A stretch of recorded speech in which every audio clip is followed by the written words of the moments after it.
Okay, there we go. Sorry, I'm getting used to YouTube streaming again. I'm so used to Twitch streaming. Hello. Well, I suppose I made y'all wait long enough, so who am I to not just immediately hop over to chatting? So, oh, dang it. I need to YouTube chat. Ah! Please hold. Please hold. This is, if we pop out chat here, we grab you. This is right. There we go. My apologies.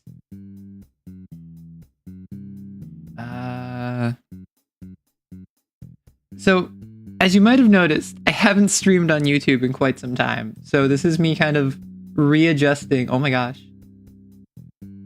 Do that. Yeah, that's fine, right? No one will worry about that. See, no one cares, right? This is all fine? You don't mind? This is all well? You can't type on your Xbox? Aw. Okay, please ignore the fact that this is so awkwardly positioned. I kind of love it. Actually, no, this is perfect for April Fool's. So, happy April Fool's Day, everyone. Welcome on in. Let me say hello to Coyd and Maddie and Farrell and Batata. Hello. Yes, so no one has a gun here. No one presently has the ability to shoot other chatters, unlike our Twitch stream. Just let me know real quick, is audio good? Do you hear music? Is there any like background noise? Let me know all that's good, because this is just a stream. I was gonna be like, I'm just gonna be chatting. Why not, right? Why not just have a chatting stream on Tuesday? And I think to kind of top that off, I wanted to give a little history lesson. So I'll wait a couple minutes for folks to file in. Maybe I'll even like chat for half an hour or so. But I thought it'd be fun if I got a little history lesson going in. So let me unpin that. No music is audible. Odd. An actual history lesson or an April 1st history lesson? Why would you care about that? Wait, so sorry, if I do this, is the music now audible? Like, was it just too quiet before? Is that what it was? Because I haven't changed anything about like audio channels. It's literally just I had it really quiet so that it wasn't bursting anyone's eardrums, but you know. Okay, you can kind of hear it now. Awesome.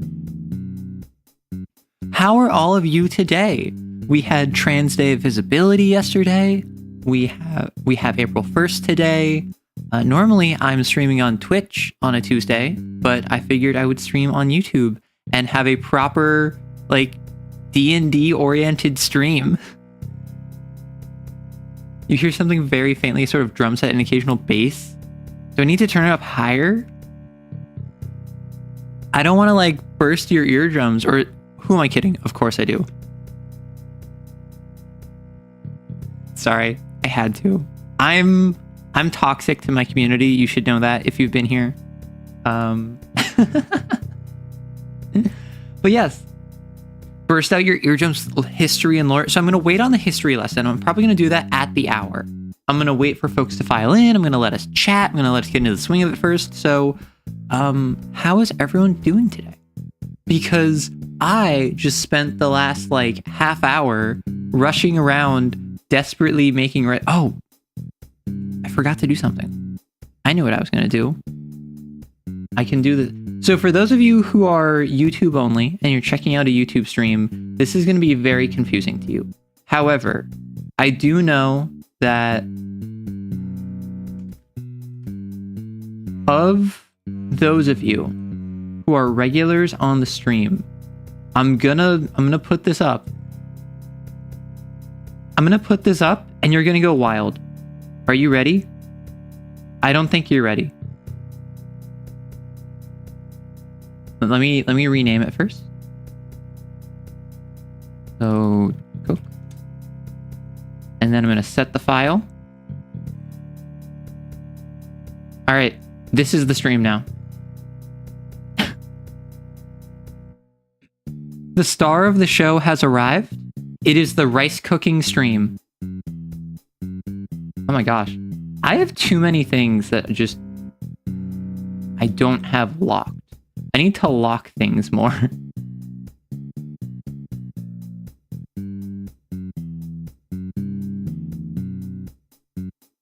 Yes, so this is a rice cooking stream. Currently it is cooking, and then eventually I will shift it so that it is warm because it finished cooking.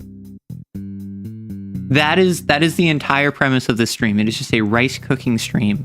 Put a hat on? I can put a hat on it. Where is it? Where'd my hat go? Weird. Oh, I don't have a hat on this. Arrow rice? You were confused as to whether it was a rice cooker or a slow cooker for a moment? Your baby? One message didn't send because it said pew pew people. Oh, I need to swap out. I went to live chat.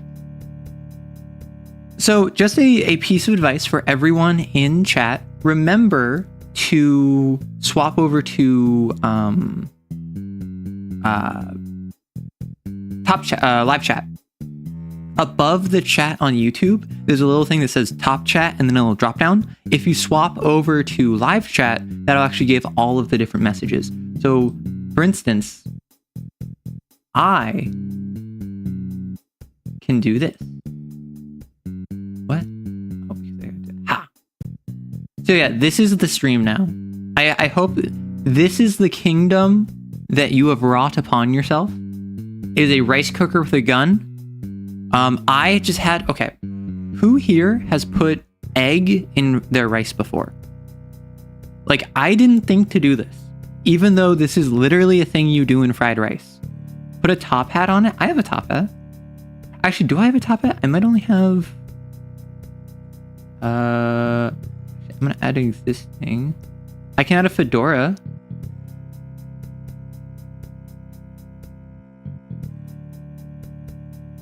It's like a mob boss. It's a mob boss rice cooker. You made egg fried rice the other day. See, egg fried rice, like fried rice with egg, really any like rice dish that involves egg in it. I'm not even someone who enjoys egg. It's just so good. It's literally so good that it just kind of is worth it, despite the fact I'm not a huge fan of egg to begin with. And I hadn't thought of that before until my roommate pointed out, hey, you love just making rice and just eating it, but that has no protein. That's just like carbs and calories. If you add in egg, or also edamame, but mostly like if you add an egg, suddenly that's way more protein. It's way more healthy. Vampire gun, feed it blood, no other ammo. Listen, I don't think this gun takes blood to fire bullets. I think it takes blood as a means of like penance in order to utilize it. I think it's the sort of deal where it's, if you want to fire, you have to like offer blood to it. The gun and the fedora aren't in the reflection, they're vampires. Exactly. The rice cooker itself is not a vampire, but it has a vampiric weapon and a vampiric hat. It tastes water, so... I mean, yeah, like, it does take water. That is how rice cookers work. However, do you think you could make rice in blood? Do you think that would be... What if I made this a PNG tuber? What if we've talked about this before. What if I made a rice maker PNG tuber? And, like...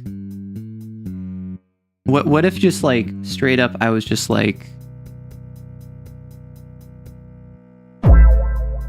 oh, rice is done. Hey everyone, rice is done. Hey. The joke's on you. It was me. I was the one with the hat and the gun this entire time. But yeah, so I am curious, like, obviously blood is viscous. It's wet. It is a liquid. But would it be able to cook something in it? Like, I know if you have like a bloody steak, that won't like help the steak cook better or faster. Rice cooker Chan or Kun? I feel like rice cooker Chan is funnier, but rice cooker Kun has a better flow to it, right? I feel like being like, oh, rice cooker Chan, what are you doing? Is way funnier than rice cooker Kun. What's going on? You know? Where did Ricey go? Are we naming the rice cooker Ricey? Actual suggestions for future Twitch streams: make a PNG tuber with a little soot spray to read out all the texts. I can. You wanna know what? I can do that right now, actually. I know exactly how I can do that. All I would do is I would add a little piece of media on the channel point redeem, which would have the little arrow kisser pop up, read out a little thing, and then pop away. That's how Rory does it. That's how M does it. I could do that pretty easy.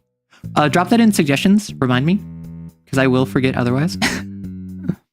Black pudding and other English puddings are basically cooking. Okay, what is when I think of black pudding, I think of like an ooze that will dissolve you in D&D. I don't think of something that is like, oh, I'm gonna actually eat this pudding. I think of, no, it has lightning regeneration. It splits in half if you do slashing damage or lightning damage to it. These typing settings are making you mad? Aw, I'm sorry. Too bad we're not on Twitch right now. So there's probably a British person who has made a blasphemous creation to do with Yorkshire pudding with rice for the starch. Ugh. Listen, being British is blasphemous enough. Okay? We don't need to add on to the crimes that the Brits have committed. Do you want to know what I really need to do? Actually, I should check with people for this. Because, I mentioned this last stream because folks were very kind enough to swing on by. I have recently joined the V-Hive, which is a stream team of other content creators. Nothing crazy, just like it's good to meet other people. I have connections with more folks. I just have a network of really cool people who are like inclusive. We have a bunch of artists. We have a bunch of modelers and riggers. We have a bunch of people who are into D&D, apparently, which is super funny. But I can now ask these people questions like, hey, using VC Faith, the program I use for tracking, how can I like get this fedora to actually stick on my head? As opposed to just kind of aligning my head with where the fedora vaguely is. And then I'm going to have the very dangerous prospect of where I put the gun in my mouth and like I point it out. Do you know like gun 3? Who here does not know about gun 3? There's also a blood sausage. Already cooked rice can be a filler. Oh. You can attach it to your character model. Yes, I think I can't. At least not in OBS. At least not as far as I'm aware. You do not know about gun 3? Well, let me demonstrate. So we have MS Paint open, right? MS Paint, why are you not open? Oh, there you. MS Paint. I have been abandoned by MS Paint. Anyway, so we have gun 1, classic, right-handed. We have gun 2. You know what? Dual wielding. Sometimes that's just how it goes. However, some of you might not know, we also have gun 3. Gun 3 will have to go zero and have to so then I can go you know, and then I have to like spit it out so I can actually go back to talking again. However, I use my tongue to pull the trigger, so when people ask me what that mouth do, that is my answer, is that I fire guns with it.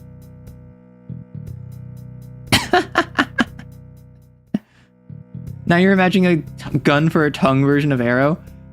Wait. So like me, as I exist, but my tongue is a gun? Not that I'm using it like prehensily to fire a trigger, but just straight up that I'm like, my tongue is a gun? What that mouth do really? It yaps. My mouth yaps regularly. At least it's not French. Well, Okay, so we love dunking on the British. As the US, we love dunking on the British. It is our ancestral right to dunk on the British. And I think a lot of the world shares that. Basically, anywhere that was colonized by the UK, and specifically Britain, everyone loves dunking on the British. However, we still have like that British heritage in us, I guess, like, because we also hate the French, despite the fact that they were our first and largest ally for the longest time. Have I seen the Canadian Air Force? I can't say I have. That was way too good at imitating having something in your mouth. Well, so Coyd, what I did is I just took my water bottle and I went, so now I'm actually trying to... So I actually opened up the top of my water bottle. I put the cap in my mouth and I went like, so this me actually trying to talk normally and enunciate. Well, I have some in my mouth, so that means I have some water bottle. And then I just kind of like start mumbling to make it sound funnier. But it's the idea of like, I don't literally put a gun in my mouth. I think YouTube would not like that. We hate the French. The Brits love the French. See, okay, the Brits and the French culturally have had an enemies to lovers arc. And I don't think enough people talk about that. I don't think enough people talk about how the Brits and the French were hereditary enemies for most of each of their histories. And then I think it was World War I where they finally worked together to take on the Central Powers. And that was like unheard of. The Brits and the French working together, they hated each other. It makes zero sense why they would do that.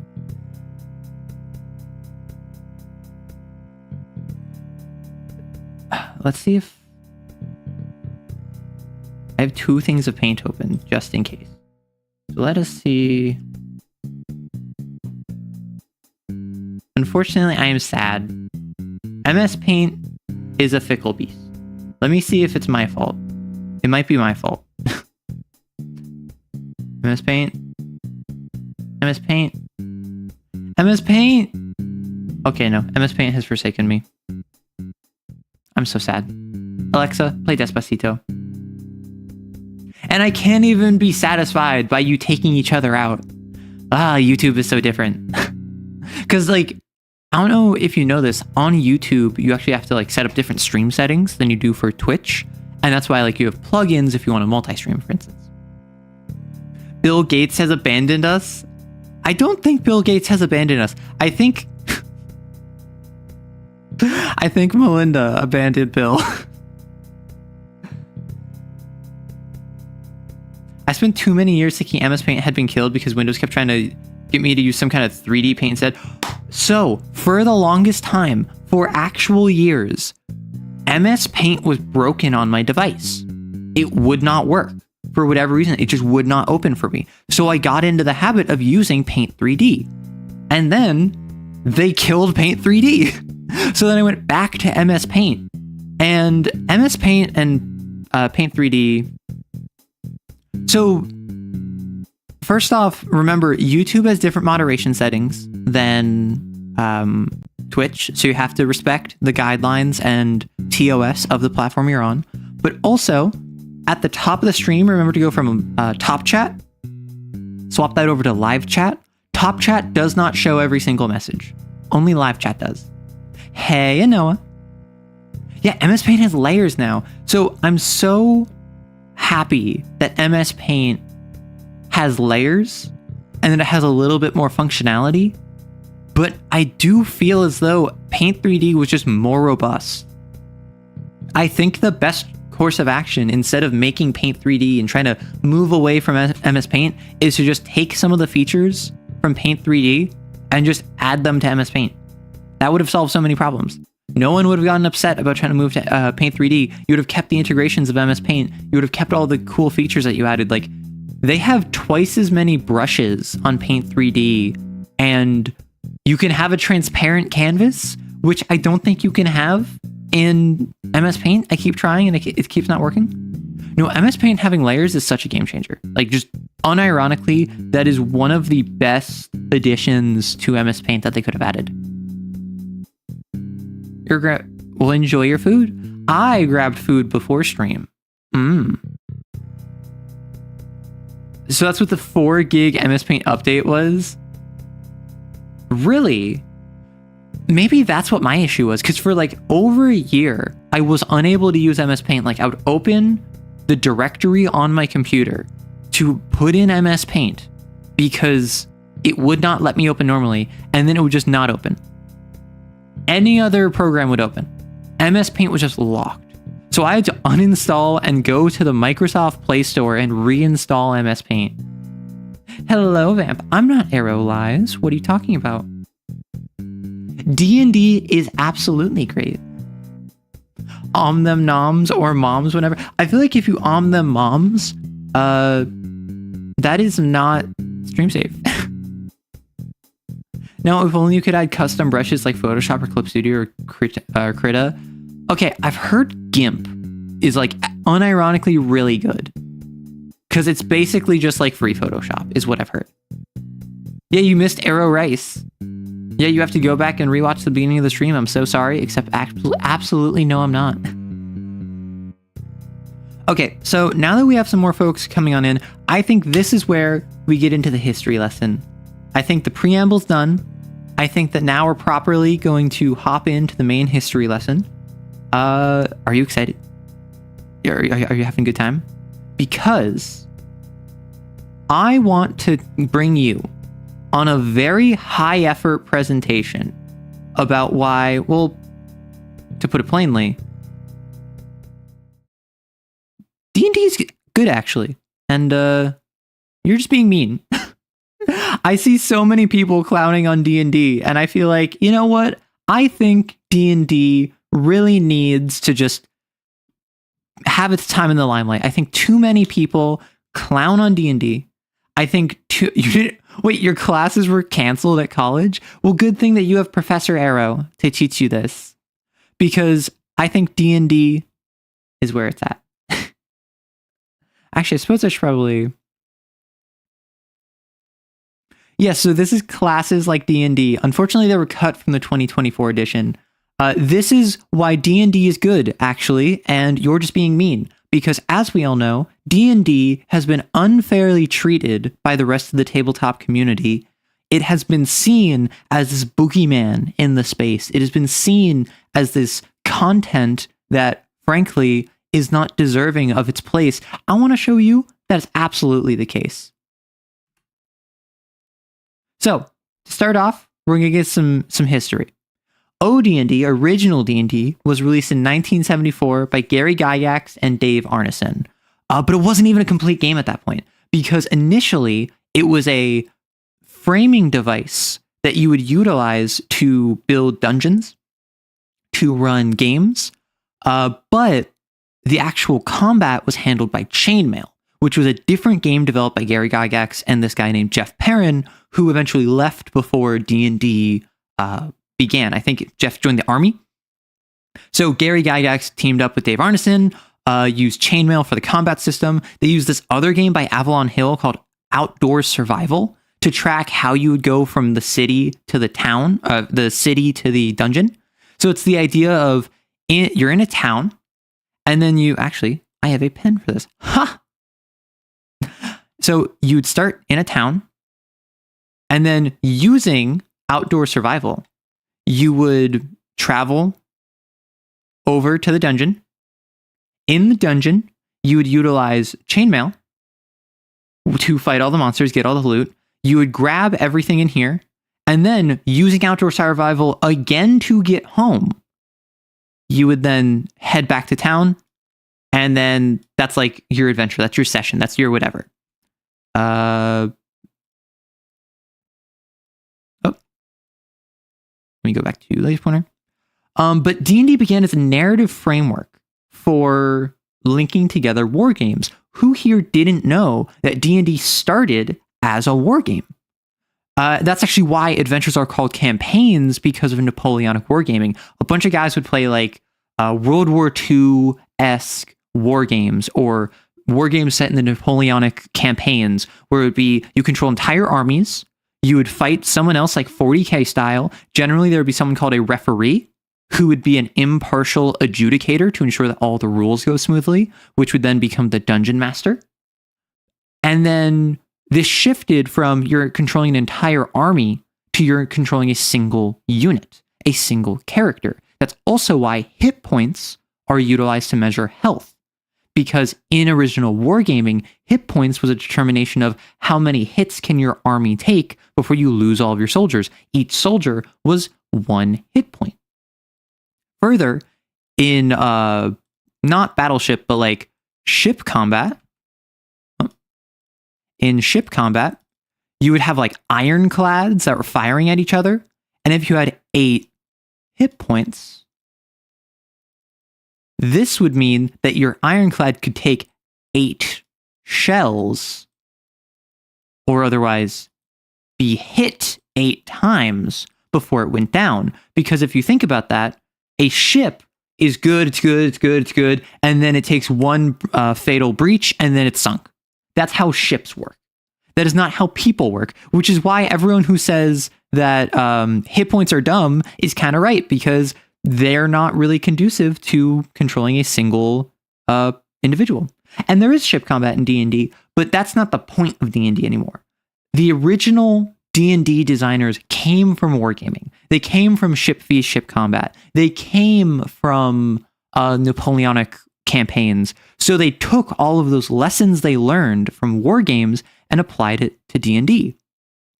So the reason referees became dungeon masters is because each referee, which handled all of the enemies, beheaded me. I still have 7 hit points. Exactly. I am a battleship to my people. So the referee would become the dungeon master because the game Dungeons and Dragons expected you took place in a dungeon, explicitly a dungeon. It could be some other form of structure. For instance, a very famous example is like the Moat House, the Temple of Elemental Evil. And it doesn't have to be literally like a place where people were like imprisoned, but the idea being is that if you're a DM, if you're a referee turned DM, you would make a specific dungeon that was basically the modern conception of a mega dungeon. Because the game was intended as a hex crawl, dungeon crawl hybrid with outdoor survival. You would utilize chainmail for the combat. And experience was literally based off your gold. And who here knew that in the early editions of the game, you actually had different experience scaling based off what class you were. So, fun little fact, this has a lot of mini games in it. Now I didn't include this in the actual presentation, but does anyone here know the original 3 classes of OD&D? I will give you a hint. They have modern incarnations presently that have been adapted from them, but they have weird names. Or 2 of them have weird names. There are 3 classes. And I'll give you the easy one. The easy one is a cleric. Oh. Is a cleric. Okay, so magic user, thief, elf. That came in Greyhawk was the thief. And I believe in AD&D was the elf. Magic user was one of them. Fighting man. That is correct. So when you played OD&D, you played as a cleric, a magic user, and a fighting man. And effectively, the fighting man was your fighter, as you would expect. The magic user was your wizard. And the cleric, oddly enough, was a little bit like a paladin. It really was your modern conception of a cleric, but wizards, magic users, got 1 spell, got a single spell at first level. Clerics got no spells at first level. Clerics were closer to a half caster in their first incarnation than anything else, because The ethos was, if you want to play a fully martial, you play a... Oh, I can't actually... That's a shame. So I can only delete all of this. I can't actually undo. So if you want to play a magic user or a fighting man, the only thing in the center initially was the cleric. So at first level, a fighting man, you had a sliding scale of casters a little bit. It was more like you had a binary of fighting man and you had magic user. And then in the center, the cleric was kind of like a half measure. The cleric wasn't good at either. Some other fun little facts about OD&D is every single weapon did 1d6 damage. And the only rules for what different weapons did was that light weapons, like daggers, you could attack twice. And large weapons, like polearms, you could attack once every other turn. So you're like, okay, why would I ever not just wield a dagger? And that's a good question. You would only ever wield a dagger. Cleric is half and half iced tea, exactly. But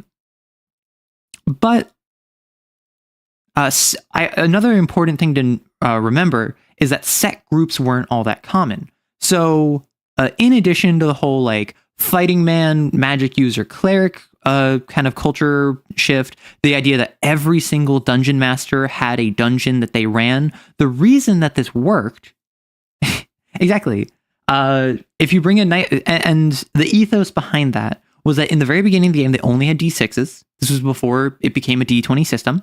And this is also why you had like your stats where you would roll 3d6 and then start your character, which funny enough, a lot of people wouldn't lie about their stats. They would roll 3d6 down the board. They would say, okay, I have like an 8, a 9, a 10, an 11, a 12, and a 13. That's not a good enough character. You died at birth.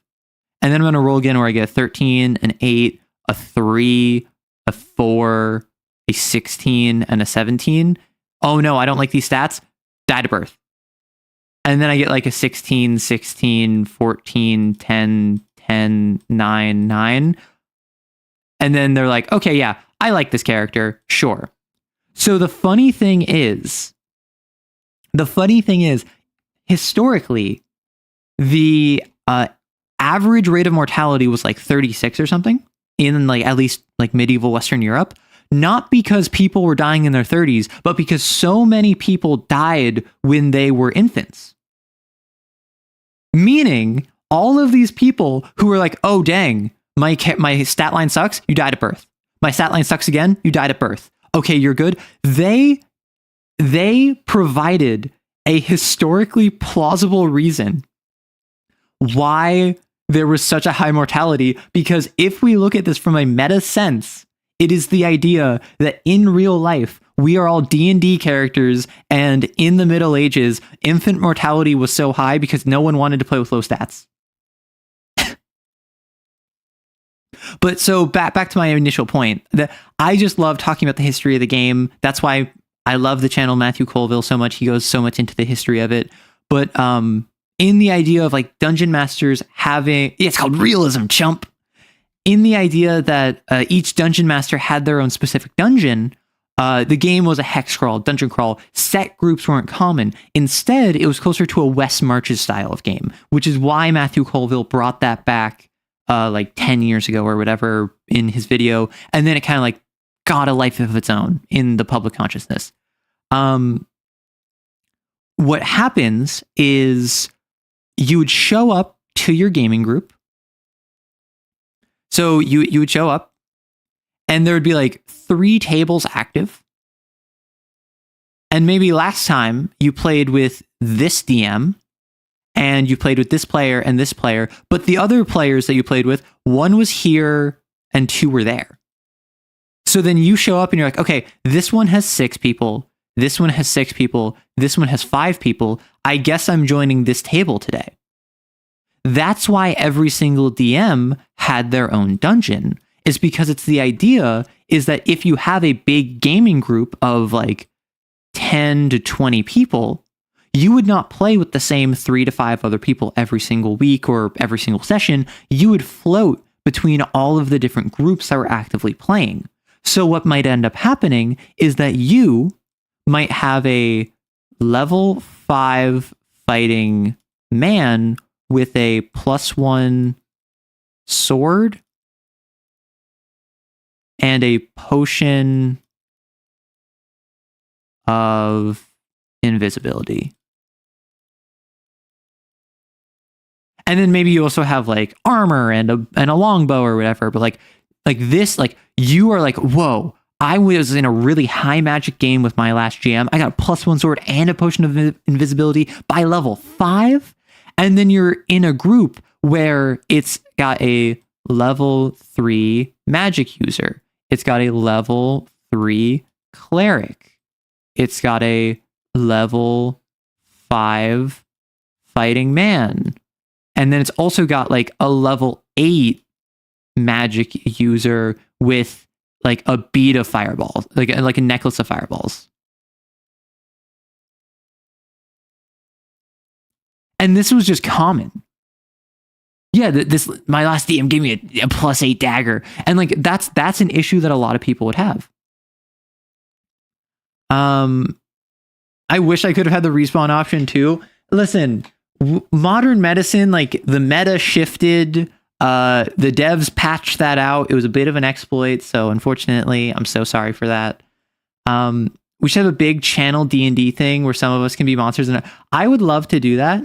I would want to set up more robust like chat integration, but that's on my list. That's why for those of you who were here on Twitch like a couple months ago, I had an extension that was a die roller. I was flirting with that, but it didn't really work. So I'll probably try something else. It's got +9 against ogres. But you would just show up, and then your DM would have to trust that you're not lying about your +1 sword and potion of invisibility. But also, does that really matter when you're level 5 and there's also a level 8 magic user? Like, that's the kind of questions you got to ask yourself. It's like, what was the line and what was acceptable? However, I do have a question for you. This is a little mini game. What is this creature? This is from 1st edition D&D. This is from OD&D. I want to see if you can figure out what this creature is, because it has progressed over time. It has evolved in its depictions. This is a creature in its original incarnation. Okay, so I'm seeing some guesses. That's right. This is a goblin. Goblin D's nuts. Got him. So back to history. The culture of the game was way different in the 70s and 80s. Why does the link to your Twitch go to Doug? Wait. It does have yaoi hands. Oh my gosh. I didn't even notice that. Wait, why does my link go to Doug? Dang, that's crazy. You should check my Discord link too. Like you should make sure that all of the links are like ready, that they're good. So back to history. The culture of the game was way different in the 70s and 80s. It was significantly more adversarial than modern play. Remember, this was from wargaming. This was from fledgling DMs at the time were only recently referees. They were only recently war game administrators. So there's a lot of talk about how, problematic GMs that were like aggressive to their players, adversarial, rocks fall, you die. The Temple of Elemental Evil, a lot of these classic dungeons had just like, if you weren't doing this, you died. And I want to point out something that I think a lot of people don't actually fully know. So this is the Ring of Three Wishes. It's from D&D Monsters and Treasures. This is the description of the item. However, I want to draw your attention to the underline section. So this is like, it's a wish that grants wishes. It's up to the referee how they handle that. Typically, greedy characters will request more wishes, for example, as one of their wishes. The referee should then put that character into an endless closed time loop, moving him back to the first time he obtained the wish ring. Again, a wish for some powerful item could be fulfilled without benefit to the one wishing. I wish for a mirror of life trapping, and the referee then places the character inside one of which is all his own. The idea being, this is the ruling for wishes. 2/3 of it is just discussing how to screw with your players, how to twist your players' words, how to upset their plans and ruin what they're saying. And a lot of people think that a wish is like a monkey's paw in modern play, but that's just the entire game in the 70s. That was the entire game in that period of time. And this is just exemplified by the wishes. This is just made most clear in the wishes. In the 70s and 80s, if you were walking down a hallway in a dungeon and you did not explicitly mention you are being quiet, you are sneaking, you are checking for traps, you're using a 10-foot pole to tap the floor, tap the ceiling, tap the walls, you're using a mirror to check around corners, the DM assumes you are walking dumb, deaf, and blind, making as loud a noise as you can, and you're just actively not taking care of yourself, which is just anathema to what the initial which is just anathema to how the game has progressed and how the relationship between DM and players has evolved. You hate a lot of these older dungeons, but that's mostly just because I didn't play those old editions. Yeah, before the road. No, that's the thing, Maddie. Initially, the thief was a utility character, but only insofar as they could utilize something like a 10-foot pole. Even having a thief, you weren't assumed to always be looking. You would have to say, I am looking for traps. I am going at half speed so I can be quiet and looking for traps. Okay, another like quick little mini game. Who is this? I'll give you a hint. It's on the title. So this was a character that was very important to AD&D, to 2nd edition, to the development of Dungeons & Dragons history, and actually was responsible for the in-universe explanation of, I don't think it was the shift of OD&D to AD&D. I think it was the shift of AD&D to 3rd edition. So who is this character? That sounds so unfun. Yeah, it sounds incredibly unfun because it was unfun. But the assumption was that everyone is going to get their time where the feet is in the fire.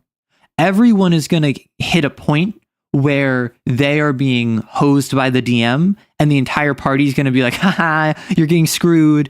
But then the schadenfreude you get from that for the rest of the party offsets the negative that the one person has, and it goes around. No one's getting bullied because everyone's getting hosed. So even if you're getting screwed right now, your buddy's going to get screwed in 10 minutes.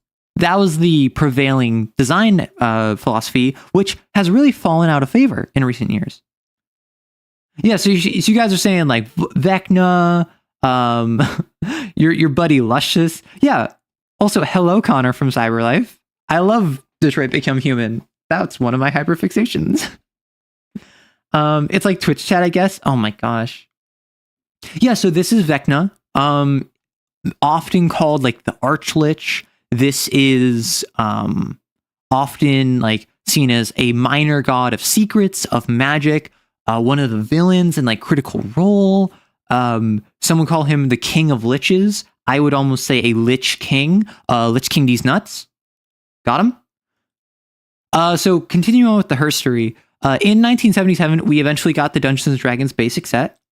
This basically just cleaned up the presentation of OD&D. It wasn't very many rules changes. It was mostly just reformatting, rechanging it, presenting it in a more perceivable manner.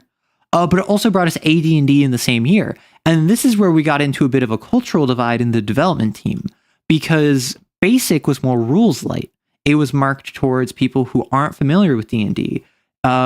It was marketed towards people who maybe we're trying to get into this weird thing. Dungeons and Dragons had been around for a couple of years at this point. It was starting to get more popular.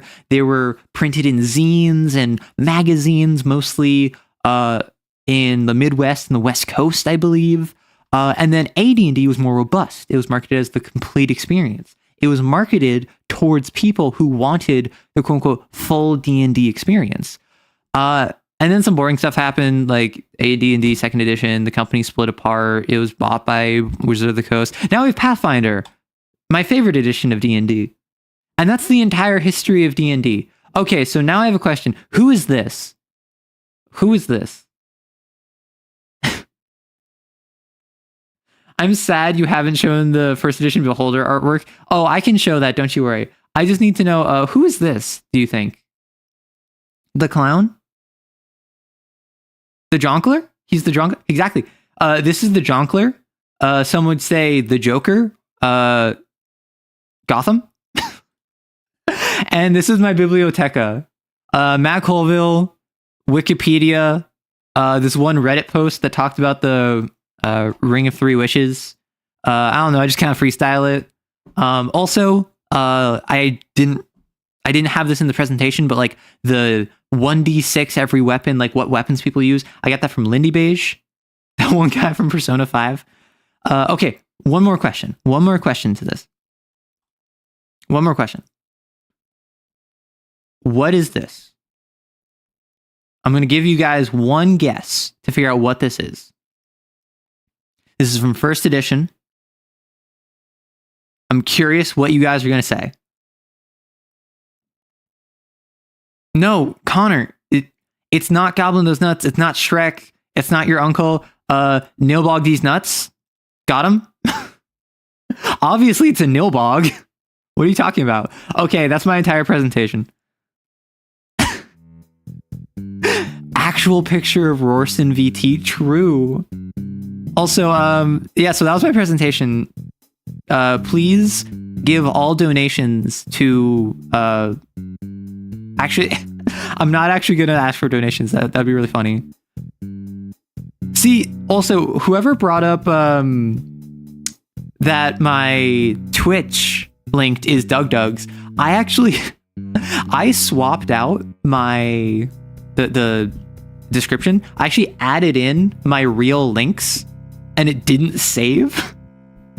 So I had this as a joke when I first started streaming on YouTube, which is like, oh, I don't really use Twitch, so I'm just going to add in like Doug Doug's Twitch, and I don't have really a Discord, so I'm going to add in Pirate Software's Discord. And then I fixed it, and it didn't save, so that one's not on me. They aren't even turned on YouTube. Oh my gosh. I have a Lynx. Yeah. Have you seen that one TikToker who like has a Lynx that just like chills around their house?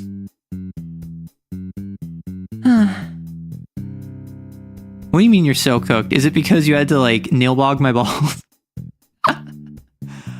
So yeah, how would you like my presentation? Oh, so for behind the scenes on the presentation, I would like to bring your attention over to the fact that nothing on this is good. I explicitly went out of my way to ensure that this was as low effort as I could make it, and I'm curious who picked out on all of the low effort things I did. First off, this is not center.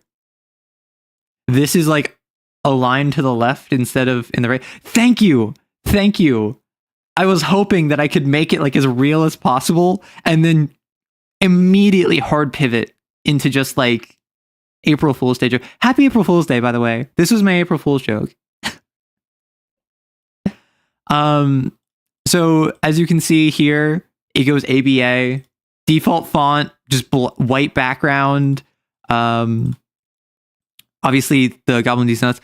None of the titles are aligned. All of them, like, so if I leave this here, like, do you see how different this is? It's like an inch away. Happy April Fools! You're so used to it from coworkers. Oh no. I thought ABBA jokes were just going to be made at first. Nah, I go deeper than that. I go Lich King These Nuts. Got him. Although I must say, and then also all of the slides have different numeric symbols for their paragraphs. Honestly, this might be my favorite joke in it. Who is this? Joker? Gotham? You weren't paying attention, just typing? That's fair. I wouldn't pay attention to this either. So did you not see herstory? I literally said, so now for some more herstory. My goal is to make this a video. Because I think it would be so funny to just upload with no context. Like, not today, upload it on a different day. Honestly, I could wrap this stream up in the next like hour, and I could really easily clean this down to a video for today, because today is a stream highlight day, but I already have a stream highlight for today. Now let's talk about how to improve D&D. Let's start by renaming conditions.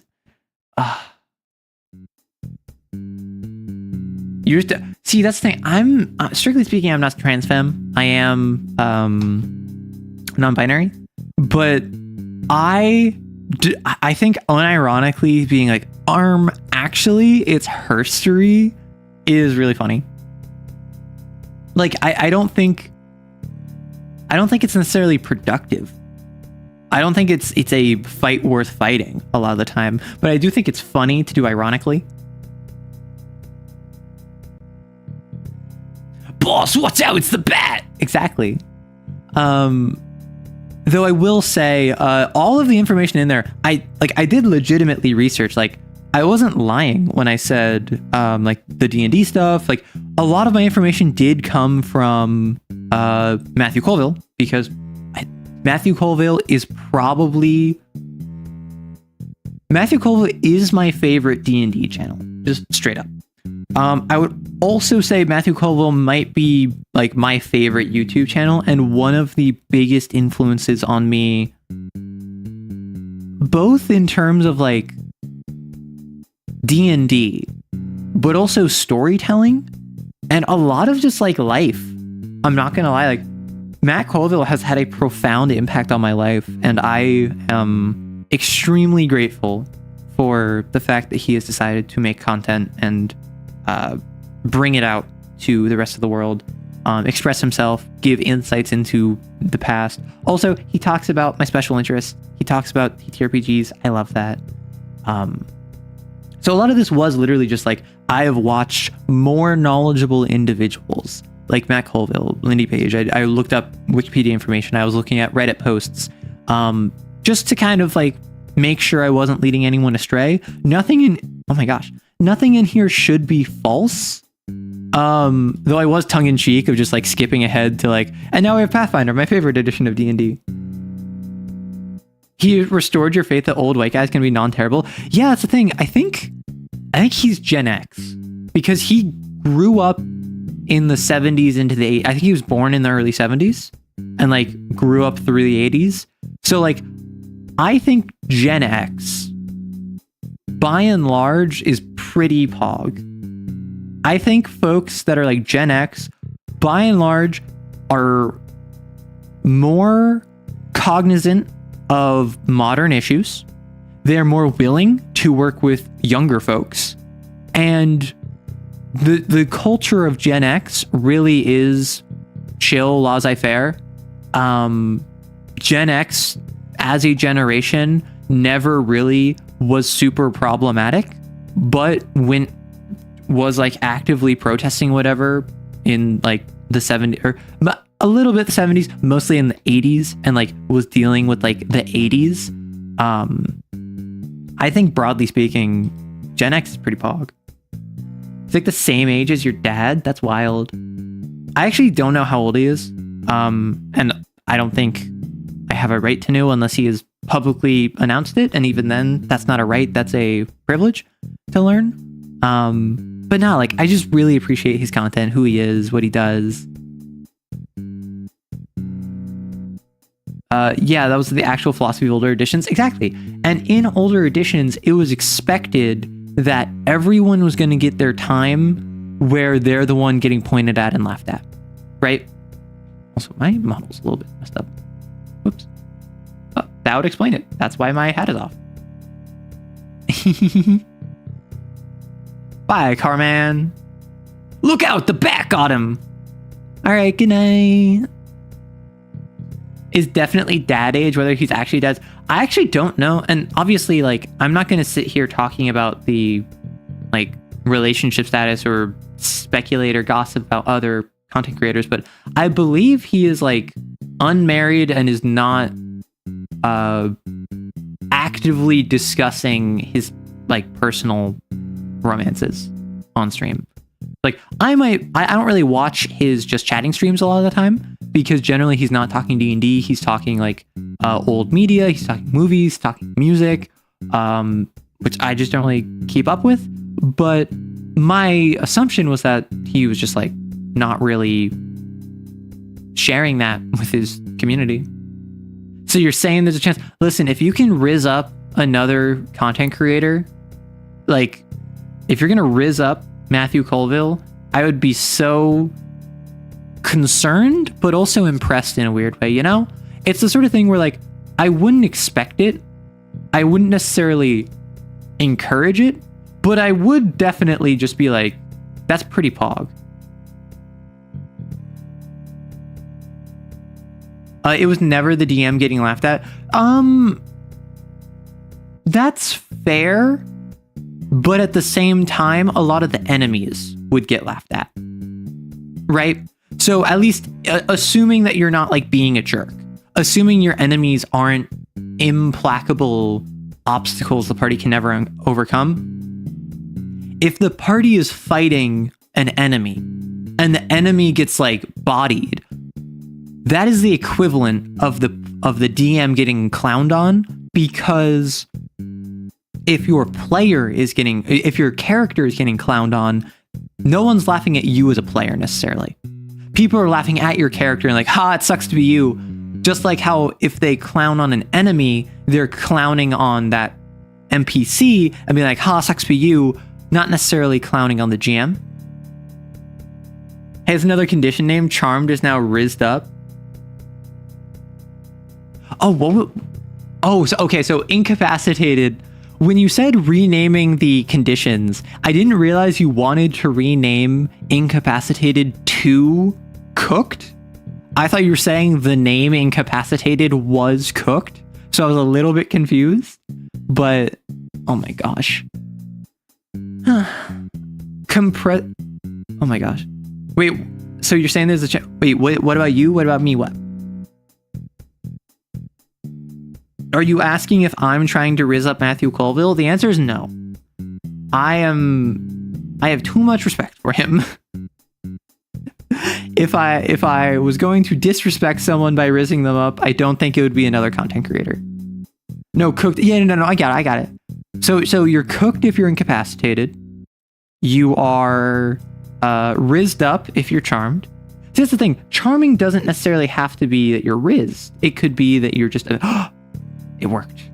Okay, let me grab my apologies. Overlays.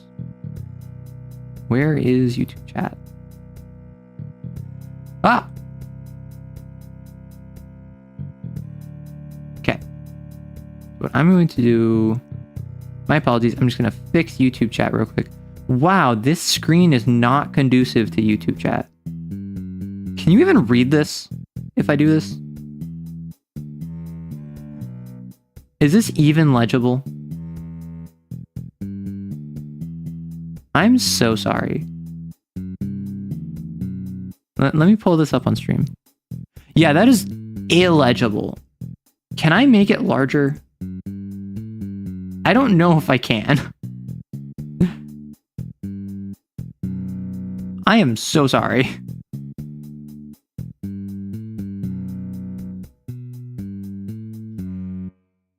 Aerosurf for aromantic, right? Sounds like barking up the wrong parasocial tree.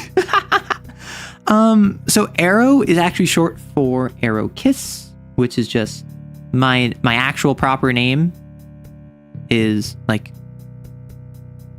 if you want to be formal, I suppose you would say, well, if you want to be formal, you just call me Rights, but it's actually arrow kiss Rights.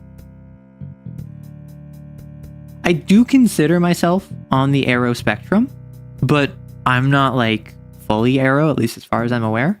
So it is funny that in shortening it to arrow rights, a lot of people assume I mean aromantic, which isn't wrong. Like, it's not improper branding. Oh, so that's where the arrow kissers came from? See, that's the thing, is that, yeah, the arrow kissers came from I'm arrow kiss rights, arrow kissers. So right tree, never mind, partially then. I'm just gonna say this very plainly. I'm just gonna put it out there. Clip it if you want. I am not trying to riz or be rizzed by a chatter. Many have tried, none have succeeded, and I'm not looking for them to, because that would be an abuse of power. That would be a power dynamic that is not okay. Like, and as silly as I'm being, like, as blah in this world, it's riz or be rizzed. Like, obviously I'm being silly. I'm being blasé. I'm being my normal self about it. But there is a legitimate issue of, like, even if it's quote unquote like okay, or even if it's quote unquote like two-way, just the sheer difference in, like, the difference in perception between a chatter / a viewer and a content creator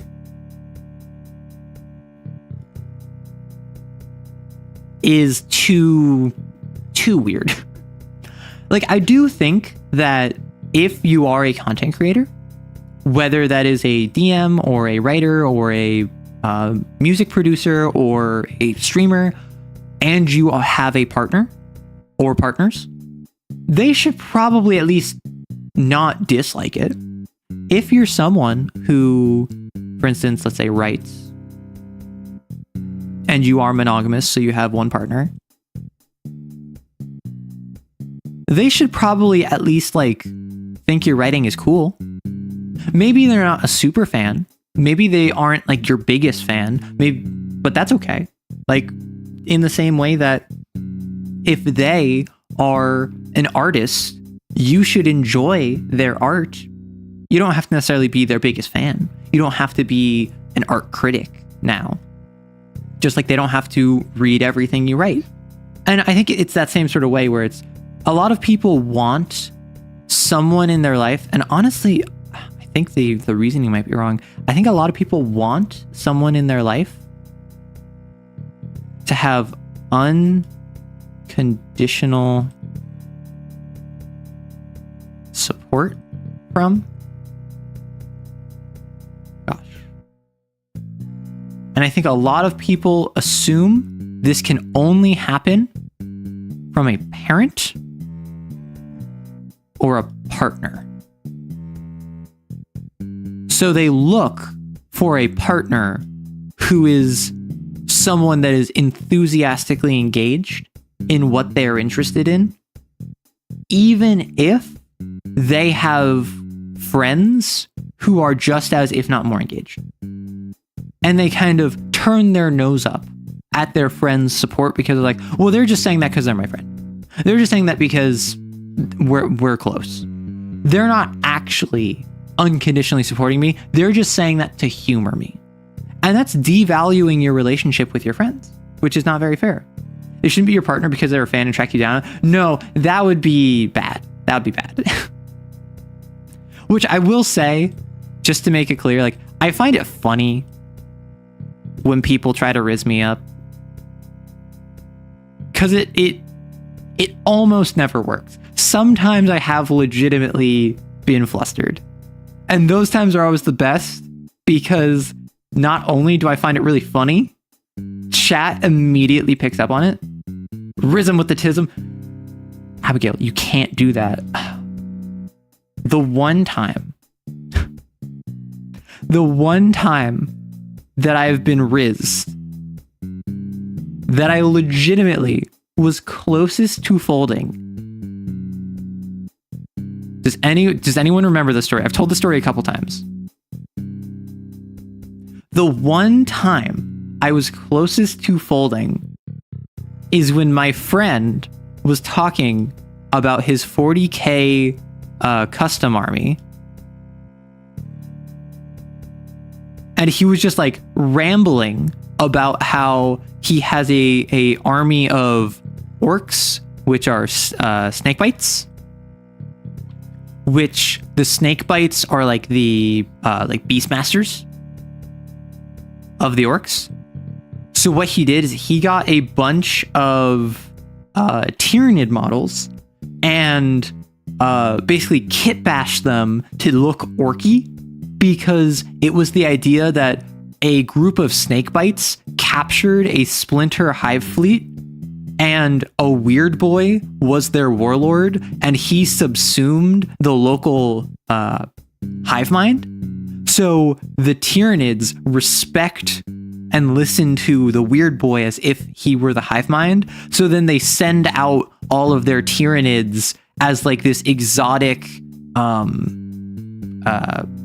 like force, this exotic like orc beast force. And like he plays it as orcs, but he'll have a group of like termagants that he fields as boys. And like his warlord is like a weird boy, but I think that he uses like squig, like he has like a squig riders that he uses the models of like probably Tyranid warriors or something. It's the idea of like he uses Tyranid models but flavored it all, or he uses orc rules and Tyranid models but flavored it as orcs like controlling Tyranids. And that was like unironically the closest I was ever to being legitimately rizzed up. Like just straight up, I was just like, wow, why am I feeling a certain kind of way? And I told him that and he found it funny. But I found it very funny that like, of all the times people have like made passes at me, of all the times people have flirted with me, of all the people who have like been explicit or inexplicit, the one time I was closest to legitimately folding was just someone ranting about their like own passion that happened to line up with mine. Accidental, incidental Riz boys. So the Riz boys, who would Riz boys be? I feel like these are flash kits. Like, I feel like if you're gonna have any degree of Riz boy in an orc army, it would have to be flash kits, wouldn't it? Oh my god, imagine like a Gen Alpha themed orc army where like all of the orcs are like mewing and mogging and they're like doing TikTok trends. They all have like, what is like the low cut fade? Lost orcish diplomats. It really was the tism, yeah. Risen with the tism. Drizzy with the rizzy. Oh my gosh, we're not getting drizzy with the rizzy. I hate that. However, we are talking about 40k right now. We can continue talking 40k if you would like. I love talking 40k. However, the goal of this stream and why I'm streaming it on YouTube is because does anyone want to chat TTRPGs, D&D? Whether it is asking questions about Lancer, whether it is getting advice on your D&D game, whether it is discussing homebrew setting notes. Like, I wanted this to be kind of like an open forum for anyone who wants to talk about TTRPG stuff. And obviously 40k is close enough that I'm down, but I figured because this is already on YouTube, my YouTube is so TTRPG oriented, this would be a good spot.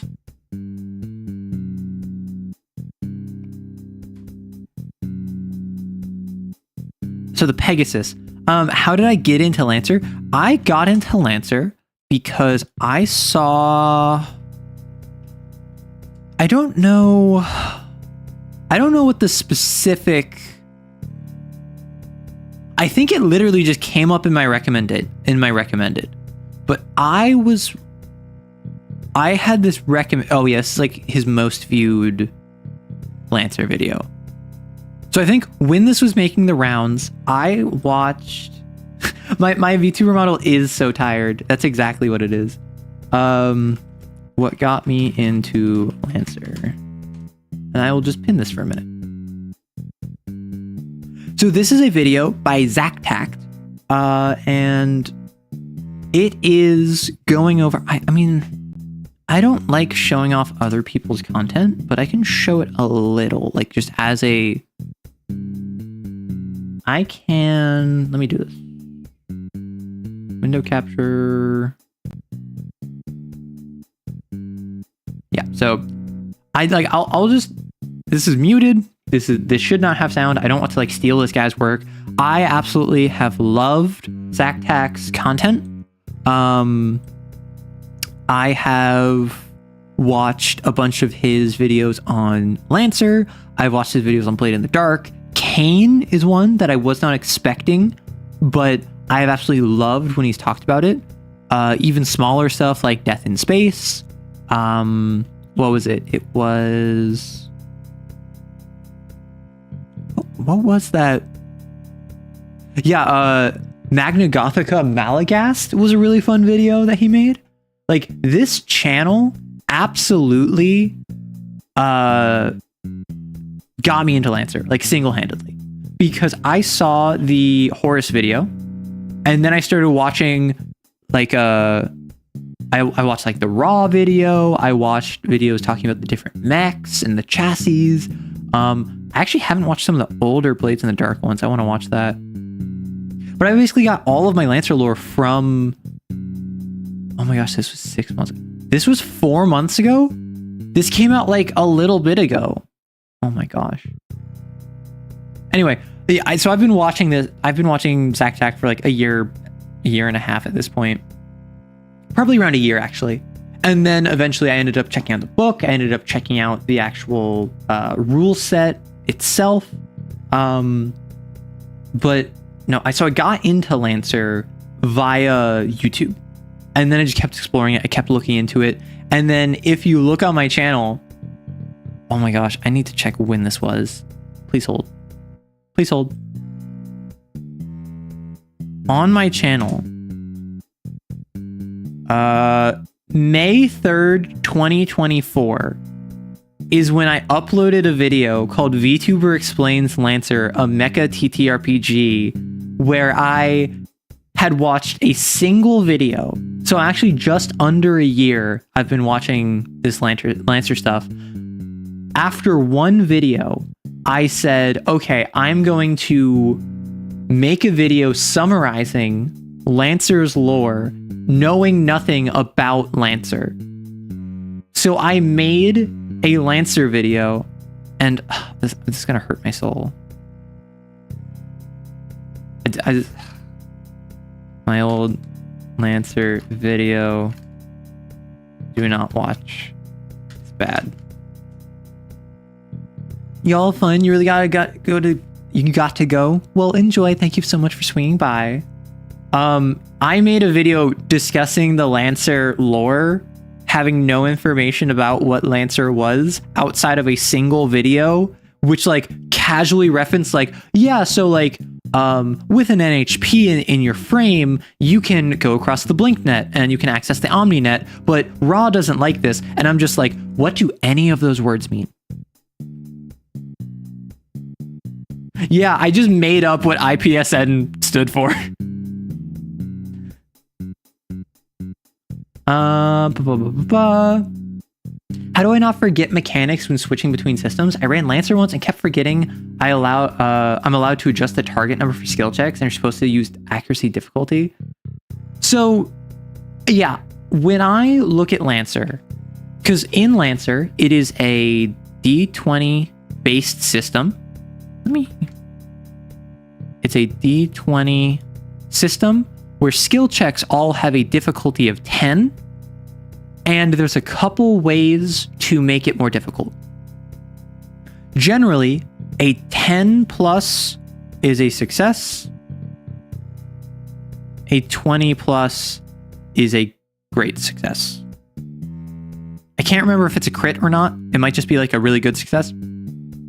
You can make it a difficult check, which adds 1 difficulty, which is basically you subtract 1d6 from the roll. You can make it a risky check, which is if you get above a 10, technically you succeed, but you still have an issue. You need above a 20 to get past without any complications. And you can also make it a, I think it's like epic. You can make it like legendary or like heroic or something, which is if you get below a 20, you do not succeed.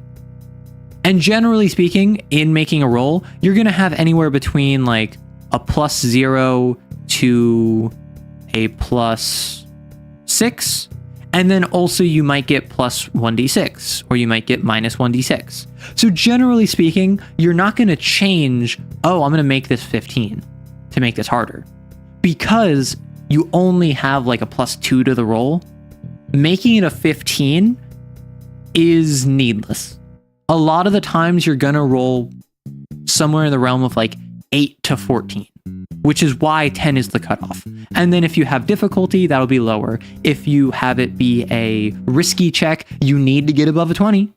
So that's how Lancer works. How do you remember between systems? My main experience with that is I feel like the farther away 2 systems are, the easier that is.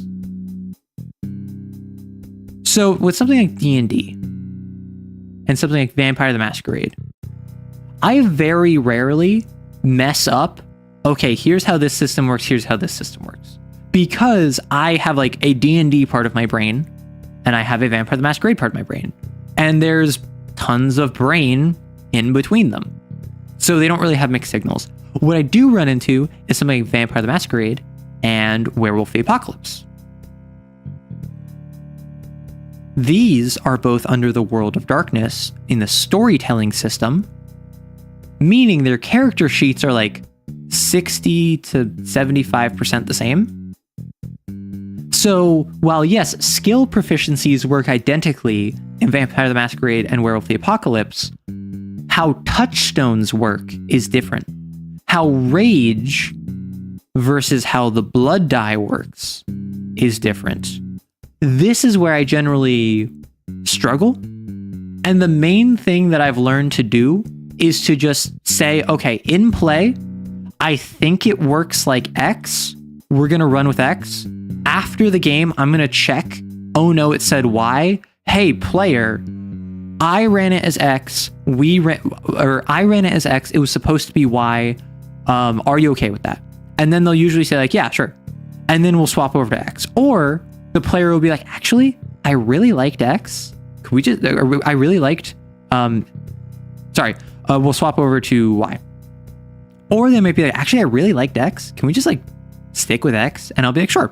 Because we already ran with X once. Maybe we steal how blood surges work to add that to Werewolf the Apocalypse with Rage.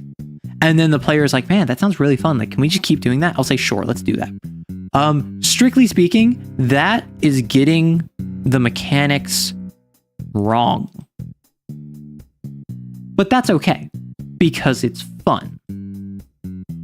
Right? That's what matters. The idea is that prioritize the fun of the players.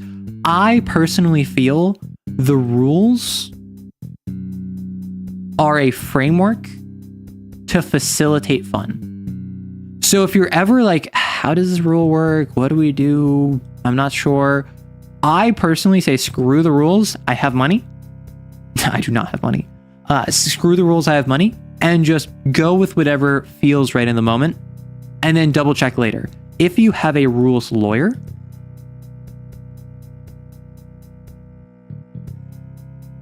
or I don't really know what to call this. I don't consider myself a rules lawyer. I consider myself a rules judge, because I have like a I mean, I have a special interest in TTRPGs and D&D and like the history of board games. So like I have a really good memory of a lot of really weird rules. So I am often the one people turn to when they have a question. And I will be like, here's the answer. Or I will say, I think it's like this, but I'm not sure. And then they'll generally just run with that. I personally feel, and maybe this is because I am one, rules judges are some of the best players, because the idea, the differentiating factor between a rules judge and a rules lawyer is a rules judge will say like, hey, here's how this rule works. Do we want to do this? Or they will say like, hey, I think the game raw intends it, or like the raw says it like this, but I think it intends to say this. Are we doing this? And then like I ask the GM like, here's the lay of the land. What do you want? And then the GM makes a decision. Then I respect that. A rules lawyer says, here's how it is. Here's how it should be. So I would argue that rules lawyers should probably be called rules judges, and rules judges should be called rules lawyers, because rules lawyers make a case to the judge who is the DM, and rules lawyers are the ones who are like saying, no, this is how it goes. You need it to be like this. This is how the rule works. And then I think it's kind of pejorative because no one likes lawyers, but like that. So long story short, to answer your question, is I make a decision on the fly if I can't remember, and then I check later. And if it's important, or if people are arguing, or if it's just a slow session and we have a moment, I will check in the session just to like make sure I'm right. But generally speaking, just vibes it. Don't worry about it. Your model sort of reminds me of a Hex Maniac phone paper wallpaper I have. Should I be honored? Oh, right. Speaking of Hex Maniac, people did say, I believe this is the original works. I should probably save this because I've referenced this a couple times now. People made Pokemon teams for me. In suggestions. Yeah, people made Pokemon teams for me.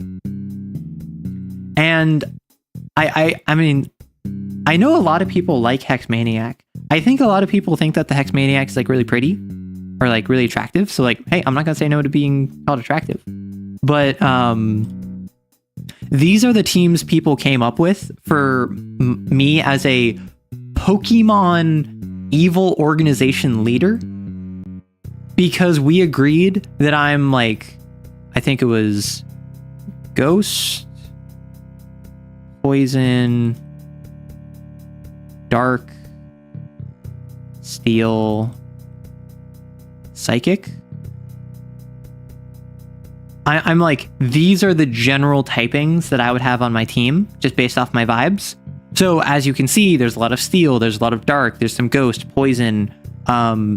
So I don't know, I kind of dig this. I think it's nice. I wasn't expecting so much purple, but I guess because I am like yellow and gold primarily, the purple does fit.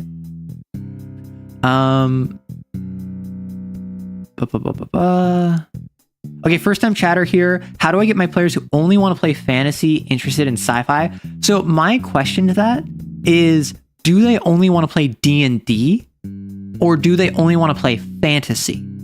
Because if they're willing to play Pathfinder or other editions of D&D, or maybe even like Vampire the Masquerade, like Dark Ages kind of deal, that's a very different problem than if your players only want to play Dungeons & Dragons 5th edition. Because if they only want to play fantasy, that is a question for, okay, is this group the sort of group you want to play a sci-fi game with? Because their interests don't align with sci-fi. I would say that if that is the case, if it's that they want to play fantasy, generally speaking, and you want them to play sci-fi, I would play a Star Wars game. I can't speak to the Star Wars TTRPGs, but I know like Rory, my fellow streamer. I am actually also going to unpin that real quick. TTRPG AMA / Q&A. Shoot whatever questions you got about TTRPGs or TTRPGs, content creation, or otherwise. And let me drop a little. Is there a heart? Can I drop a heart? Can. Okay, so I did that, and let me pin that just in case anyone's like hops in late. So yes, with this, I would say go for a Star Wars game. I don't know about the Star Wars TTRPG, but I do know that Star Wars is fantasy in space. It is traditional fantasy. The Force is magic. The different alien species are all basically just fantasy races. It's a very fantasy-coded, soft sci-fi. If you want something harder sci-fi, and your group only wants fantasy, I would ask your group, why do they like fantasy so much?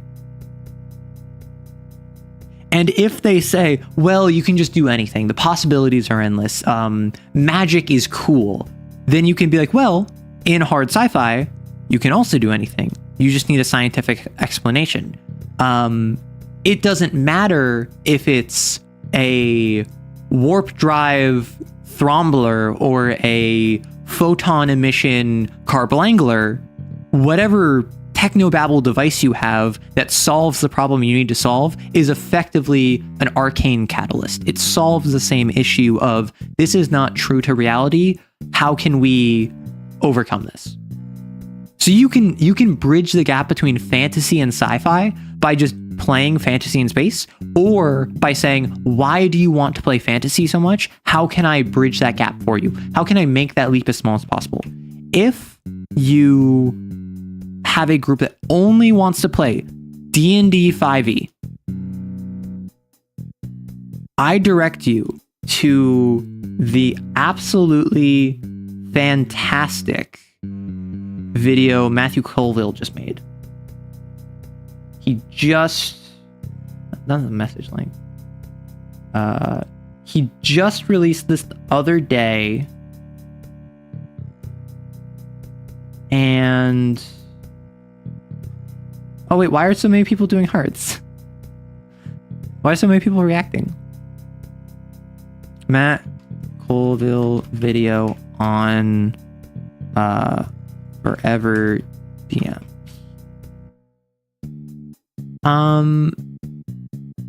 Yes, so if it's your group only wants to play D&D 5e, that is not fair to you.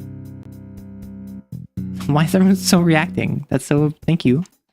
I don't actually know what reacting does. I just know it's like a little cute thing where I see little hearts and celebration things and I'm like, aw. That's not fair to you, because as the GM, you are putting in more work than the players. Maybe you're not putting in more work than the players combined. Maybe the players collectively are putting in more work than you are individually. And that's actually really healthy. Because if I, as the GM, put in so much effort to make this world and the plot and these characters, but then each individual person, one person is super down with tactical combat. They are the leader of the group, and they will make sure that any fight becomes not only winnable, but engaging for the entire party. You have another player who they love mysteries. They will solve any problem put before them. You have someone else who is just a puzzle fiend. You have someone who loves role-playing. And then you have two more people who actively teach everyone else the system. Everyone, like, the whole is greater than the sum of its parts. I would argue that the party working together like that sometimes will do more than you as the DM, and that's a beautiful thing. The issue arises when you as the DM are putting in all of this work, and then the players just show up because they want to play D&D, and then that's it. They make you come up with the plot points. They make you push forward the driving action. They complain when things don't go their way. None of them ever GM. None of them ever bring up stuff for game night. Maybe they don't even bring food or snacks or whatever, or they might not thank you for running. This is not fair to you. And that is a simple matter of, that's not a game issue. That is a interpersonal issue where they are taking you for granted and they are exploiting the kindness and time that you've put in for them, despite the fact that they are ostensibly your friend. And that is an out of game conversation where you say like, hey, I want to play a sci-fi game. I'm willing to run it, but I feel as though I'm not being valued as a friend. Not even just as a GM, as a friend. I feel like you're not valuing me. And that's just a conversation to have. A lot of people who do that will apologize. Because I firmly believe no matter what your views on humanity is, no matter how much of a jerk you think the average person is, I think the average person wants their friends to like them. Bare minimum.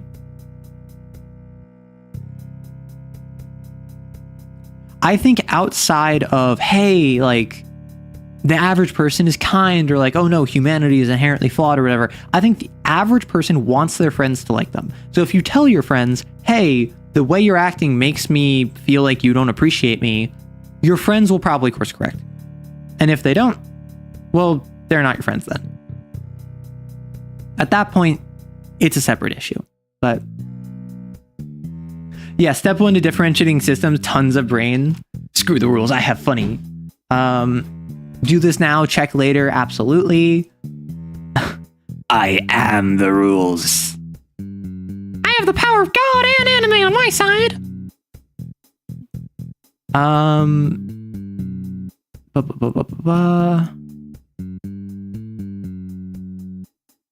Hard to go wrong with purples. There's Call of Cthulhu module set in ancient Rome. A Call of Cthulhu module set in ancient Rome. Sounds so interesting. Saga Edition was supposed to be really good for Star Wars. Farrell, why do you keep getting all of your messages deleted? What are you saying? Arrow Schmickety Schmouse was not on my bingo card today. Well, haha. Wait. Haha. Goofy. You need to hand over those documents. We need to burn them or else the U.S. press will take out the government. We can leak this to the press, Mickey. The war will be over. I'll see my son, Max. Are you going to betray your country? Does anyone know what I'm referencing with that? Space fantasy is a great way to start to bridge the gap. Yeah, exactly. Do you think Spelljammer with some sci-fi homebrew could be a good start? I think Spelljammer for yes, no, okay. I'm glad some of you know, some of you don't. I'm gonna leave that to you to explore. Now, was I expecting you to reference? I don't know. I did the Mickey Mouse voice, and my first thought was just like, "Don't make me shoot you, Goofy. You're like a brother to me." Then do it. Then make sure you look me in the eye when you do it. Yeah, it's the Goofy movie. Yeah. Spelljammer with sci-fi elements. I mean, so Spelljammer. Who here does not know what Spelljammer is?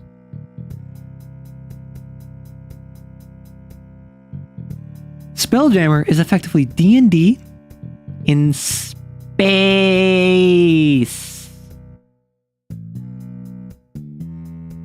So Spelljammer is D&D in space.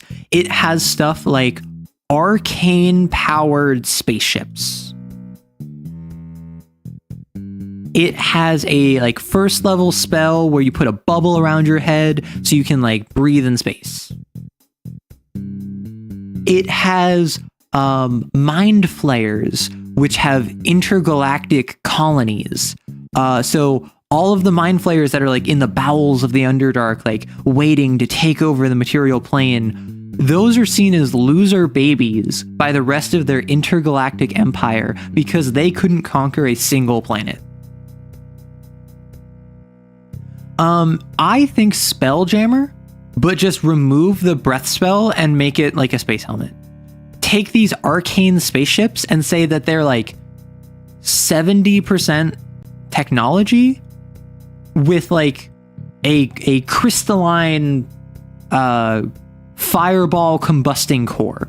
Instead of having like plutonium reactors, have diamond dust reactors. Like, use spell components in place of traditional sci-fi elements, but have it functionally be the same. That'll be a much easier pill to swallow for a party of like fantasy onlys if they are in the Spelljammer and they're like, okay, we're in a spaceship. We have what is effectively like a laser gun. Magic crystal power sources, your beloved. Spelljammers if your players like Treasure Planet. Listen, multiple people brought up Treasure Planet immediately. I must say, I have never played Spelljammer.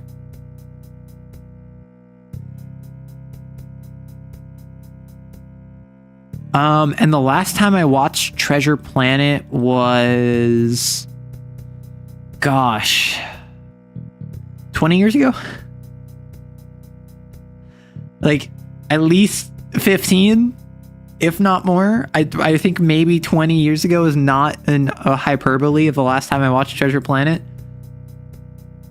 One note I need to do is don't you call me old. Don't call me old. Okay, question. Am I hag? I've had people think I was 40. I've had people accuse me of being 40 years old.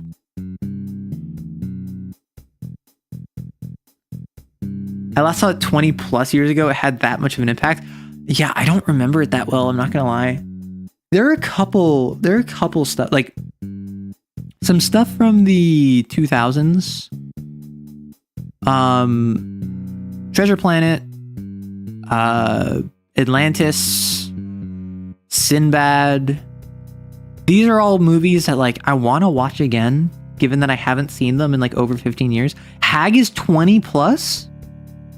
You think like 27 or 28 at most, but of course you don't have to tell anyone. Wait, what do you mean Hag is 20 plus? I've heard 25 plus is Hag. I think you're like 26-ish, and that's Hag status to a lot of the kids today. Oh my gosh. See, I don't know. Realistically, I think knowing my age is not a big deal. I think my age being public is not a like deathly piece of information because, I mean, I'm over 18. I'm a legal adult. I think that's the most important delineation to like be clear about. Outside of that, it's like, am I 21? Am I 27? Am I 34? Am I 56? Like, whatever age I am, I don't think that really has any bearing on anything. I'm 34. Good to know. Babies define hagdom. That's just how it works. Sinbad is in that animated... Yes, that DreamWorks movie. You think I'm 25? So sorry, I've gotten 120. Gotten 34. Gotten 25. Gotten 185. I've gotten 27, 28. Previously, I've gotten 40.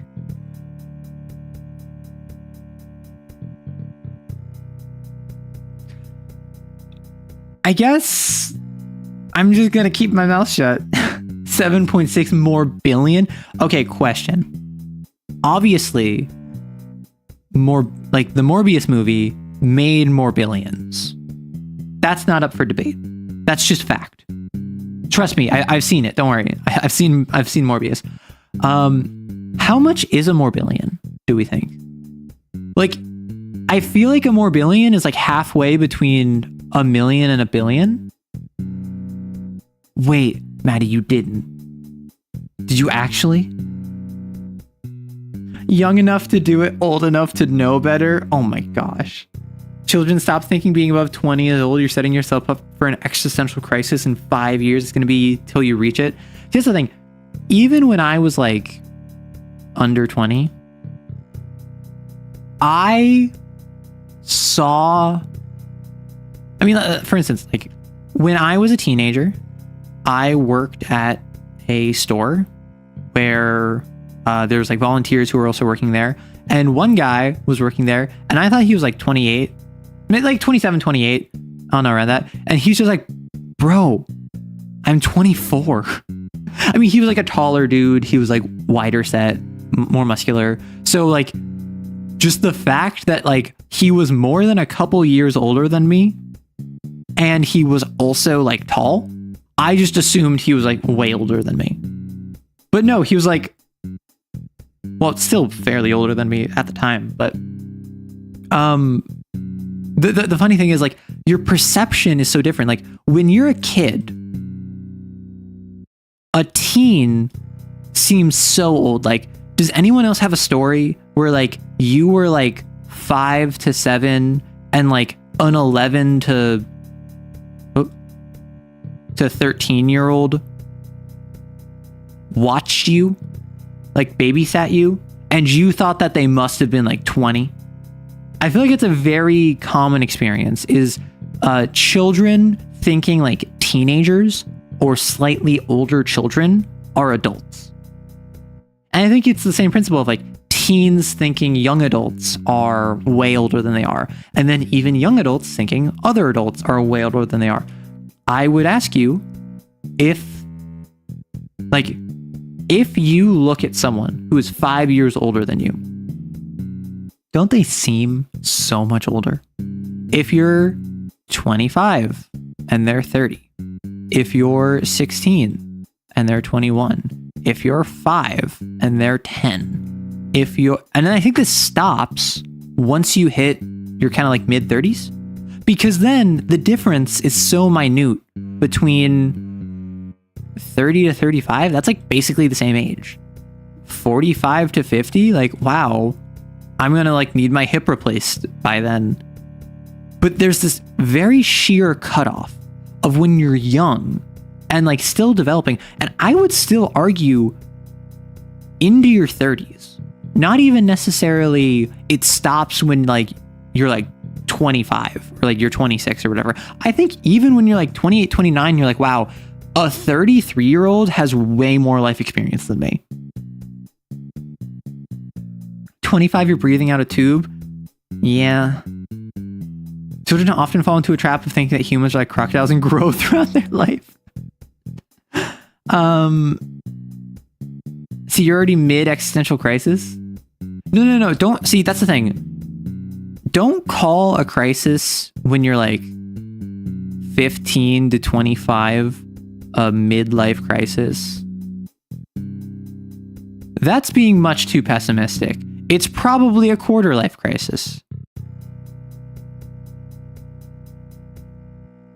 Because think about it. If you have this crisis at, let's split the difference, 20. And then you have another crisis at 40, which is your proper midlife crisis.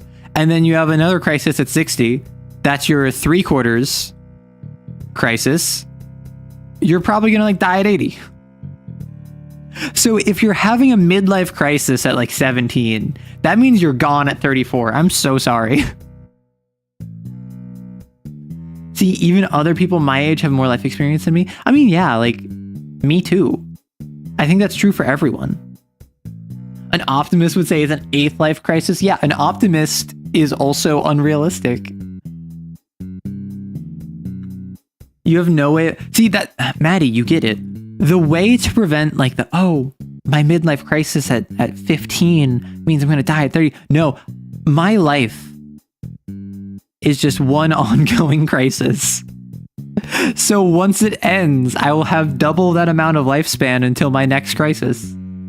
And that's the thing, is that I think what a lot of people ignore is that when it comes to competence, something I love saying, and I actually literally learned this, I heard this first, I think from a Dimension 20 show, like a D&D show, is competence is domain specific. You might look at me, and maybe you and I are the exact same age, and perhaps you're like, wow, Arrow really has their life in order. Arrow really like knows what they're doing. They're pursuing their passions. I'm so jealous of the fact that Arrow like has this clear goal in mind. And I think that that's a false comparison because I don't have a clear idea in mind. I don't have my life in order. I am constantly struggling, just like you are. However, when it comes to creativity, when it comes to editing and like the discipline that comes with that, when it comes to improv and crowd work, these are things I am much more comfortable with than a lot of other tasks in my life. I would say I'm highly competent in these regards, and these are why these are my forward-facing presentations on my channel. I'm often talking about life advice or creativity or diligence or improvisation. I'm working jokes off of one another in crowd work. I'm interacting with chatters.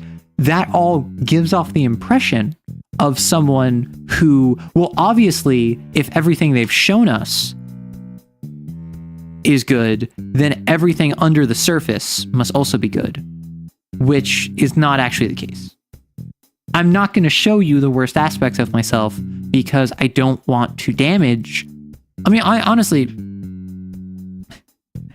I don't show off the worst aspects of myself mostly because I don't want that to damage the vibe, really. I want this to be a space where you can feel inspired, that you can have a well of creativity, that you can be entertained. I think with certain things going on in the world right now, being a bystander and saying and doing nothing is not good. But I also recognize that not every space needs to be a political space. Not every space needs to be a reality check space. Not every space needs to be a steeped in current events or opinions or arguments or whatever. So that's why I am not here to coddle. I am here to inspire. I'm not here to protect you from all of the bad stuff of the world. I am here to say, hey, you're pretty all right. Let's do amazing things together. And maybe, just maybe, the ability to ban your fellow chatter is enough to give you the agency you're lacking in your real life, right? That's the kind of mindset I have. So if I bring up how, I don't know, what's a kind of like funny, but ultimately like negative perception for me? Like I try my best to take care of myself physically, but I struggle with that, right? Like sleeping well, eating well, all of that. Like I am not as good at, you have seen me be like, yeah, it's been like 8 hours. I haven't drank any water. Also, the last thing I ate was like half of a bagel. I'm fine, right? And then chat gets upset at me, right? That's not something I want to make a focal point of my stream because I recognize the fact that, well, that's not really what a lot of people are here for. A lot of people are here for D&D. Now a lot of people here are for Lancer. And honestly, the Vampire the Masquerade short popped off. I was not expecting this. I'm very happy about that. Did I eat well before stream started? I did. I had to kick stream back 15 minutes. You were actually here, Coyd. Where I had rice and egg. Pale hydrate. Yeah.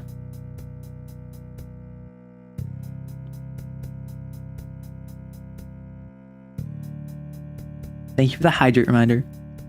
Farrell, what is going on? Why are your messages keep being deleted? Why do you keep retracting your messages?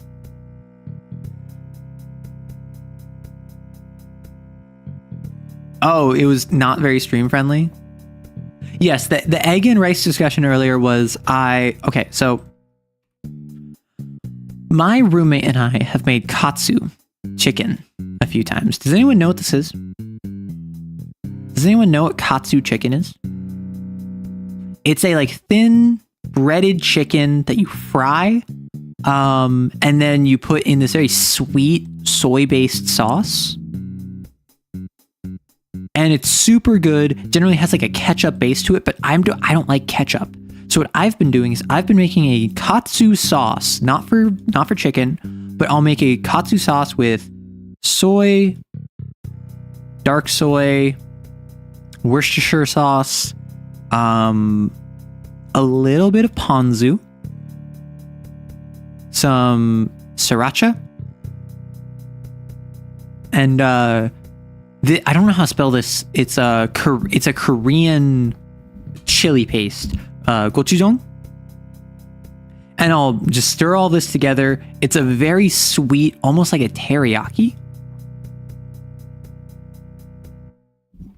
Like a teriyaki style sauce. And what I'll do is I'll have a bowl of rice.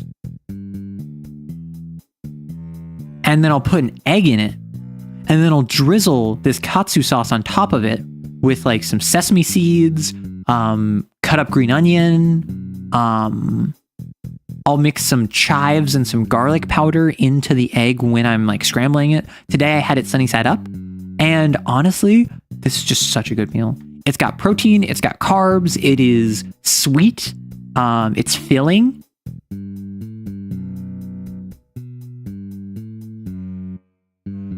Oh, gochujang, yeah. Katsu is so delicious. I keep meaning to try other forms of donburi when I go out for Japanese, but katsudon, my beloved. No, this is so good, honestly. And the main thing is, like, even without the egg, I first was making bowls of rice where I was adding the katsu sauce. And then I would have like edamame in it for protein. This is such a good, easy meal because earlier in the year, like for my roommate's birthday, I got them a rice cooker.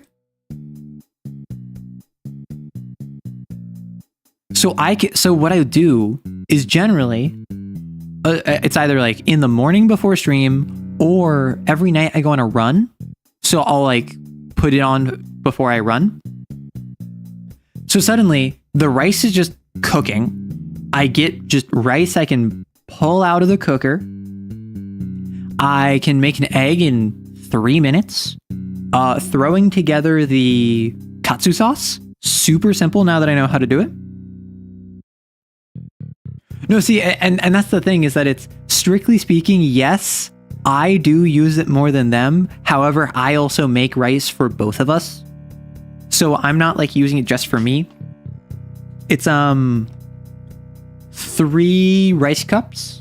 It's like 3 cups dry rice, which I think ends up being like 5 cups of cooked rice.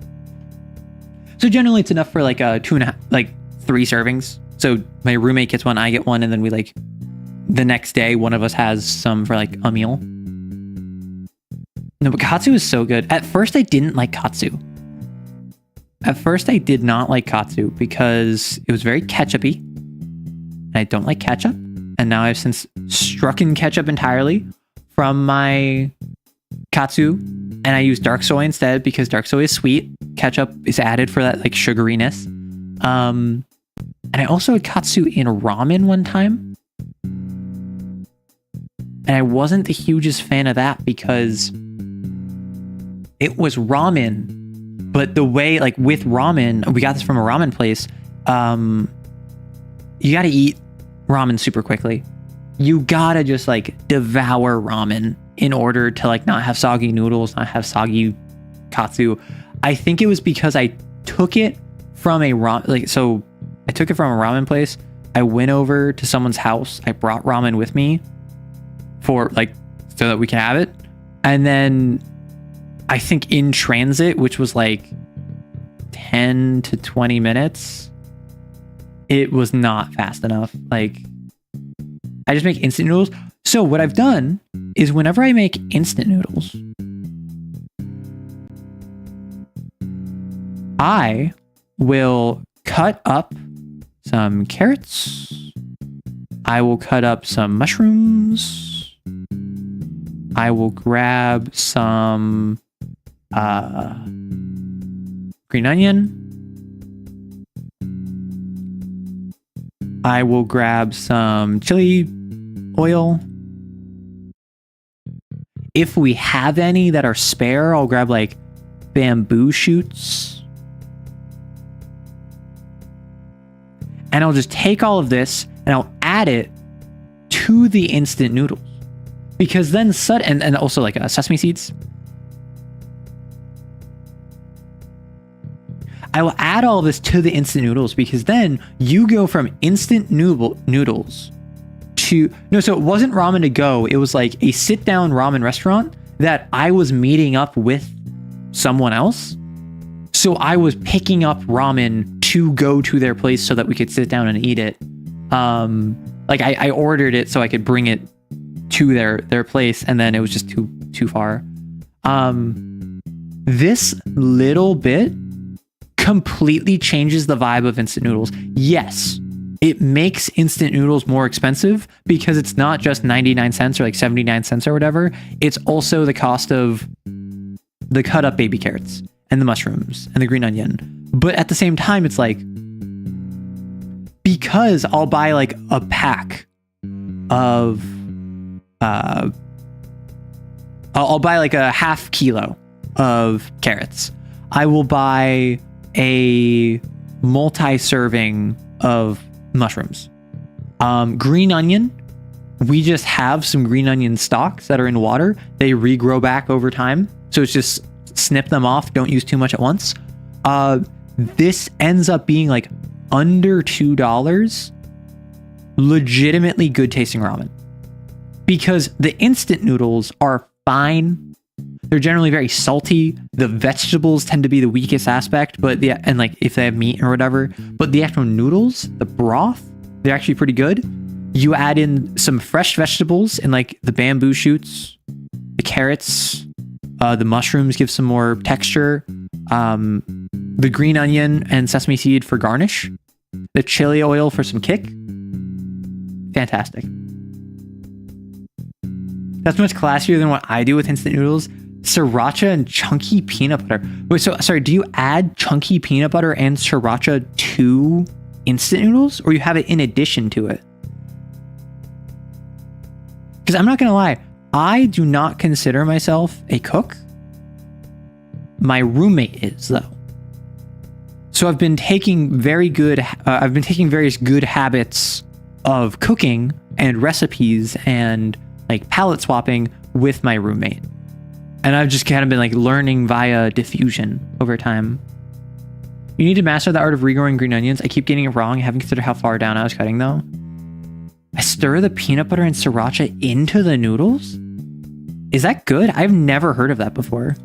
Like, I've never heard of adding that. I imagine that kind of gives you like a peanut noodle.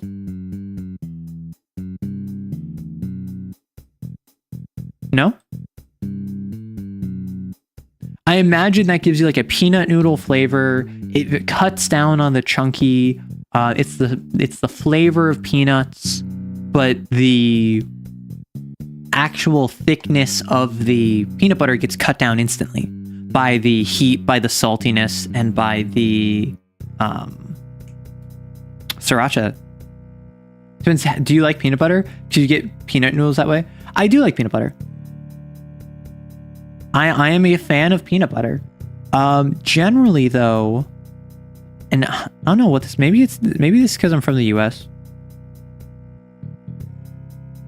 I have a couple brands of like peanut butter, maple syrup that I just like, I prefer. I'm not necessarily like loyal to them, but I do have specific brands that I'm like, if I'm going to have peanut butter, I want it to be this type of peanut butter. If I'm going to have maple syrup, I'm going to want it to be this type of maple syrup. And then if I don't have that, I'll usually just skip because I'm not super big on either of them. But like my roommate likes a different style of peanut butter than I do, and their style is cheaper. So we'll generally get that one, and then I'll try it and I'll be like, you know? You buy Jif? See, I normally have Jif because that's what I grew up on. But Jif is also like 4 times as expensive as just like Nameless brand. As like No Name. Yes, the water and heat make the peanut butter thinner, and the sriracha adds a good counterpoint. You were introduced to peanut butter in instant ramen. Interesting. I mean, yeah, because if you think about it, that's high in sugar. It's high in calories. I actually don't know how well it is in terms of like breaking down the sodium content. But like instant ramen will have like 60 to 70% of your daily sugar intake or salt intake because it needs to be so preserved. So cutting that down makes it way healthier. Peanut butter and cheese quesadillas. So quesadillas is another one where like my roommate, that's a go-to for them, right? That's just like one of their go-tos. Peanut butter in them. I've had good results from store brand peanut butter, less so Skippy and Peter Pan compared to Jif. Interesting. I use a lot less of the sodium packet when I use the peanut butter. Wait, there's a sodium packet? See, when I think ramen, I think of like, I think of cup ramen. And when I think of cup ramen, no, I don't want reviews. I want images. I think of like this, like cup noodles. So this is literally just, you pour boiling water in right here. You let it steep for like 3 minutes, and then you either eat it in the cup, or what I do is I pour it out into a larger bowl so I can mix in like my carrots, my mushrooms, all that. You're a block of dry noodles ramen kind of guy. Is that like cheaper at scale? You buy the bricks? So like I've made ramen before with like a brick of noodles, but I don't consider that instant ramen, do I? Sometimes if I have the money, switch to the peanut butter for chocolate chips because they actually... Chocolate chip quesadilla? That sounds so good. You're a block of top ramen dry munching girly? What is this, Undertale? Dang it, Arrow. What are you dang-iting me? It's cheaper? Is it? Because like a single serving of this is going to be like 79 cents. So like roughly 2/3 of $1 USD. I think personally, 2/3 of $1 USD for a meal, not that bad. You just grab a brick and put the seasoning on it and eat it. And I put the seasoning on and eat it.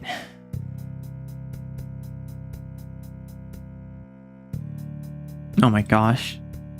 Try it. See, that's the thing. I actually just got some chocolate chips from the store because I was talking with my roommate and I'm just like, I love pretzels. Right? One of the things I love is pretzels. This is like my favorite snack. It's always been my favorite snack ever since I was a kid up until now. I would go so far as to consider it a comfort food. Like, this is something that I will, assuming I don't run into like, and like pretzels are one of the reasons why I've never tried keto, is like, unless I'm like on a diet which forbids like bread, or I have like some sodium issue, I think I'm going to eat pretzels forever. I love pretzels.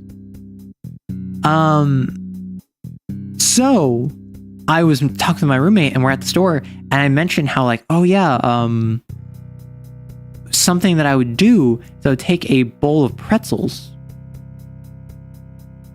and I would mix in some like chocolate chips, because then you get the salty and you get the chocolate, and it's like, I grab a pretzel, I grab a chocolate chip, I eat it at the same time. It's so good. If you have anything other than dark chocolate, get out of my stream.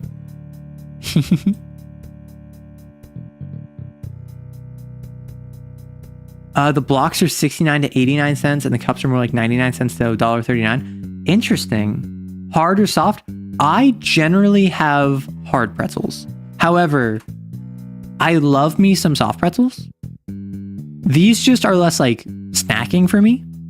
These are more like, oh, I'm watching a movie. Let me make a soft pretzel. I'm showing my friend a show. Let's make soft pretzels. Peanut butter and cheese crackers. Do you know what that reminded me of? That reminded me of combos. I know it's not what you were referencing, but like, does anyone remember combos?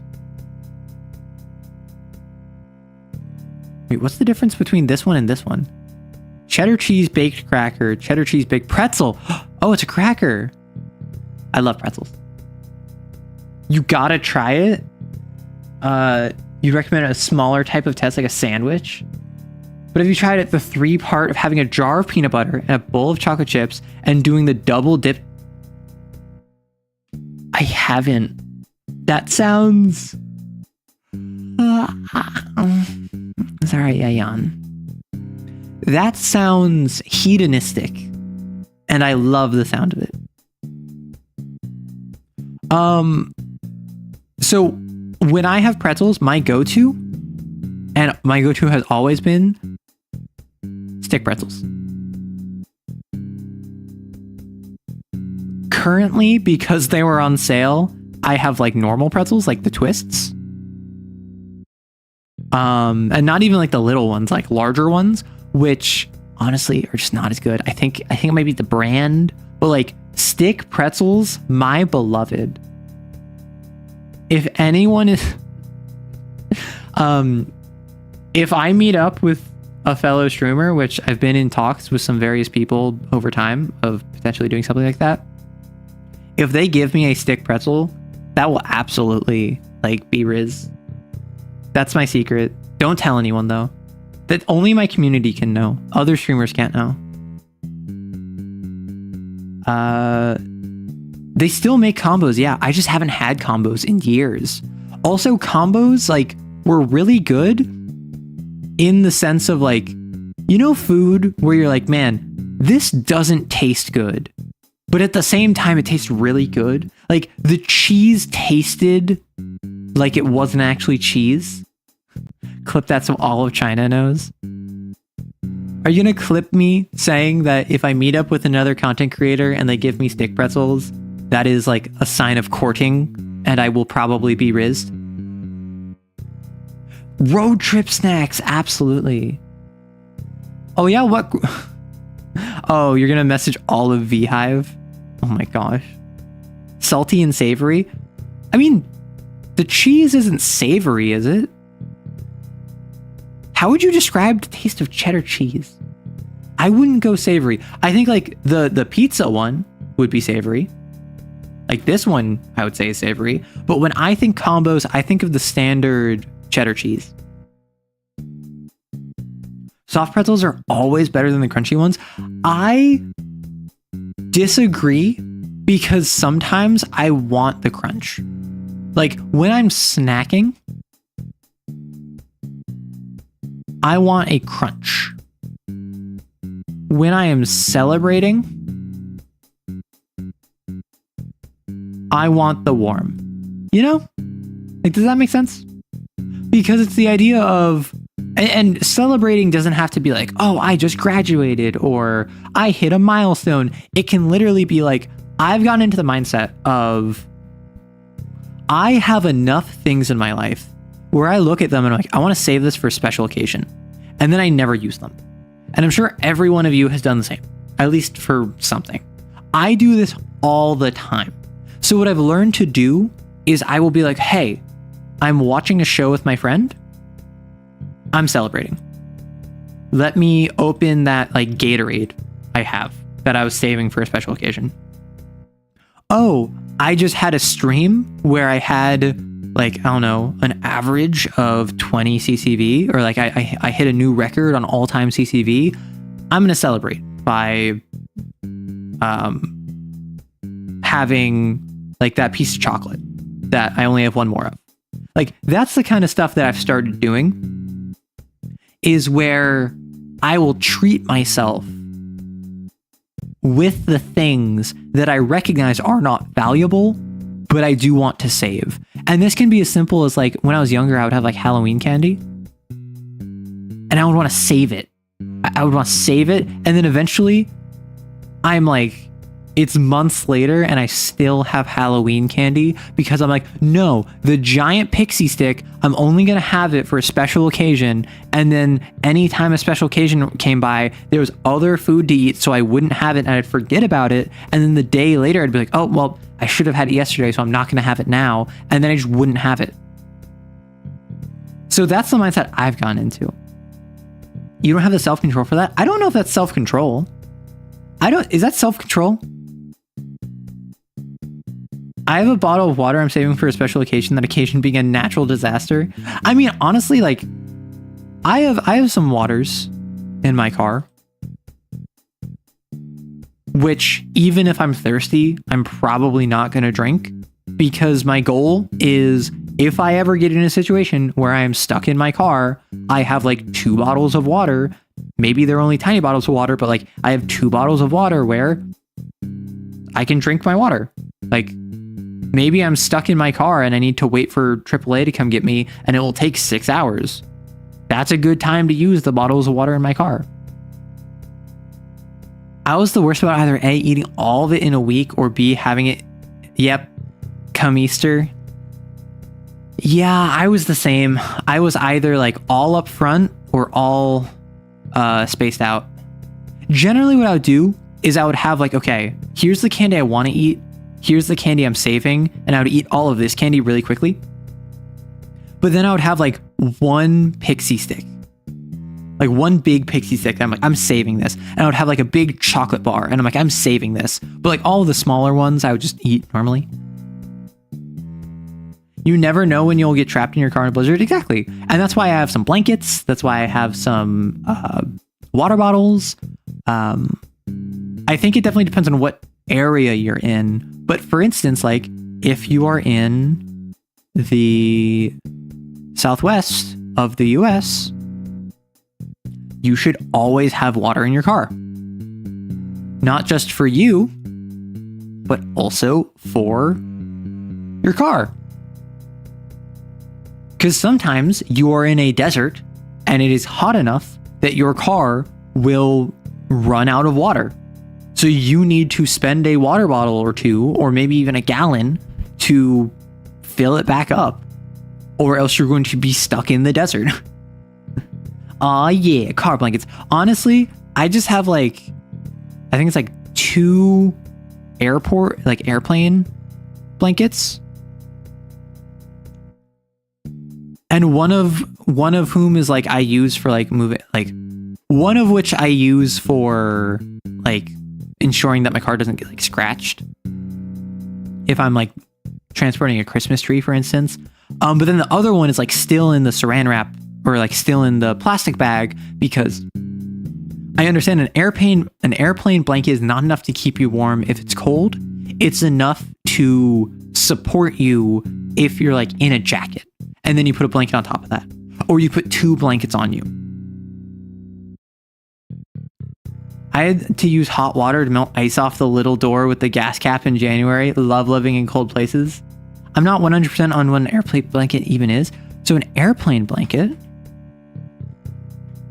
is literally, this is not. These are not what I'm thinking it is. It's literally just a blanket. It's like a really thin blanket and kind of small that they give you on airplanes for like international flights, which is like not large enough to cover your body.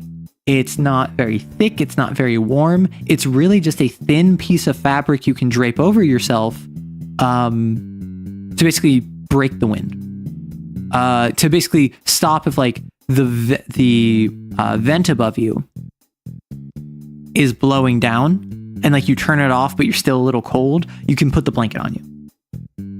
You have a 10-foot by 10-foot blanket? Maybe it's just a bunch of aircraft bolted together. No, so that's a different thing. That is a airplane quilt. I'm talking about an airplane blanket.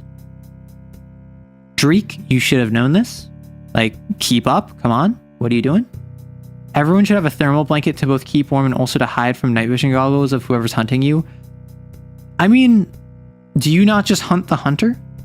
Am I the only one who I took the IPSN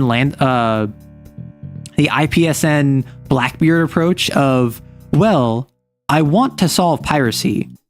So what's the solution to piracy? No more pirates. Dang, I hate it when people are hunting me. What's the solution? No more hunters. But you also need to hide from night vision goggles of your prey. That's fair. You know what, Drake, you convinced me. You've convinced me.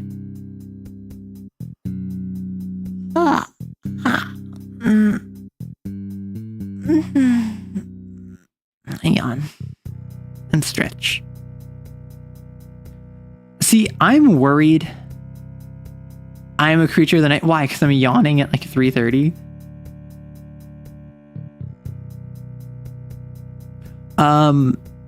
So when I am concerned though, I have yawned enough and made questionable noises that I'm worried that there's going to be like a compilation of me sometime where it's just like arrow yawns compilation. Unfairly adorable yawns? No.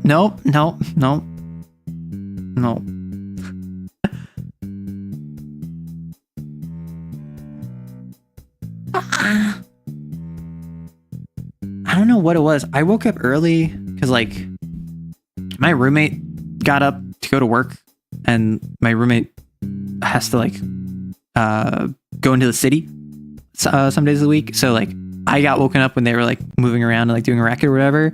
And then I went back to bed, and then I woke up and I was feeling fine. I'm like, wow, yeah, I'm awake now. Like I have a couple hours before stream. I'm like up and good. I don't know why I'm so yawning. I'm yawning. But so I'm in my bed. I'm like, okay, I have a couple hours till stream. All is well. We're fine. And then I just stayed in bed, and I kept my eyes closed, and my eyes started hurting. So I kept my eyes closed, and I was feeling tired. So I stayed in bed trying to sleep, and then I ended up getting out of bed way later than I expected, despite the fact that I woke up twice far earlier before stream. Luckily, I wasn't rushing for stream. It's just I had to eat. You'll clip all of them. Gonna riz up people with the yawn compilation. Got home, showered, and passed out at almost 5 a.m.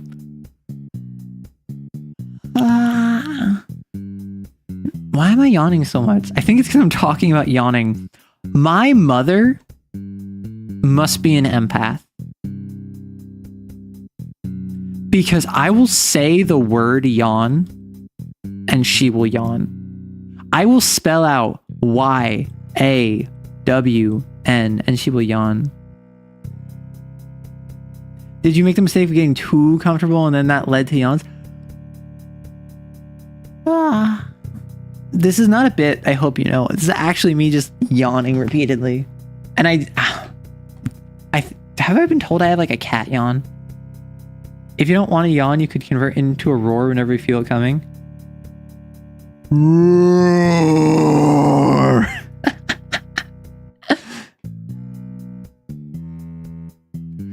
It didn't work.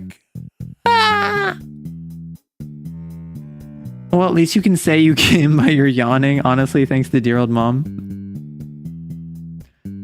Yeah, I'm normally not this bad. I think I'm literally just tired. So what happened is that last night I was running a game of Werewolf the Apocalypse for my roommate. My roommate was supposed to get ready and like be able to play by like midnight. Did not get ready by midnight. So then we started late, we ended late, and then we went like, because we ended late, I went to bed late. So then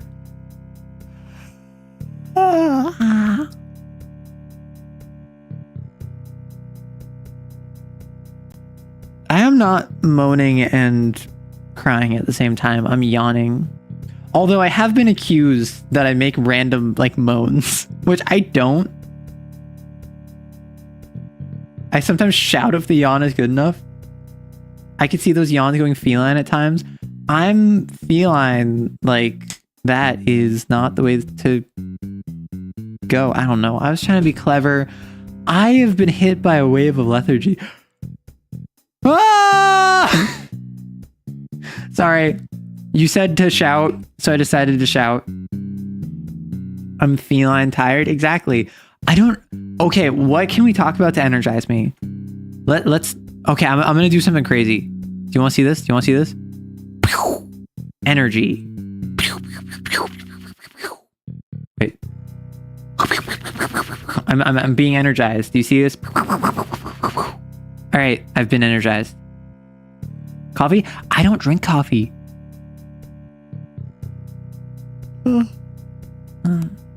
I don't drink coffee. I'm a tea drinker, and I drink tea. Okay, this might actually be part of it. I drink tea in the evenings.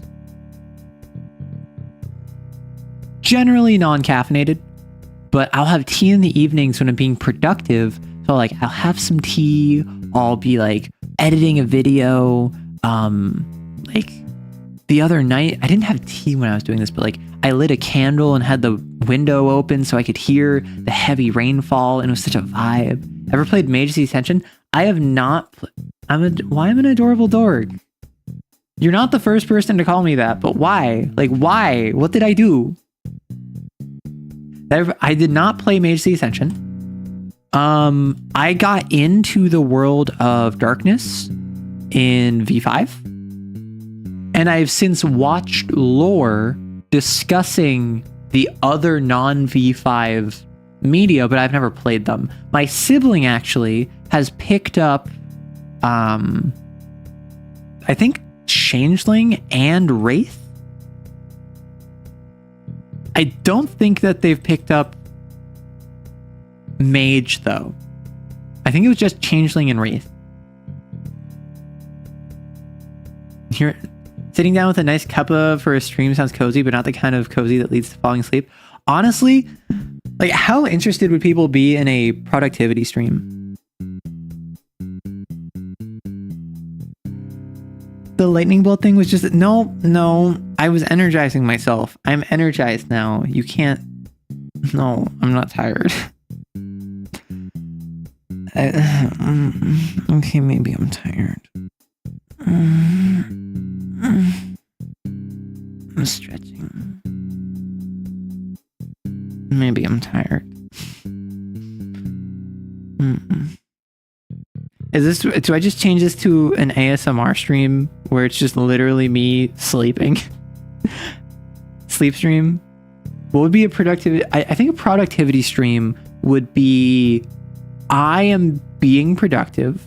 I am editing. I am writing. I'm doing something creative. And the goal is not that I'm going to be interfacing with chat. The goal is that I am streaming and you can join and be like, hey, I want productive vibes, so I'm going to be productive too. And then it's just kind of like we feed off each other's energy. What I've been doing on Twitch is I've been coding, and I've been actually developing a game. Who here does not know about the visual novel we as a community have been making? How different from the visual novel on stream? So Koid knows about that. On stream, I'm making a visual novel with the community where I'm actively taking suggestions. I'm actively working with the community to make this. It's not equal parts the community and me, but it is like 80-20. It's like 90-10. So that is actively involved with the community. That is the community is participating in the creation of this game. Y'all are telling me what you want to see. Y'all are giving me suggestions. Y'all are saying who your favorite characters are and what you want them to do. But what I'm suggesting is what a lot of other people do, which is a productivity stream.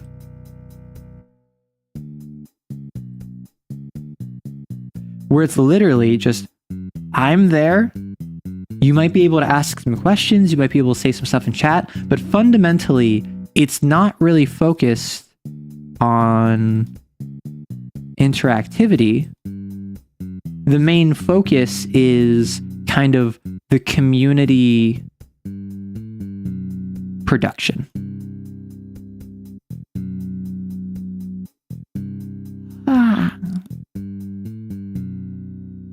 You're the shoulder soot sprays. I don't need good boy tea. I have tea later, though I could make some tea right now. I don't know if that would wake me up. Probably going down the stairs and coming back up would wake me up more. Wait, what got clipped? What got clipped? Sounds potentially neat. I mean, honestly, I could do that in the Discord. I don't really...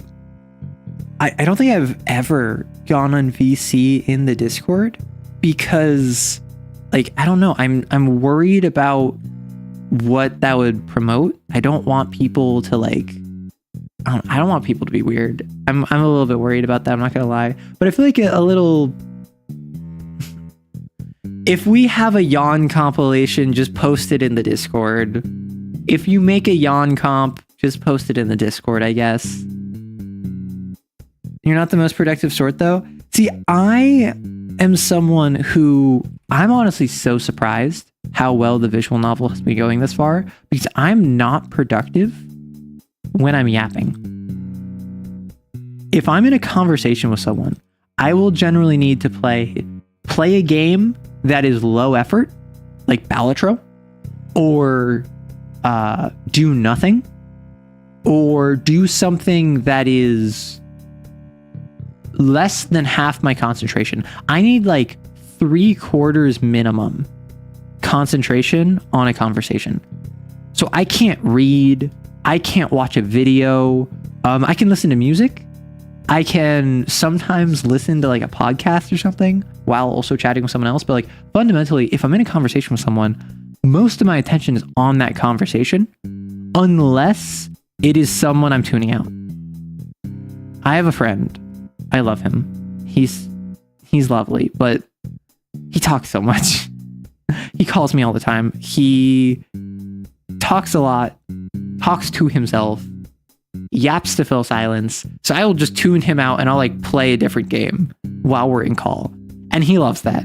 He loves the idea that like I'll respond to him occasionally, but fundamentally he's just kind of talking to himself.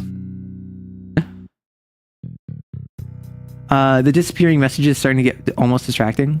Imagine being productive couldn't be me. Well, don't worry about the chat. Just focus on the stream, I guess. He is a great white noise generator friend. However, what he has done is he called me one time. I'm in bed. So I answer. And I'm like, hey. And he's just like, yo, what you doing? And I'm just like, I'm in bed. Because it was like 2 a.m. And he's like, oh, cool, I'll get in bed too. And he goes to his bed and then starts chatting. And then I'm like, okay, all right. And then eventually I'm like, okay, well, like I'm heading to bed now. And he's like, what do you mean? You're already in bed? And then I'm like, okay. And then he's chatting. And then I turn off the light. Because I was not having a good day. I was having a kind of bad day. So I turn off the light. And minutes pass where he's still talking. That is not the first person I've risen into bed. Wait, not like that. Not like that. I'm talking in terms of like, that is not the first person I've been on call with. And then they're like, hey, how about we take this to bed? Like I've been in calls with people where I'm just like, I'm heading to bed, and they're like, yeah, I'll hop in bed too. No, okay. No, dang it. Aw, dang it. Aw, dang it. Aw, dang it. You don't ask where those people are disappearing to? Calling a friend while they're in bed? Scandalous. The most clip-worthy. You knew as soon as I said it that I regretted it. Anyway, so I turn off the light. And he keeps talking. He does not pick up the hint that I've turned off the light. And then minutes later, he's like, hey, why's your light off? And I'm like, because I turned it off to go to bed. And he's like, okay, I'll do that too. And he turns off his light when he's in bed and he keeps chatting. And then eventually I'm just like, I'm trying to sleep. And he's like, why are you trying to sleep? And then I'm like, because it's 2 a.m. And he's like, oh yeah. Because he's on the West Coast. So for him, it was 11. And he's like, okay, I'll let you go to sleep now. And then he said one more thing. And then after his one, oh yeah, I was on FaceTime. That's probably, I said called, we were FaceTiming. Cause this is someone who I've known for years. And then he's like, oh yeah, but one more thing. And then he says the one more thing. And then he keeps talking. My mans said, okay, I'll let you go. And then kept talking for 20 more minutes. And you want to know what the most surprising part about this is for me? This is a short duration of time for that to happen. I don't know if any of you are from the Midwest, where it's very common to be like, well, I think we better be heading out. And like, then you talk for 20 more minutes and then you leave. That is every single time I'm ending a conversation with him. Wait, why is this getting juicy? That's when I start fake snoring. If your friends are that forward about getting into bed while on call with you, I can see the reservations Discord. You have a friend like that? No, and that's the thing. Like, I love him. He's great. I've known him for years. We're very close. However, he is not the smartest in these sort of things. Well, in the old dusty trailhead, need a metaphorical trapdoor to drop people down when the combos get too long. That's what happens when I time people out in my chat. That's what happens when I send people to soup. Although I have a habit. So when it comes to like phone calls, when it comes to calls, if it's someone I know, I will answer. There are very few circumstances where I will not answer someone who I know that is calling me. Not just because I think it might be an emergency, but literally just because like I probably am not doing anything better. And even if I am, I'm the sort of person where I constantly say like, I might not be good at reaching out, but I am good at like responding, or I try to be. I will not answer if I am on stream or like using the restroom or if I'm asleep or whatever, like very basic stuff. However, I will answer. I will absolutely answer the phone if I am in the shower. And I have been FaceTimed where I have picked up in the shower, like, yo, what's up? And they're like, what are you doing? And I'm like, I'm showering. And they're like, why would you answer in the shower? And I'm like, because you called. And they're like, call me back in like 5 minutes. And I'm like, okay. And then I hang up. But like, I've answered my mother in the shower. I've answered the same friend I was just talking about in the shower. I've answered my roommate in the shower. Like, obviously I don't show them who I am. I like position the camera at the ceiling.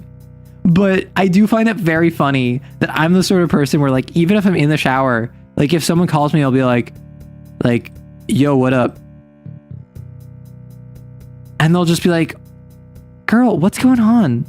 And then I'm like, oh, I'm just showering. And they're like, why would you pick up in the shower? Oh no, so what I do, it's for the bathroom acoustics, exactly. No, so what I do is that it's like if I'm showering, like from a top-down perspective, like that, and then like I'll be standing like there because I'm getting water. Like I have a little like towel rack here that my towel will be like there, and I'll put like my phone there. So I'll just like reach out, answer. The camera is pointing at the ceiling, so like there's no risk of it seeing inside the shower. So it's out of the stream of water. You brought the one you lured to bed into the shower now? No, the shower was first. I've answered my buddy's call in the shower before I answered it in bed. However, I have also answered like other streamers in bed. And then they always make it weird.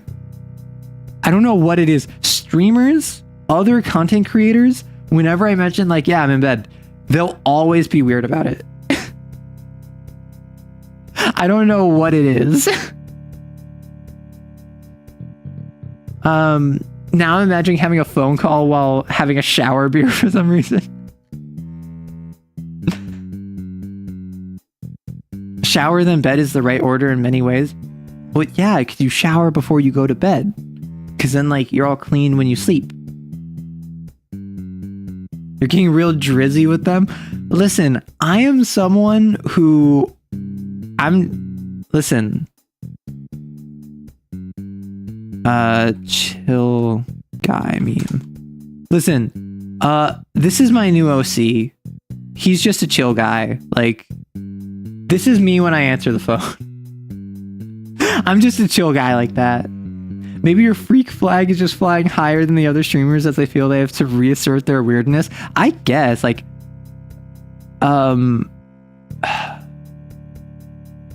I'm thinking, so in terms of like freak, like obviously I'm not going to talk about who, but like I've talked with some other content creators and I am not the biggest freak I know.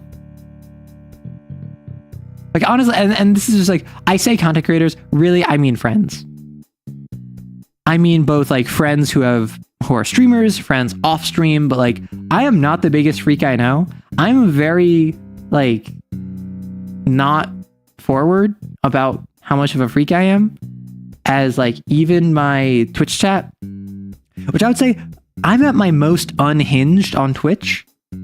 Even Twitch chat doesn't know how much of a freak I am. Twitch chat just kind of like tries to rizz me up and fails. YouTube, I'm so sorry if you did not know. I'm normally so nice on YouTube, but Arrow chill dog sona. I don't have a dog sona. None of my friends are very big on phone calls. I only get calls from my mother and scammers. See, that's the thing. Most of my friends aren't big on phone calls. Like Discord calls, one of my buddies, he'll call me like pretty regularly. That's the buddy I was talking about before. One of my friends, she will often text, but occasionally she'll just randomly hit me up and be like, hey, and I'll be like, what's up, girl? Arrow needs someone to match my freak. That no one is thirsty as chat. Actually, that's a lie. That's a lie. I know 2 people who come to mind who are thirstier than chat. One of whom has been in chat and who I blame for making chat thirsty. The other of whom is not a streamer friend. What if Arrow Writes was Arrow Freak and instead of talking about D&D and Lancer, they... Go on? You want to finish that sentence? You might be the biggest freak you know. See, that's the thing.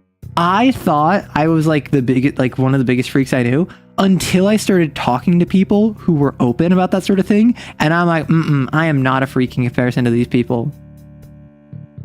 Where does Roasted fall in this?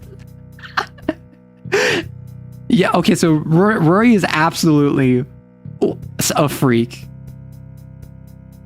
Like, I'm absolutely gonna say Rory's a freak. In fact, I'm gonna go to his Twitch chat right now.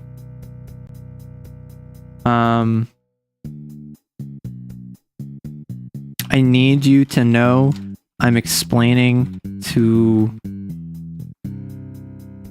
my YouTube audience Freakston is real. Okay, I just informed him that I'm explaining to you guys that Freakston is real. You can't complete the meme because not Twitch TOS. That's fair.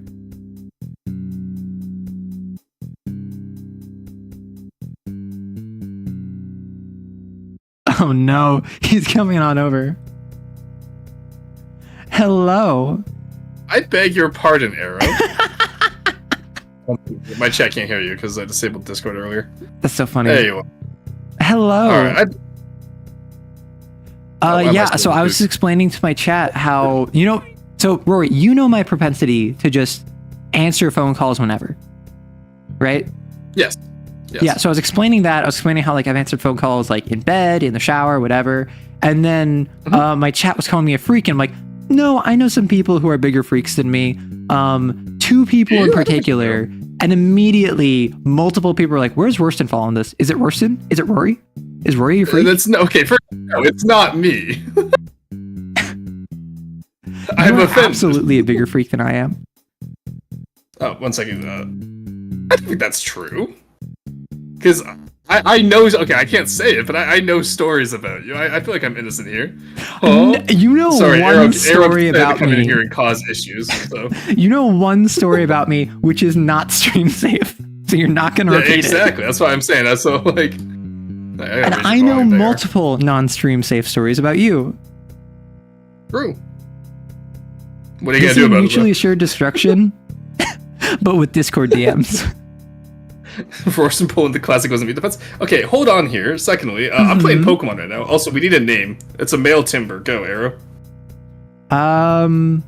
Woody. And she calls me a freak, chat. All right. No, see, of course, you said timber. I thought like timber, like wood timber, not timber as in like. No, you're right. It is a pun on timber. Yeah. So yeah, it's Roar's mates. I have no evidence to back this up. What do you mean, Corey? What do you mean by that? See, someone in my chat brought up a very good point. Like, they're both threatening to leak DMs, but they're threatening to leak the same DMs. Rory has said we would like be screwed if our DMs leaked. And I'm like, no, you would be screwed. No, okay. I have 2 people where it's mutually assured destruction because with you've said some heinous stuff lately, and Neko and I is just immediately mutually assured. No. Neko and you is not good. Neko and you is bad.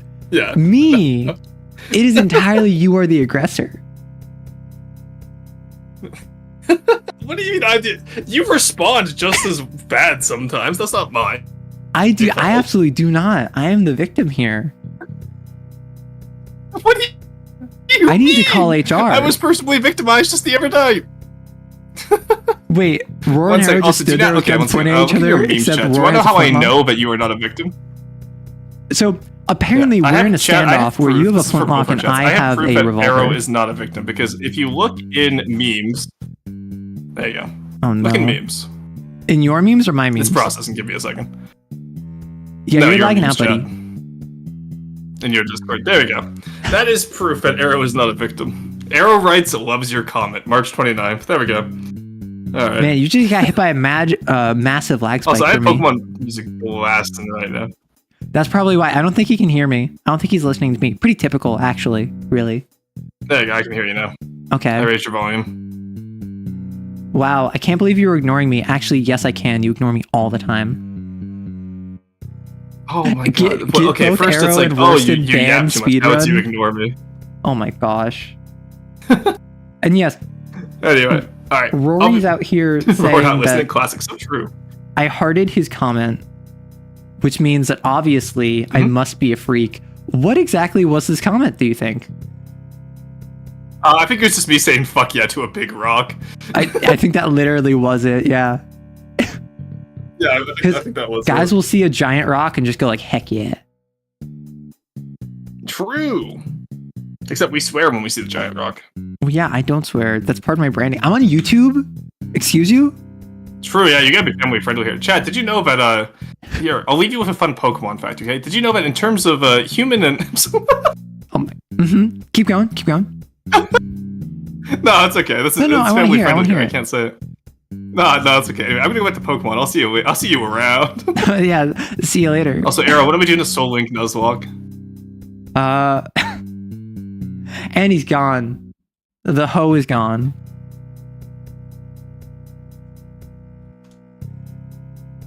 Okay. Rorston's version of the Vaporeon meme is gonna be some rock Pokemon. See, Rory's into that Typhlosion. I know it. I know it to be true. The Pokemon is holding a block of wood. That's what's weird about it. Oh no.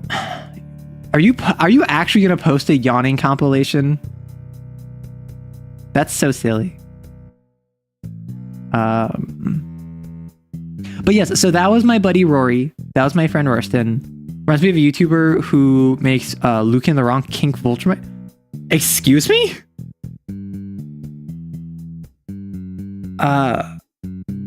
Yeah, listen, if anyone wants to go over and bother Rory in his chat, this is his chat. He currently is streaming. I think he streams every day but Wednesday, Thursday at 11 PST. So at 1 EST. Or sorry, 11 MST. So 11 11 MST. So 1 EST. So if you want to go bother him, by all means, swing on over. Yeah, just bother him with some messages. If you're a follower on my chat, make sure you drop some emotes. Yeah, mountain time. Which I can't dunk on West Coast and also catch Rory. I have to dunk on MST. But like MST is so forgettable. It is time for mountain. The what is it? The Gokunuro? So I just played Disco Elysium. I just beat Disco Elysium.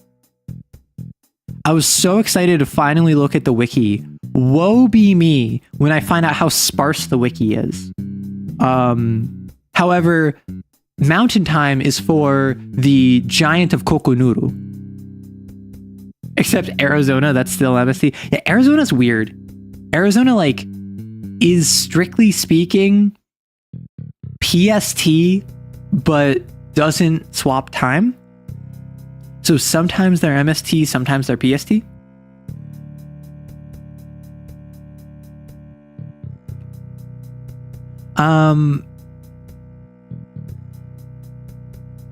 Oh, so Undead Humor is a YouTuber who does some Invincible and other superhero skits. Oh, okay. Is it kind of like what's his face? I think it's Solid JJ. Does like Avengers stuff, but like basically like voice acting memes. As long as you don't get PTSD from visiting Arizona. I don't know. I visited Arizona plenty. I have family there. And the water is nasty. Everyone there drinks bottled water, and I do not blame them. I personally am at the point where when I'm in Arizona, I would rather use bottled water to brush my teeth than normal water. Even showering. Like, I don't know about you, but like sometimes when I'm showering, like I'll like get some water in my mouth, so I have to like spit it out or whatever. But like, I will keep my mouth shut when I shower in Arizona. You'd rather be in Arizona than your current state? That's valid. Arizona is problematic, but it's also so beautiful. Like, I don't know if anyone likes this aesthetic, but Arizona sunset. Like, just look at this. What is this whiteboard? Oh, shut up, Rory.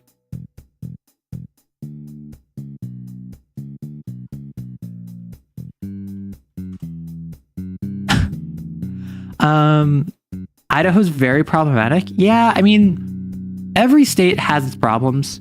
And even if you're going to be like, oh, well, New York is pretty great. Like, New York still has upstate New York, which has its problems. California, very divisive. It has a lot of major population centers, which holds a lot of the legislative power, but it's also home to a lot of different areas that are problematic for whatever reason. It's also always on fire. The Northwest constantly is under rainfall, rising sea levels. It's dreary, it's gloomy. The Seattle freeze is real. Where like you move to Seattle and you just can't make friends for whatever reason. The Northeast and just the East Coast in general, super just, I don't know. I've heard it described as the West Coast. So the West Coast, everyone is nice, but not helpful. The East Coast, everyone is helpful, but not nice. So on the West Coast, everyone would be super kind to you if you have an issue, but like, oh, I'm so sorry, I can't help out. Like, best of luck to you. In the East Coast, someone will like call you stupid for getting a flat tire and then proceed to help you with your tire. I thought that was a PNG of Morrowind. No. Arrow's now known as Freako. Good to know. That's not true. I recall multiple distinct days in the past decade where California has not been on fire. Listen, there's been at least a handful of days where California was not on fire in the past decade. Though Washington, Oregon, or maybe Colorado is probably more realistic. I mean, Minnesota, interesting. I thought you were complaining about the cold earlier. Like, Minnesota is very cold. I don't know geography well enough to say like, oh, here's like the best state, right? Because also the best state determines entirely on your needs, right? It determines based off of what facilities do you need access to, what requirements do you have, what amenities would be nice versus what medical procedures are required.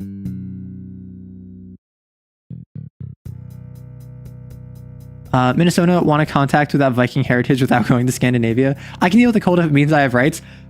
You know what? That's valid. That's valid. The state I want to be in is somewhere between solid and liquid. So what I think you want is I would suggest Oobleck. Some would call it a squalid in that it is an ooze that is partially solid, partially liquid.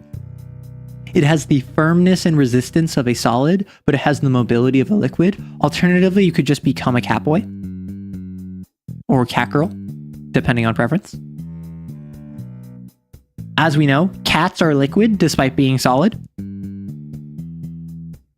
Sorry, I shouldn't get into politics stuff. That's the thing is that on my channel, I'm not anti-politics. I have no rule that says don't talk about politics. However, I do recognize that not everyone wants to talk politics.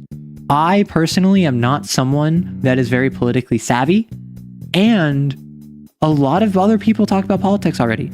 Not to mention it's like a brand risk. It is going to lower accessibility and algorithms. If someone comes in and they disagree with what's being discussed, they're probably not going to stick around to see, oh, well, let me change my mind. They're probably just going to bounce. So I'm not one to really discuss politics. I'm not anti-politics. No, I do not want to become a cat boy, nor do I want to become a cat girl. I am saying that if you want to be in a state between solid and liquid,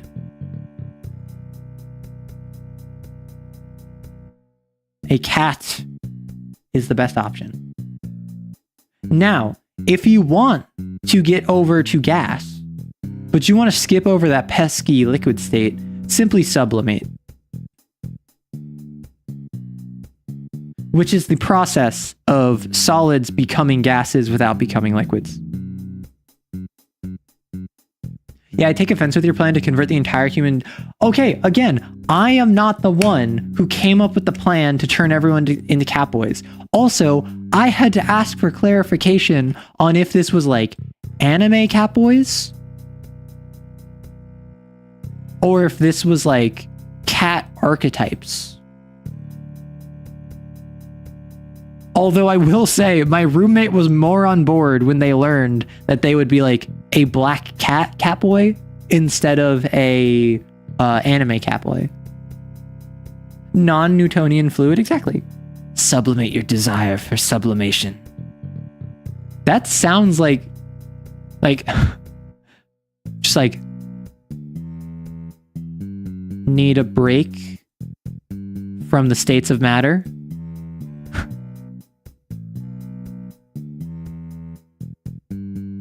Sublimate your sublimation. Tabaxi catboy, not just human with cat ears. So when you think of like a cat person, right? Is it just me? When I think of cat person, I think of this is a cat that is like a bipedal. It's like a tabaxi, right? It's they have like paws, they have a tail, they have paws. But when I say like a cat boy, cat girl, I think of human person with cat ears.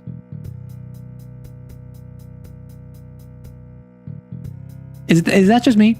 Cat person, the gender neutral term, tends to be more cat, whereas cat boy, cat girl re-emphasizes the humanity. Arrow giving you a case of the vapors, sublimate your sublimation. No.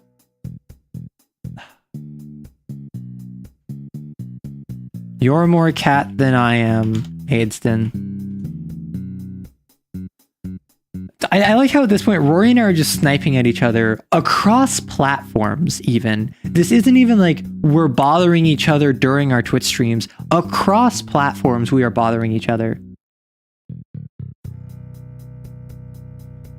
Yep, that's the continuum of cat person in a nutshell. D's nutshell. Got him?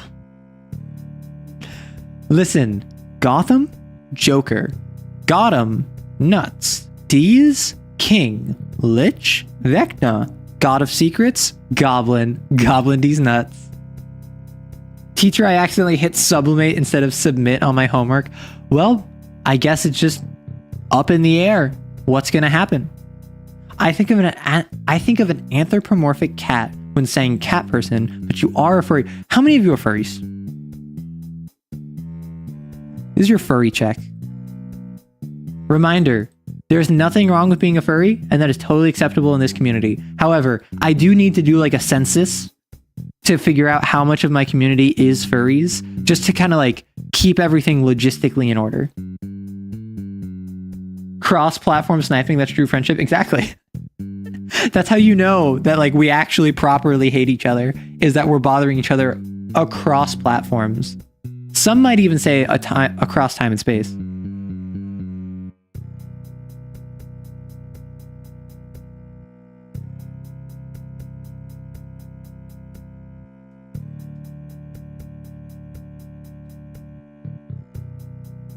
Let me real quick. I'm sorry. I'm busy threatening one of my chatters in a different person's chat. Depends. How do we find furdom? So that's not a joke I'm gonna make on YouTube. I would make that on Twitch, not on YouTube. So furry check. If you identify as a furry, I think that's the important bit. Or I would say like a scaly, or if you identify any sort of like, we've talked about this before. Is it a feathery? Can I make a poll? I think I can. Start a poll. Do I know what you are. Furry. Yeah. No. Okay, that's my poll. I know what you are, furry. A hollow bony? Wait, so are you saying people who are like furries but for birds?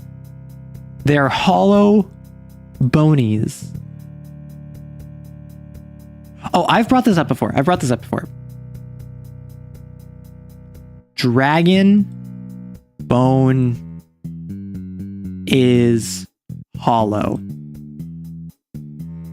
Ergo, they should be vulnerable to bludgeoning. Think about it. They're flying creatures. The traditional dragon is based off of the dinosaur. The dinosaur has in recent years broadly been accepted to have some degree of feathering, whether that is all dinosaurs or some dinosaurs. I don't know personally, but I do know that feathery dinosaurs have gone an uptick in cultural perception, particularly given the fact that birds are descendants from them. Because dragons are flying creatures that are based off of dinosaurs which evolved into birds, it makes sense that dragon bones would be hollow to assist in their flight. And because of that, it means that they would be vulnerable to bludgeoning damage, because what is the most effective means of taking out a bird is to just punch it. Oh, apparently we don't have a lot of furries. Nice. Any enemy of Arrow is a friend of mine. I can promise you that. My worst enemy? He is not my worst enemy. Wait. I have protection from him or for him now? What is going on here? What is happening? Dragons are like fish. See, that's the thing. Dragons are like fish, but they're closely aligned with birds.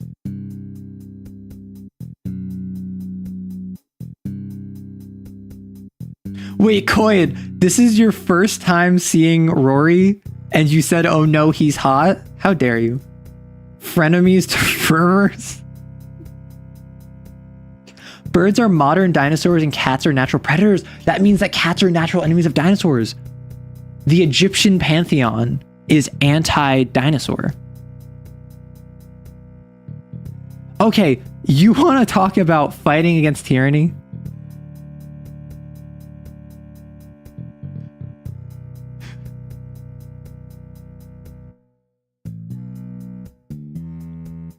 Oh, not too pog.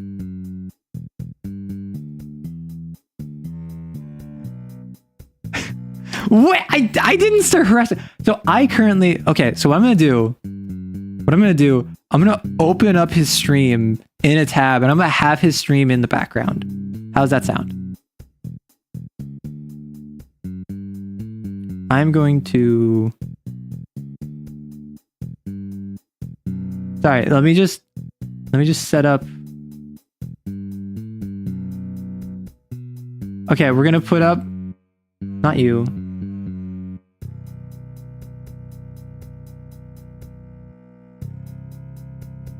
We'll put him in the corner. So, do you have audio from this? You don't.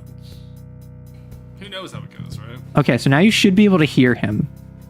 Personally, I think she has. So now we have a little bit of cross-platform cross-platform streaming going on. I'm actually going to move this up. No, So you should be able to hear Rory now. You should be able to see him. All as well, really, honestly. At this point, it's just a collab at this point. Oh no, you actually did put me in the corner. Oh my god. Oh no, I've become the Subway Surfers for Arrow. Oh no. Yes, Rory is currently my Subway Surfers. Do something interesting. He needs to do something interesting. You turned me. Oh, I can hear myself now. That's horrible. My Wait, oh no, it went away. Audio. Yeah, that's what he gets. Let me turn off the music too. Let's really just involve ourselves in this stream. Why does this keep disconnecting? Because we already caught a smooch from earlier called Arrow Kisser. I don't know if you heard me. Wait, what? There's an Arrow Kisser now? There we go. All right. Give him reverb. I should be able to. I have both on. It's recurrent. Oh god, it's not. It's recursive. Oh no. Can I? Let me do this real quick. Filters. All right. You know what? Here. Let me see if I can give him. I believe. I can. One Ballston. Let's go. I could really mess with his volume.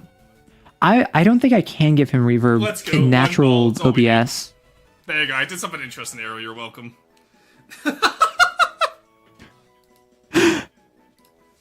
Okay. He gets a pog for that. There you go, Arrow. That's your cool, interesting fin for today. Okay, you know we got something interesting. Like wins? So what we're going to do, we're just going to continue as if nothing's happening. How does that sound? We're just going to continue going as if we're not having him in the corner. What do we call him this one? It's fully entrancing. How about... Should I do this? Should he just be the main event? Are we a reaction streamer? Yeah, we'll do this. Yeah, we'll just... You know what? Sure, we'll call this one. Yeah. Oh wow, man, this is crazy. Yo, this is wild. There you go, Farrell. You're gonna be. Oh my gosh, huh? Yo, what? Right. This is awesome. This is so crazy, guys. There we go. Oh my gosh. Go put Arrow in the corner. Pog. What? Oh my gosh. Huh? What? Oh wow. This is awesome. That's crazy. Pog. Oh my gosh. This is gonna be so fucking recursive. Oh, okay. I don't Is want this to. bus? I think this is bussin'. I think that this is absolutely bussin'. Oh Some might God, even say it is. I'm so glad Arrow is Phantom a React streamer. Arrow says to tell you to do that. I can hear her. Don't worry. Man, he's saying that he's glad I'm not a React streamer. This is what everyone wants. This is the content people are here for. Is this? This is not bussy. Actually, sorry, Rory. Rory, can you please show your bussy to your chat? They want to know what bussy is. Okay, now we wait for the delay. He should hear me. He should be able to hear me and he'll respond. No, that's not the right one. Okay, cancel that. He may have turned me off. How would I I think you need to go into his chat and ask him to show you what bussy means. No, I'm not doing that, Arrow. What the fuck? Oh no, he heard me. He heard me. I don't know how much delay there is, but Arrow just asked me to show my bussy to the chat. Alright. You gotta pull the Discord to see if they're furries or not. All that and a bag of chips? Exactly. I'll just display capture, sure. Oh gosh. Alright, This might... there we go, we have that. I have had some really weird streams. This might be my weirdest stream yet. Swap this to... Wanna know what I should... Wanna know what I should do? There we go, we have an incredibly recursive... Oh no. Now. This is gonna be so bad. Now we go Alright. to Arrows. There we go. Oh hey, how's it going? Oh my gosh. To this, and we make the display capture. See, he's doing a display capture. I just did a window capture, and then I'm capturing desktop audio.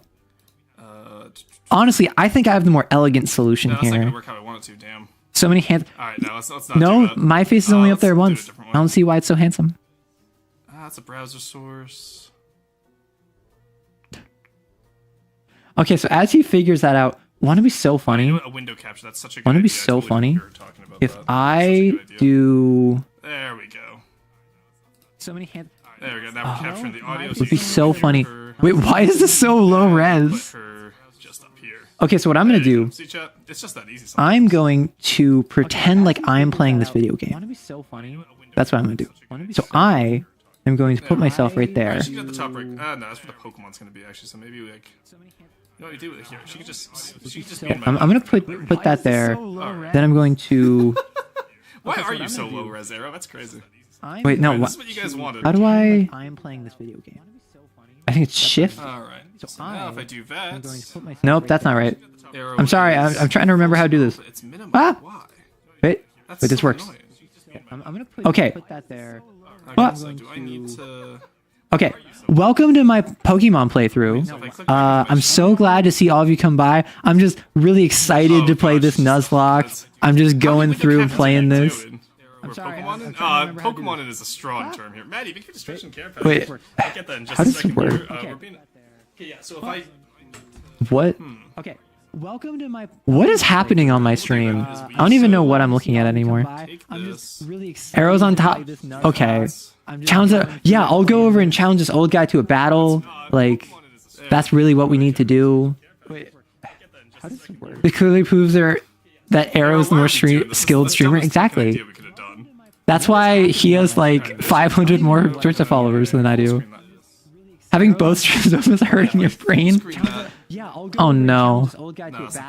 So what we're gonna do is we're gonna sit here and we're gonna judge him like Pokemon challenges. We're gonna rate his run and we're gonna be like, yes, he really should have used double team there instead of quick attack. Having both streams open is hurting your brain.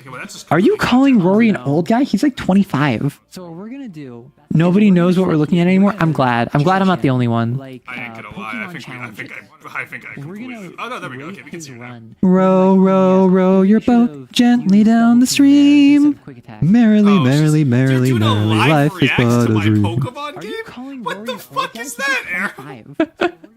Which wait, no, this doesn't have categories. If I was on Twitch, I would change my category to Pokemon.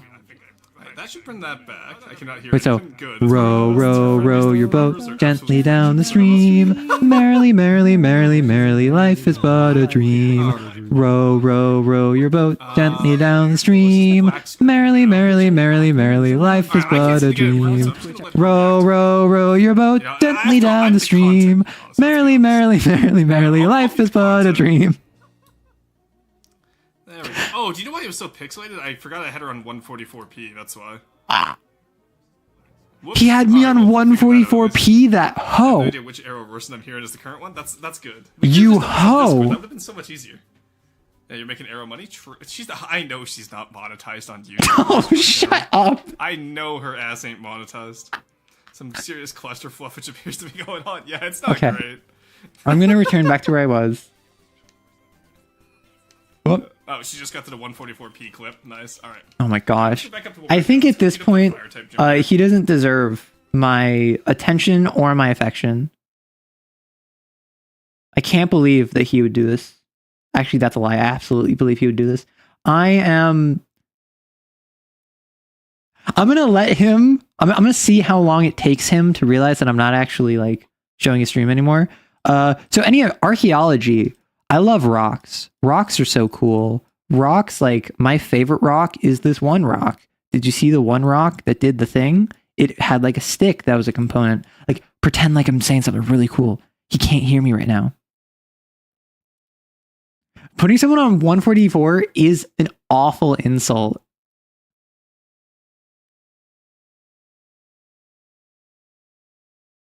This is awful. We're chaotic. If you don't rock and stone, you ain't coming home. Give me back your Subway Surfers. Okay, fine. I'll give you your Subway Surfers, but only visual.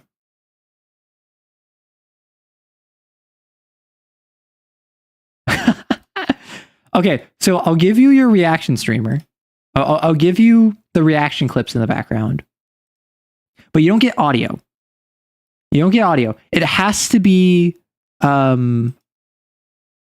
just how about this? How about this instead? Wait. You get jangly keys. Is jangly keys sufficient? I'll give you jangly keys. Is that sufficient?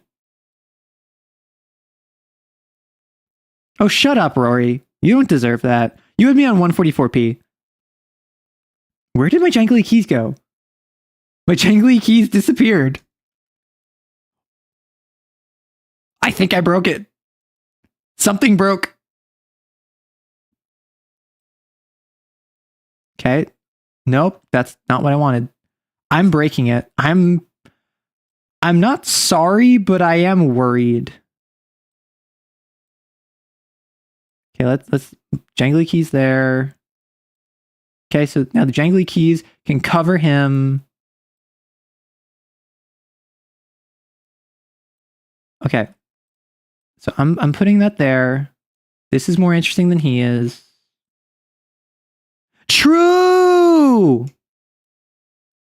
Okay. Okay. So this is the stream now. How do you enjoy? The disrespect covering him with keys. You must consume food soon. Proves hungry and sore. Aw, take care of yourself. Remember we're the one who got you that attention? I'm not sorry. You deserve this. This is the hell of your own making for coming into stream and not having been a regular already. You deserve this. But only if you're in Rory's chat. If you're in my chat, I'm very sorry. Well, everyone contributed to this. That's the issue. Oh, he buffering. Oh, he lagging. Oh Lord, he coming. Okay.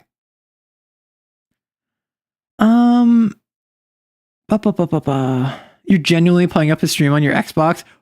The keys are one of thank you, because this is what's important, right? I'm playing the game right now. Just don't worry about the keys behind me. Like that's fine. Like, oh man, I'm enjoying playing this video game so much. Like, yeah, I'm pulling out my item pocket. Oh my gosh, guys, do you see this? We're coming up against a Teddy Ursa Pog. Oh my gosh. The fact that I can't hear him, but he can hear me is just so silly.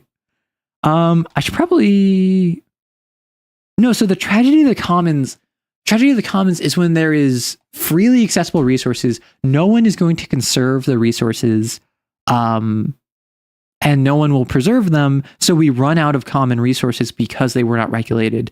And that argument is in favor of privatizing things like water, food, healthcare, all of these depletable resources that are seen as a natural right that some argue would be depleted should we not regulate them.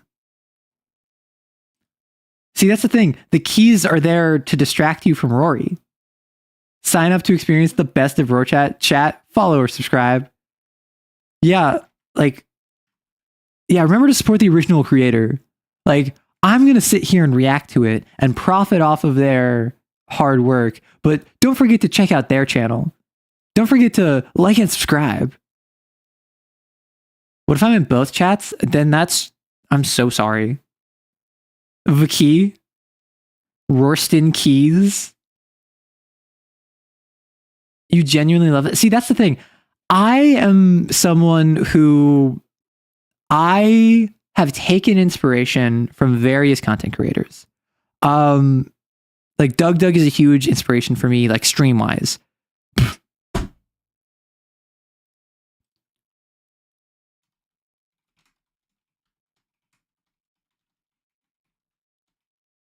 Let me do that real quick.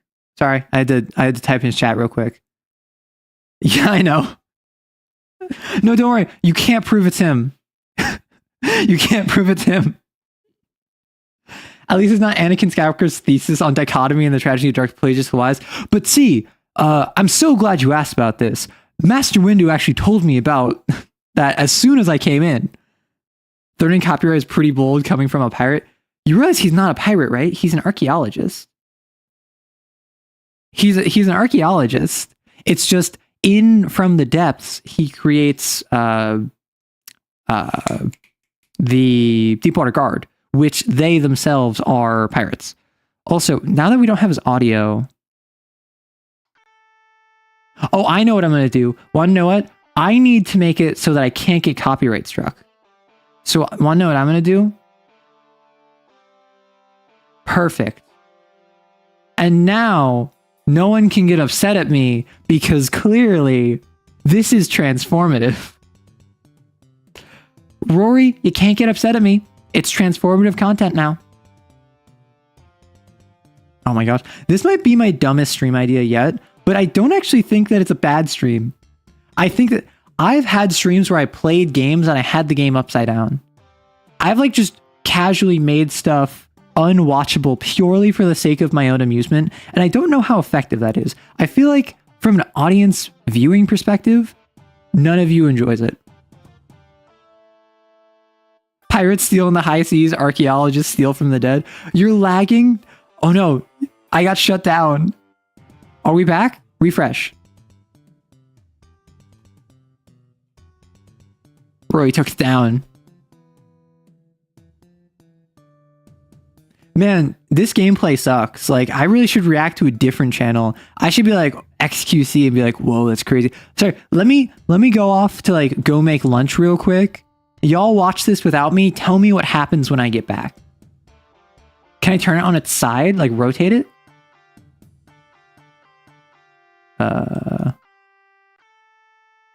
Like that?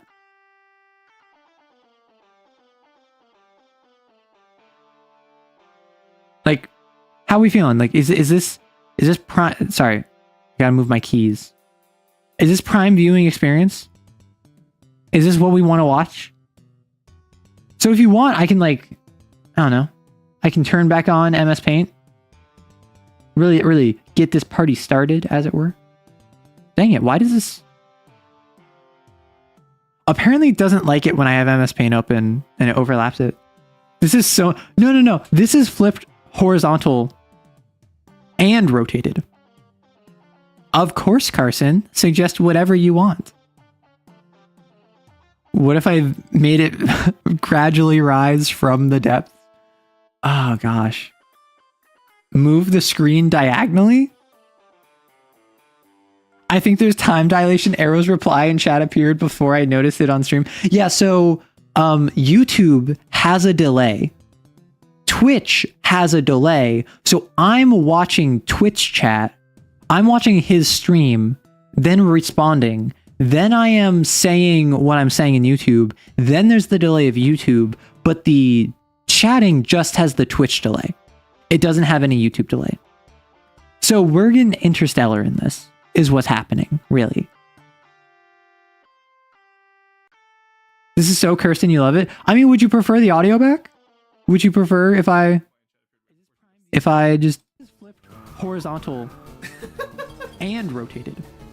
Oh, so he's just still listening to me. He's getting free content from me. I'm gonna copyright strike him, I think. I'm gonna DMCA him. He has no right to take my voice and my content and my commentary and put it over his stream. Who does he think he is? Who does he think he is? Yeah, so YouTube has a delay. Wow, this is on like a 3-minute delay from his stream to my stream. Hi Rory in 3 minutes. Hi Rory's chat in 3 minutes. Hi my chat in like probably 30 seconds. What I'm saying in YouTube. Then there's the delay of YouTube. This is so... This might be one of the dumbest things I've ever done, but it makes sense because Neko and Rory are involved. Interstellar in this is what's happening. We are interstellar in this, that's true. Let's go. We survive. Alright, one ball. As long as it's supposed to be interstellar, I suppose. That's how long my delay was before I refreshed. Oh my gosh. Why stop at copyright, do an airstrike? Enemy SA 130 up above! Oh my gosh, I can't do that. Sorry, chat. Sorry, Rory's chat. I just like yelled my throat out. What is it? Enemy AC 130 up above! I can't do that. Oh, he's gonna he's gonna YMCA me? I think Rorson thinks he's a good boy. He does think that. He's not. He's been very bad. Wow. I'm hearing so many arrows at once. Is this where I do like... Hi Rory in 3 minutes. Wait, what if I do a yawn? Hi my chat. What if I yawn? And like we do the yawn comp? This is so... This might be... Can you invert the colors? But it makes sense because Neko and Rory are let's see. Edit transform? Okay. As long as it's supposed to be interstellar, I suppose. That's how long my delay was before I... Oh no, he's about to hit the screen. Why stop at copyright, do an airstrike? Enemy SA 130 up above! Oh my gosh, I can't do that. Sorry, chat. Sorry, Rory's chat. Oh, that actually wasn't that bad. I don't think I can change the color, can I? Wait, blending mode? Enemy AC 130 up above! There's no way I can do screen... What? What? Wait. I think Rorson thinks he's a good boy. Wait, I can alter this. I can mess with it. Allow me. I'm hearing so many arrows at once. Wait. Is this where I do like... I can change the colors on it. So I'm hearing myself and you again. God damn it, Aaron. And like we do the yawn comp. Why is this the one time we can organize our OBSs? Can you invert the colors? Wait, so if I just mess with the colors, if I mess with the colors, let's see. Let's drop Slow Boy again. I can lighten. Okay. I can darken. I'm a big fan of Sneasel conceptually. So. This is. Oh no, he's about to hit the screen. Oh yeah, this is primo. Wait. I heard the enemy say 130 again. That actually wasn't that bad. I don't think I can change the color. Okay, so this is the new stream. I can do screen. What? I told him how to riz me. Oh no, he knows how to riz me now. Wait, this is a giant feedback loop. It sure is. Wait, what do you mean you're on his team now? I have volume, and then she has volume. Wait, I can alter this. So I can mess with it. Wait, if I'm upside down on his and he's upside down on me. Wait, I know the strat. I will turn myself upside down. Change the colors on it. Oh my god, this is so if I transform fit screen. And then I transform with vertical. If I mess with the colors. See, now it doesn't matter that he turned me upside down because now I'm upside down on his stream. So if you watch me via his stream, I'm right side up. I got you, you fool. It's gonna take like 5 minutes, but I got you. What is going on? Big chaotic neutral energy? That's like the 8th time I've heard the 130 line. Okay, so this is the new stream. Why is it so Me and Maddie have a bodyguard now. We're both helping us beat your tyranny. I'm only catching one word in 10. How to riz me? Oh no, he knows how to riz me. I can either listen to 1 of 10 arrows, or I can listen to 1/10 of all. You're on his team now. Oh no. Oh no. Wait, if I'm upside down on his and he's upside down, I am 4 parallel universes ahead of you. I will turn myself upside down. So is this where I go like, hey, how's it going? Mm-hmm. Oh, I can make this so much worse. Wanna know how? I can double his audio. I just doubled his audio by having 2 streams. I don't know how we're still This is so much worse. This is so much worse. This is so much worse. I'm right side up. I need to turn that off. What is she doing? It's gonna take like 5 minutes, but I got you. Arrow, get off the ceiling. See now, no, Rory. Now I'm right side up on your stream. That's what matters. I'm communicating to my chat right side up. Honestly, rip to whoever comes in here. Me and Maddie have a bodyguard now helping us. What is it with?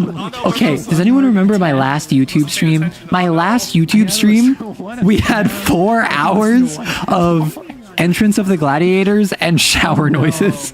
Oh no.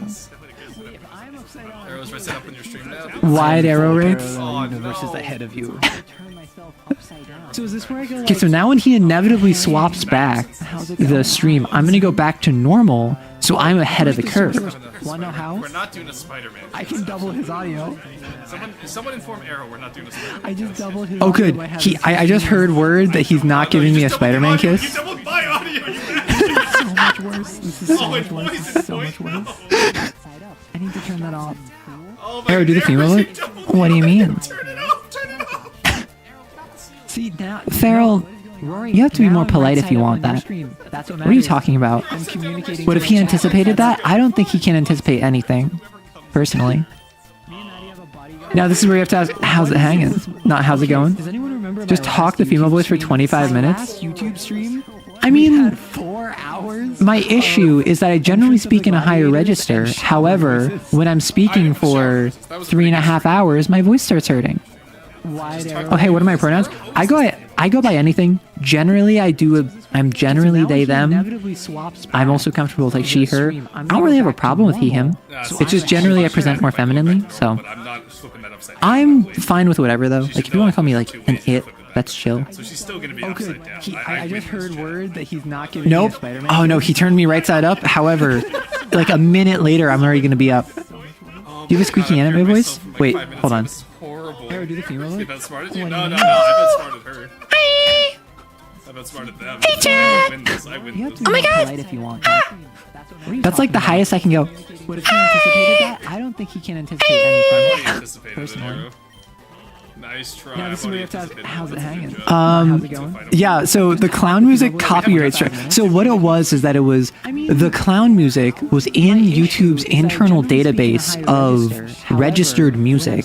So I was at risk of being copyright struck, but because I'm not monetized, it doesn't matter. And also because they said they allow others to use their music, because Entrance of the Gladiators is like an 1800 song that I used a video from like a modern orchestration. So the orchestration performance of the music was copyrighted, but the actual music itself wasn't. So they probably weren't going to pursue any action, so it ended up being fine.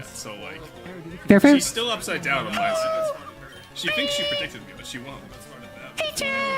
Oh my god, why is she doing an anime voice? Get out of here. That's like okay, he just got to the anime voice. What is she doing? Please, who other than me is the most chaotic here? See, that's the thing. Farrell, you think you're the most chaotic. You think you're the most chaotic. You can't hold a candle to me. Wait, Arrow? But yeah, thank you for asking, Prue.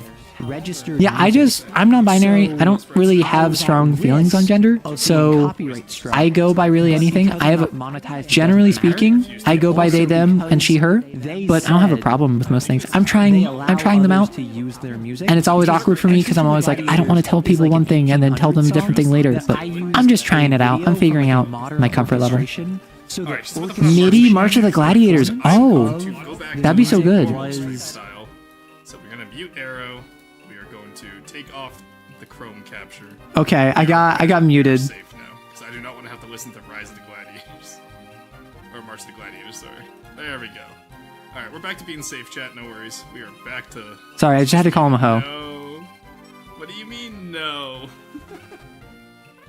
You guys want me to put it back on? Wait! That was so hard to concentrate on. You ho, okay, so he screenshotted Yuho, or he pinned Yuho. Cowardston. As long as you get a clip, we hit the clip. Oh, no, okay, so what I'm gonna do? Do you guys really want more recursion?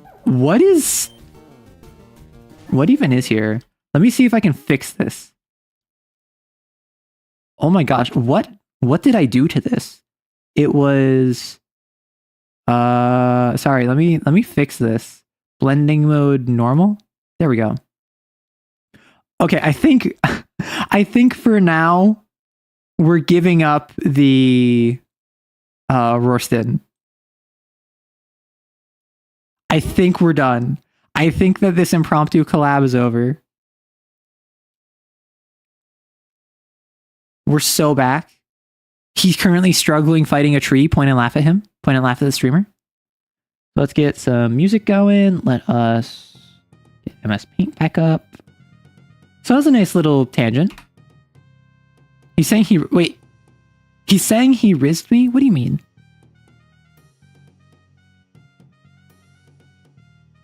Wait. I love how everyone's over in his chat being like, yo, it's so good. Like, you should do this again. Yeah, so Rory has tried rizzing me for like, I don't know, 6 to 8 months at this point. He's just been constantly trying to like, he has been attempting to be rizzed in. And unfortunately, he has failed. Or I suppose unfortunately for him, fortunately for me. That was the best bit of stream ever. See, that's the thing. I could clip that. I could make that a clip. However, I don't know how many people would actually appreciate it and watch it. We march under Rorston's stream in 20 minutes and spam, then we come back. Build up your resistance. No, actually, like literally, in the process of him like trying to rizz me up, I have gotten so much more comfortable dealing with people like flirting with me and like being like trying to rizz me up that unironically, I'm in a much better state to respond to people who are like making advances towards me than I was before he tried and failed rizzing me. So it's actually like a little sweet in like a roundabout way where his absolute failures ended up being a net positive. Building up resistance would require Arrow to be regularly exposed to passionately discussing orky topics. He lost to a Pokemon he would have one-shot. That's so funny. Also, I will say, oh, want to be so funny? I don't know how many of you are subscribed to me on or are following me on Twitch. It'd be so funny if instead of redirecting on YouTube, I just simply send you all over to his Twitch stream and like we do a fake raid where you all just like start spamming emotes and you say like Viva la Riz. Wait, how would I do this? Viva la Riz Lucian. And then it would just be like Arrow shoots. Well, good practice then. We give Arrow pretzels every day from now on. Okay. If I started like a throne or something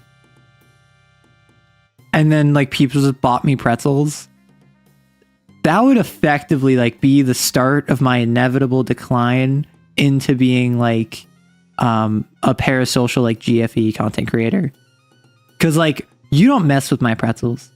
If I can get pretzels out of an arrangement, I will do terrible things. I love pretzels. And like, don't even get me started on like, oh my God, what if I got rice? Oh, cause I don't, for those of you who have been in Twitch chat for a while, oh, but I need to add to my YouTube and to my Discord the different emotes we have. Because how many of you don't know? that over on Discord, we have little emotes that you can use, like this dude. This little fella. This is an emote you can use. But I'm trying to decide, are we doing something where it's just arrow shoots, or it's with a little like background glow of either yellow or maybe white or maybe red. I was thinking yellow to kind of fit with the color scheme we got going. But I don't really care for the look of this, you know? This isn't the best look to me. I feel like that's why I haven't added to the Discord or anything. I want to try the pure black ones because I think on pure black, I like the fact that you can just see like 2 bits of yellow eyes.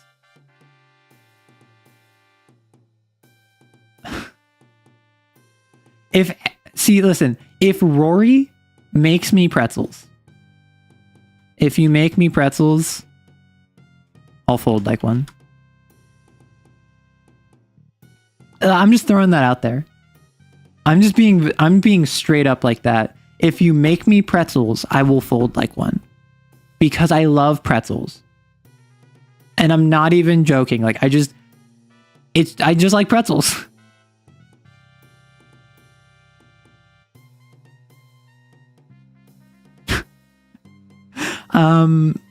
Arrow Kisser the Goon. Well, yeah, so we do have a goon emote.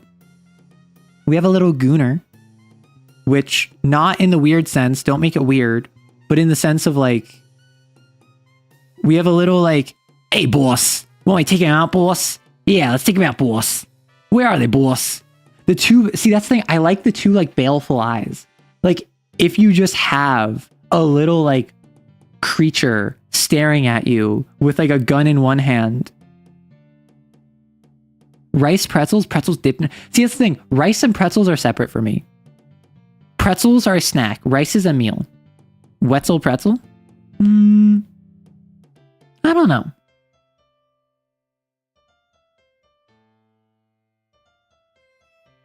Hey, boss, want me to get roasted banned from Twitch, boss? I'm curious, based off of prior conversations, what that would entail. I'm a little worried. Also, I mean, so what would that entail? What are you trying to do to get him banned? Because I think that'd be very funny, but I'm a little concerned. I'm a little worried. I'm not gonna lie. But I will say, I'm actually not sure how much longer I want to go for. I don't know if I want to go for longer than like 4 hours, because like YouTube, I was planning on just chatting here. I just want this to be straight D&D, and then we had a bit of chaos there. YouTube streams are always so weird. Oh, malls, like Auntie On's, like just going to a mall, getting some Auntie On pretzels. They're too expensive, but like they're so good, so it doesn't even matter. Like going to a mall was never something that I was super big on, because I am someone who I'm very open about the fact that like I hate spending money. So if I go somewhere to like that has like shops, I will just like browse but not actually buy anything. And on the rare occasion I do buy something, it is because it is cheap, I really want it, and I have had other opportunities to pick it up and I have refused them. So it's like, this will be like the 3rd time I came across this type of scarf. And I was just like, I really want this. And I've seen this like 3 times now. So if I go to a mall, it's all of these things where I'm like, I'm not going to wear these. I can think of a couple places that like, does anyone remember going to a mall and like going to the GameStop and just browsing and not actually buying anything, but just kind of like, whoa, GameStop, video games, back before Steam, or back before like Steam was super popular, back before online storefronts were the norm. It was expected you would go to a game store, you would browse games, you would ask people there, which is scary, but like also community. where it's just like, what's a good game? Seeing like a list of like DS games and like Game Boy games, that could be fun to watch. Actually, now that you're part of a group, would you consider doing an actual play with TTRPG member with VHive? So some members of VHive have already talked about wanting to do a D&D game. So that's actually a really good parent. That's a really good question. So I want to do an actual play.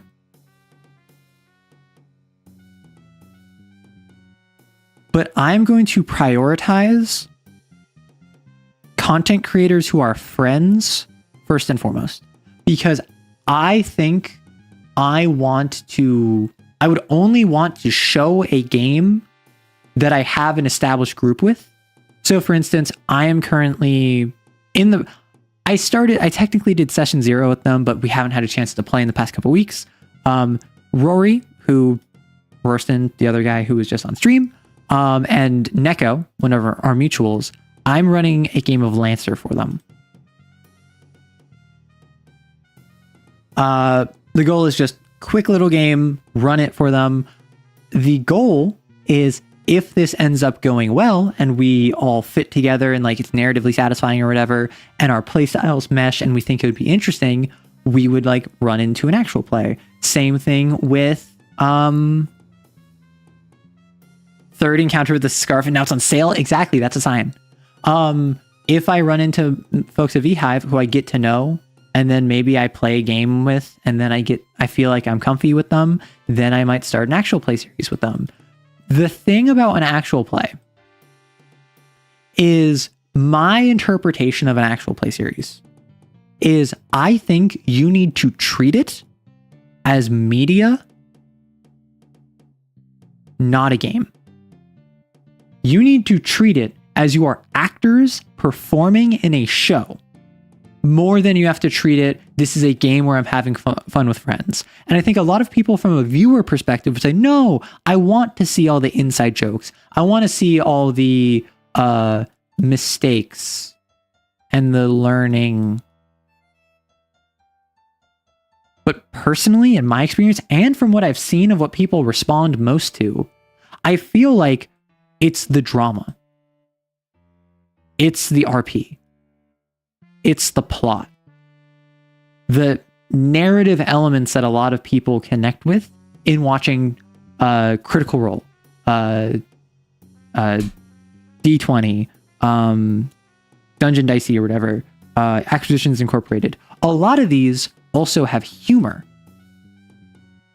which is part of what it being a game is. Being a game, it's going to have moments of humor, levity, jokes, silliness. But fundamentally, I think the main draw of this style of storytelling is watching improvisational theater. Come get feral. They're going feral. Listen, that's your problem now. If you can't get them back to mine, you deserve them.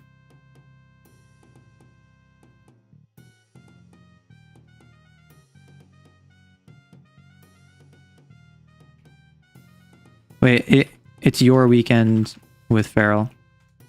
That's my response. So it's the sort of thing where I want to get to know a group of people first, so that I know how we play, so I can have that pre-existing relationship. Because I've talked about this before, I feel as though when you start a new group, you need to get to know one another. Even if you're all friends, you need to learn how each other play, you need to know what your interests are, you need to know what your play styles are. Maybe of this 3-person group, you love combat, you love exploration and puzzle solving, you love role-playing. So maybe you two have really good rapport. So then you, with the DM, kind of, after the game is over, there's nothing wrong with this player, it's just this person wouldn't really fit with a actual play series. You grab a third who similarly likes role-playing, and a fourth who likes narrative. So then suddenly you try a new game with these 4, and then all of these work out fine. And then after all of these, That's where you go and you say, okay, now we have a group that all knows each other. We know our strengths and our weaknesses, but we all have experience playing together. Let's record it. Because if you're a group getting to know each other, that's not interesting to watch. The best actual plays have an established group of people who all know each other well, both as friends and as players. You know, oh, this is a very like edgy drama, melodramatic section. Maddie's gonna love this. Oh, this is a very high octane action oriented section. Coid, this is your moment. And then as players, you can set that up. As players, you can work together to accommodate each other's needs and desires. And then suddenly you don't have to worry about all of those growing pains on an actual play. You just have to worry about how good is your RP? How good are your characters? How fast and interesting is combat? Which I would argue you should not have. At least not in a major way.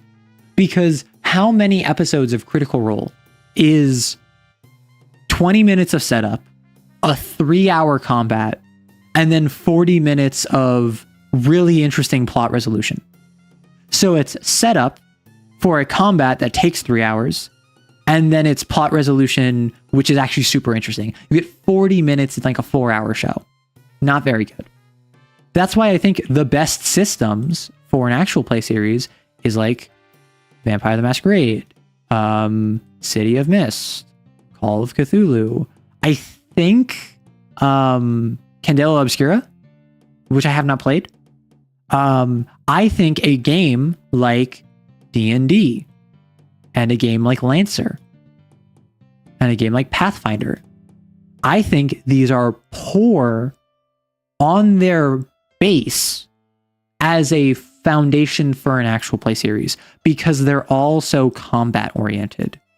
Combat is extremely fun to play, but you don't play an actual play series. You watch an actual play series. And it doesn't matter how dramatic the stakes are. It is not as engaging for a viewer. You're hearing things? Oh no. It is not as engaging for a viewer to watch an interesting combat as it is for a viewer to watch an interesting plot point. Because an interesting combat will be fun for the players. You will have to strategize. You have to plan. You will have to adapt when your plans go awry. However, in narrative, anyone watching can connect with that. Because if you know their backstory, you know their personality, you know what's happening in the plot, you can know what's happening next. If you are not a player at the table, combat is waiting for them to roll their dice so they can describe what happens. And it is waiting on them to decide, do I want to fire with my autocannon or do I want to use my mortar? My mortar deals more damage but is less accurate, but my autocannon has reliable too, so I'll actually deal consistent damage even if I miss.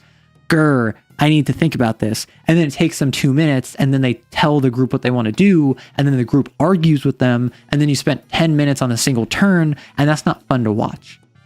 Even as like, quote unquote, second monitor content.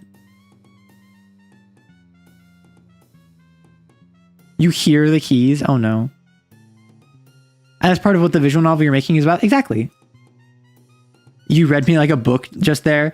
I used you as a random example, Maddie. That wasn't even targeted. So all of that is to say, I just joined a creator group called VHive. There's like, oh my gosh, there's like 40 plus members, of whom like 20 are new. It was a giant wave. And some of them are interested in D&D. I would love to start by playing D&D with them and getting to know them off stream.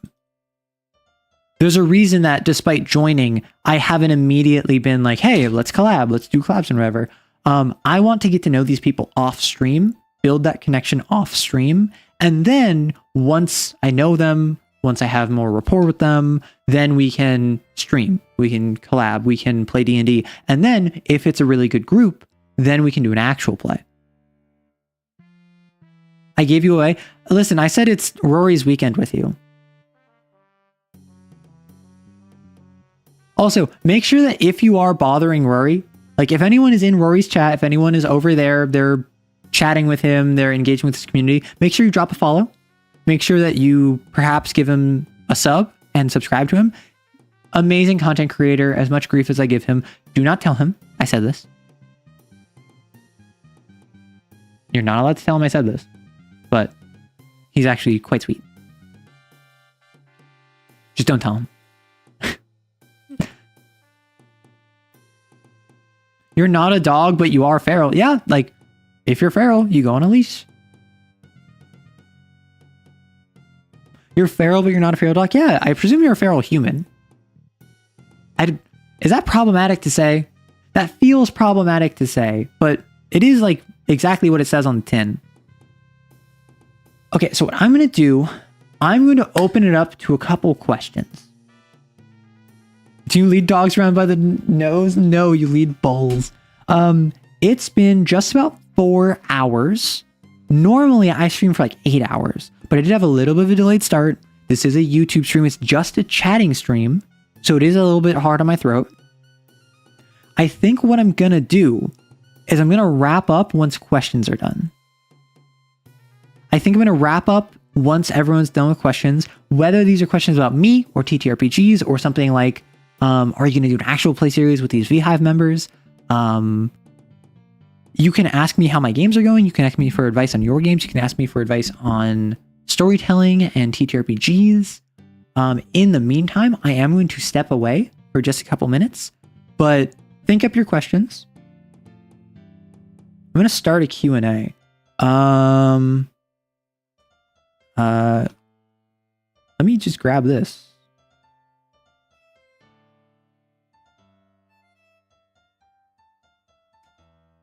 So I started a Q&A. So this should be, if I unpin this message, you can respond to this Q&A and drop questions related to the Q&A. That should be how it works. So drop that there. I'm going to step away for just a moment. My apologies. Oh, sorry. Let me ensure that you have some... Let me make sure that you have some entertainment while I'm gone.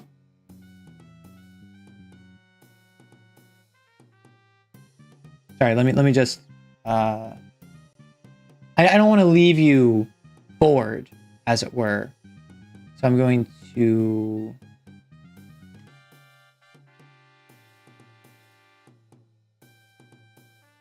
That's not what I wanted. Wait, let me go back here. Please hold. Not you, but you.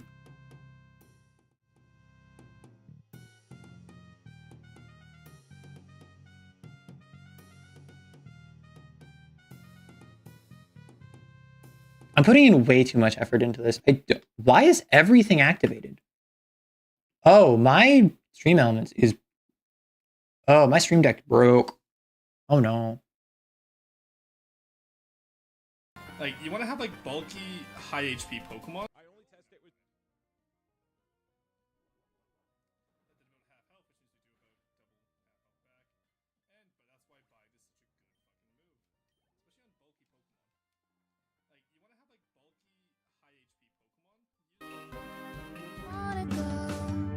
Oh, he also went on a break. The hoe. Okay, this is what you get. You get his waiting screen.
Thank you. I had my. All right. For if you're wondering what I was yelling about there, I said, "Who the fuck let her steal my screen?" she just stole my screen. I'm just watching just your VTuber model face. Oh god. Okay. You know what? That's probably for the best, Coid. Silence them. Yeah. I can't believe she just robbed me in broad daylight. What is today? What a crazy day it's been. Alright, we're gonna put Cruiser out in front. They stole your mic? Yeah, they stole my mic too! You know what? Yeah, blame Arrow for that. Oh, it's so zoomed in! Why is it so zoomed in too? Oh my god. It's a tired boy after a long hard day of stealing from the ancient dead. That's not how that works. I do not steal. At this point, like, I'm just gonna leave this here. It's a very foolish day indeed. This isn't a screen share, it's a screen mugging.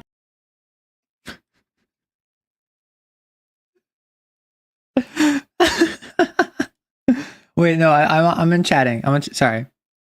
My apologies. Sorry, I'm having too much fun with this. I got some chocolate. I had some water.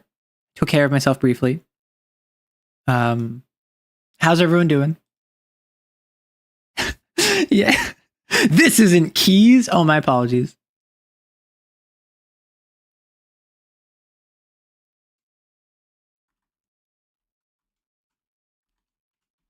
Ain't no way.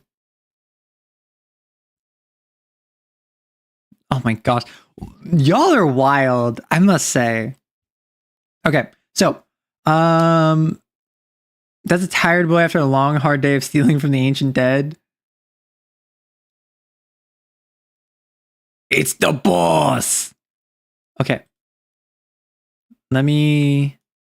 Oh, right. I have multiple tabs open of his stream because I had one on Chrome and one on a different tab. Okay, so I am going to yap a little bit and we are going to chat on these questions. So first question, have you ever heard of a solo RPG called Loner?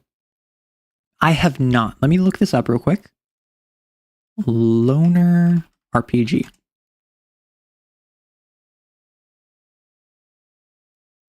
So the 3rd edition is out. Okay. So I'm looking this over, and this is I'm assuming you mean, let's head on over to main. I assume you mean this one. I have not played any solo RPGs because in my experience, most of them have been like journaling. And to me, I'm just like, well, why don't I just write instead? So I would appreciate if you could like drop what your if you could drop your like reasoning of like if you've done your own solo RPGs before, if you want to do a solo RPG, what you've played before, like why you play it. You tried to steal his shovel while he was on break, so the only thing left on screen would be a hoe. You know, I'm glad that you know to call a spade a spade. I've been interested in solo RPGs for a while lately since scheduling shift difficulties. The core rules is available for free. So yeah, the thing with solo RPGs is I don't know why I would play one. Because if I want to play an RPG, like a TTRPG, I will play something like Lancer, Werewolf, whatever, with my friends. If I'm alone, I'll generally play a video game RPG, like Disco Elysium, great example. Fantastic example of what a solo RPG on the video game side of things could be. And then if I want to like have that kind of, no, I want to tell a story, I would just write. So I never really got the appeal of solo RPGs. Freeform, Universal, and Recluse. Interesting. You also blame Dave the Commoner blog for inspiring that solo RPG desire too? Ah. Hello, Neko. I was talking about you a little bit earlier. This has been the weirdest collab I've ever had with Rory. Do you want in on this? Do you want to just like hop on a call?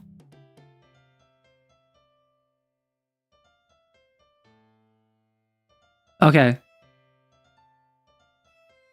Yeah. No. I got you. Let me, okay, real quick.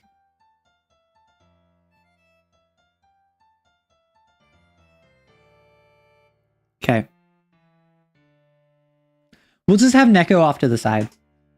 We should talk solo RPGs. Yeah, if you hop on the Discord, talk solo RPGs. Honestly, I'd like if you could sell me on solo RPGs because I've never really been interested in them personally, but solo RPGs help with your writing because you suck at coming up with any ideas. That's the thing. I have too many ideas.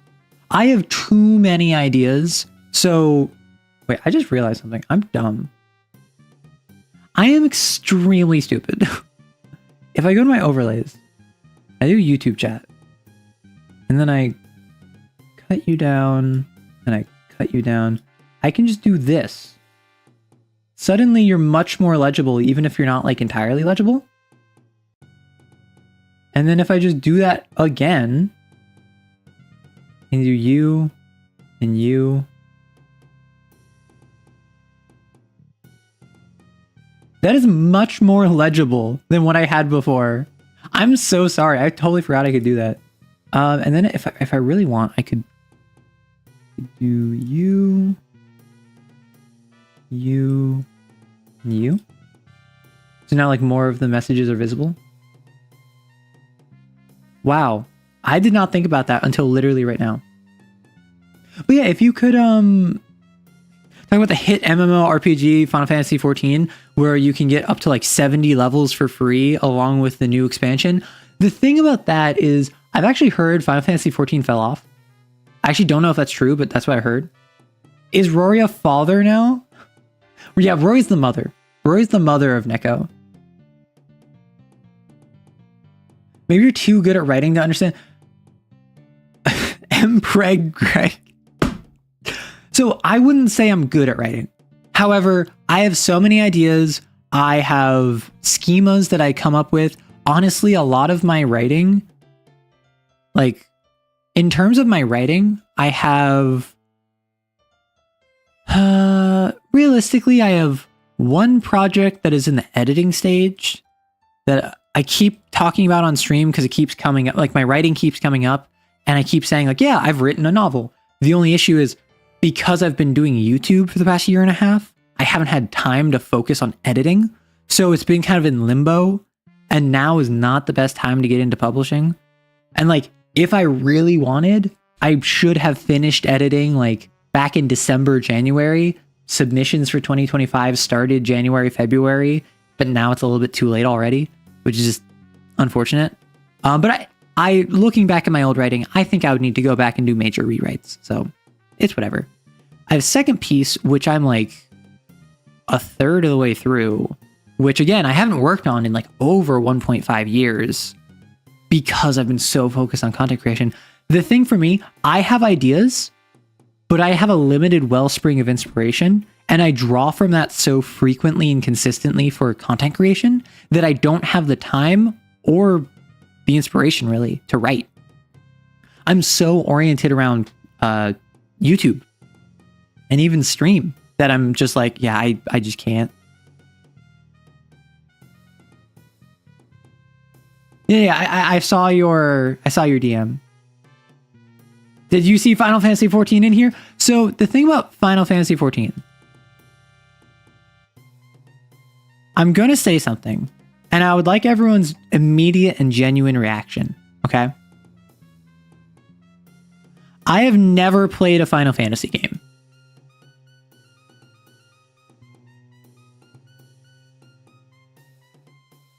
Rory said the words? Oh no. I have never played a Final Fantasy game. How does that make everyone feel? Because personally, I'm interested in like Final Fantasy VII. I've heard like, oh, it's so amazing, blah, blah, blah. My buddy back in high school or no, like my buddy like years and years ago, whenever it was, got me to play like the first like 30 minutes of, I think it was Final Fantasy 13, the one with like lightning as the lead. So I've never really played a Final Fantasy game, but I've been interested in it. I just don't know where to start. Have I started the Lancer game, or is it in the pre-planning stages? So when it comes to TTRPGs, generally I just dive right into it. I start with a session 0, which I know that there's been a bit of pushback on session 0s recently. I start with a session 0 and then I just go right from there. Oftentimes my session 0 will actually be like a session 0.5, and then it just goes straight into the session, like straight into the game. This time that wasn't the case. People had places to be. We were just making characters. I was teaching them the system and also learning it myself. So we haven't actually had a session yet, but we're planning on having a session mid-April. And then we're going to go from there like once a week, once every 2 weeks, whenever. And the plan is that it's going to be like an under 10 session game. My pitch was 6 to 8, but who knows if it goes like 9 or 10, or if it's like only like 5. So the Lancer game I'm really excited for, partially because I've never played Lancer. I've never run Lancer. I want to see how Neko and Rory are as players. I'm a little bit worried about that, but hey. Wait, what's the pushback been? So I actually haven't kept up with it, but I've seen multiple different videos saying don't do a session 0. And I think that the main point, I have not watched these videos, so I'm not going to speak for them, but I think that the main point is a session 0 doesn't matter if your players don't know each other. And if they do know each other, then it doesn't matter because you don't need a session 0. The idea of a session 0 is to set expectations, it's to build characters, it's to figure out what you want going forward. But if X, Y, and Z don't know each other, they're either going to be stuck in gridlock arguing, or they're not going to be honest about what they want, so that they end up not actually going into the game that they want to play in. They go into the game that they think everyone else wants to go in, which is what session 0 is supposed to prevent. That's my assumption on what the pushback against session 0 is, because then if the entire group knows each other, you don't need one, because you already know the group loves puzzles and role playing. No one really likes combat. No one really likes exploration. No one really cares about plot. It's mostly we want puzzles, role playing, and like funny situations. And that's valid. I use a session 0 to do stuff like set lines and veils. Does anyone know what what lines and veils are? I use a session 0 to establish, are we doing anything homebrew? Or not even homebrew, just like weirdness in the rules. For instance, in D&D 5e, strength, the only skill under strength is athletics. However, it is often homebrewed to swap that so intimidation, which is normally charisma based, is also strength based. So that's something where I would clarify in session 0, hey, the way I run the game is in the DMG sorry, I had to sneeze. In the DMG, it talks about how, well, no, these are guidelines. These are the most common stats associated with them. You can make a strength-based intimidation check. You can make an intelligence-based sleight of hand check. It just needs to be reasonable in the moment for that to happen, right? So I make that clear at the start of the game. Similarly, I say like, at any time, you can say, instead of like taking a 10, as it were, passive checks. I make that sort of deal clear.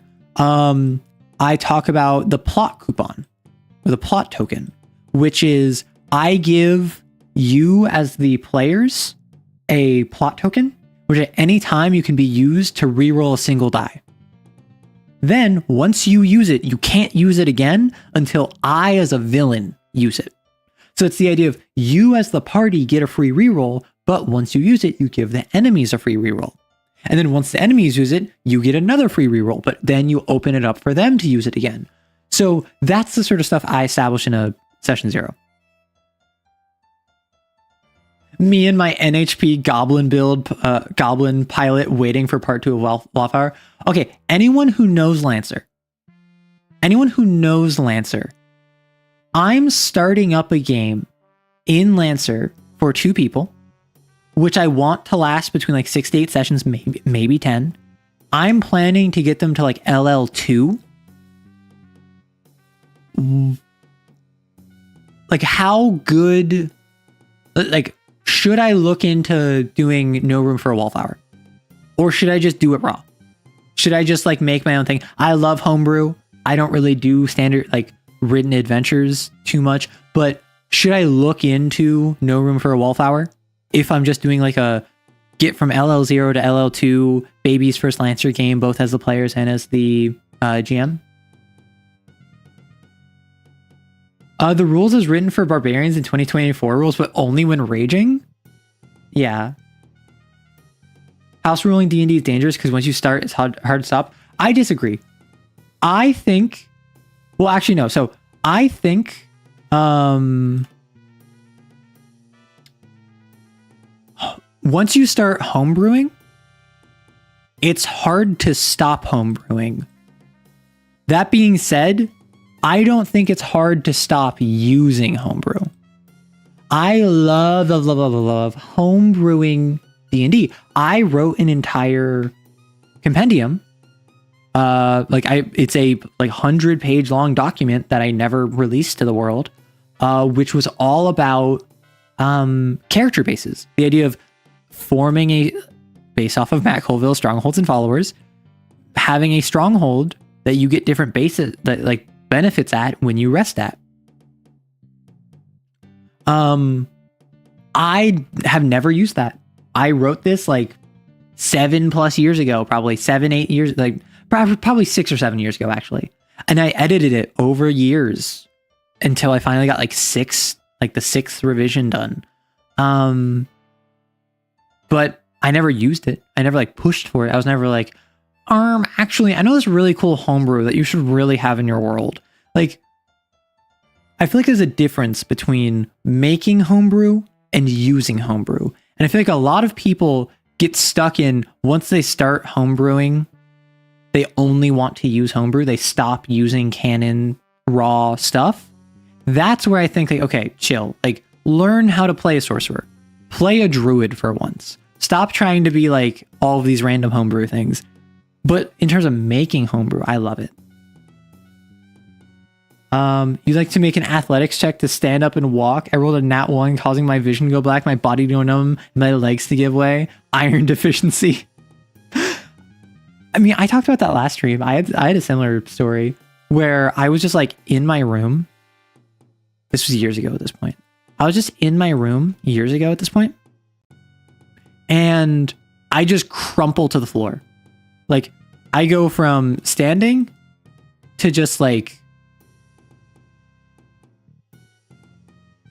that I don't like that position.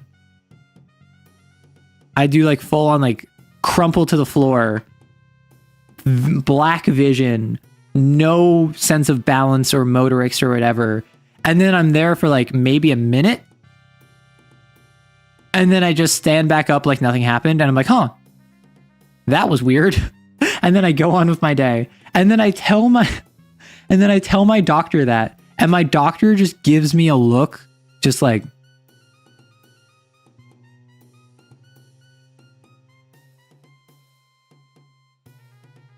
this is what my doctor looked at me like. Just, my issue is that I encounter rules jank and I want to fix it. It's a whole rabbit hole and more jank. See, that's the thing with me. When it comes to as a DM, I homebrew everything. Outside of like, Yeah, I don't think I've used a standard stat block in years. Like, in like over 6 years, over 7 years. Granted, I haven't run too much D&D in the past couple of years, but at least in D&D, where I'm extremely comfortable with encounter design, I will homebrew everything from the lowliest goblin to the biggest titan. And I love it. It's fun for me. It's exciting for me. It's a creative outlet. Now I think, and I hate to say this, I think I would do the thing where now I would use stat blocks. Because I spend so much creative energy on YouTube. I spend so much of my creative energy on that. And whenever I have free time for creative energy, I spend it on like writing, or I'm coding a video game. That's more creative energy. I don't have the creative wellspring to flavor everything. However, that being said, I'm currently running a Werewolf the Apocalypse game, and I am just from scratch everything. It's my toxic trait. I love it. I think Wallflower lasts more than 8 sessions. Pretty sure our game did, and we got to LL5 by the end. Take Feral back. Listen, Feral joined my community last stream. Feral joined my stream last stream. They are off the leash. That's your fault.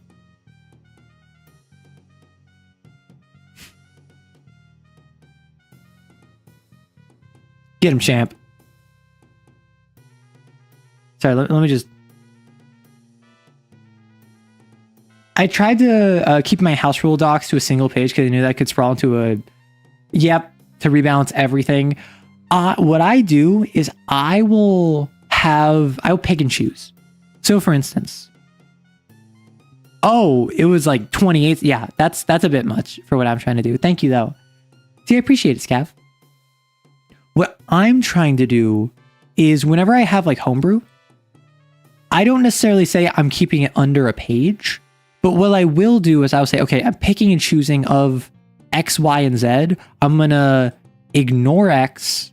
I'm going to pitch Y. I'm going to pitch Z. I almost never say, we're doing this. I will say, does this interest you? I will say, does it interest you to have the click mechanic? Who here doesn't know what click is in like a TTRPG, specifically D&D? Who here does not know what the click mechanic is?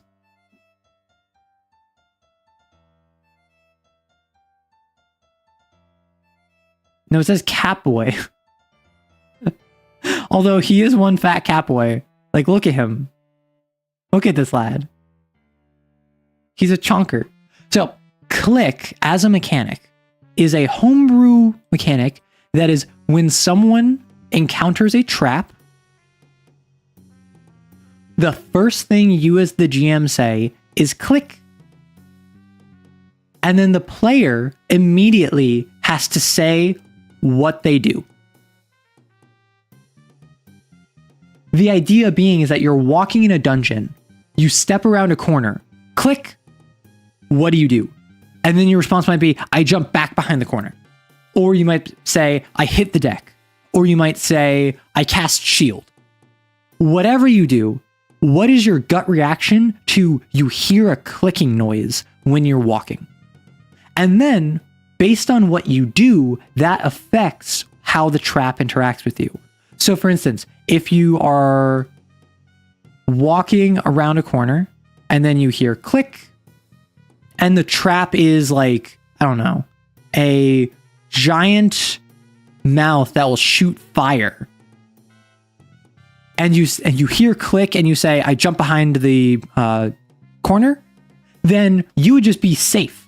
You would have no damage from the fire because your gut instinct was to just get out of the way of the fire before it even fired.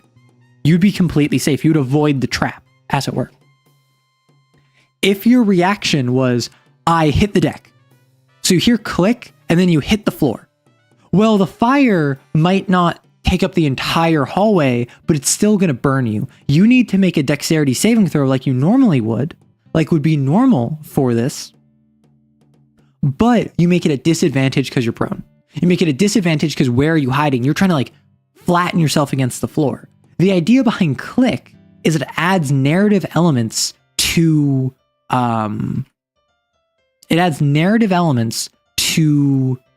stuff like traps. And the way that it gets really interesting is like if you have a pit and you're walking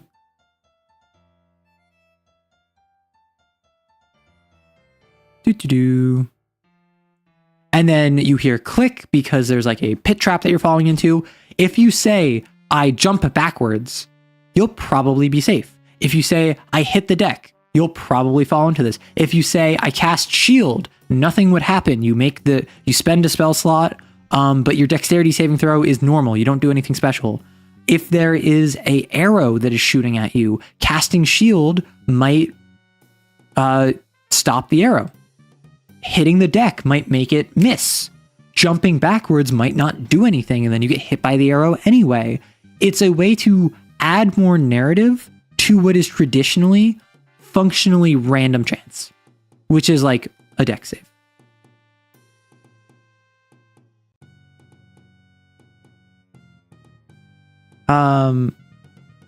Wait, what is giving you pleasing brain tingles? Is this Neko?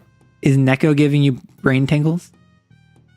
There's always an arrow shooting. Oh my gosh, Maddie.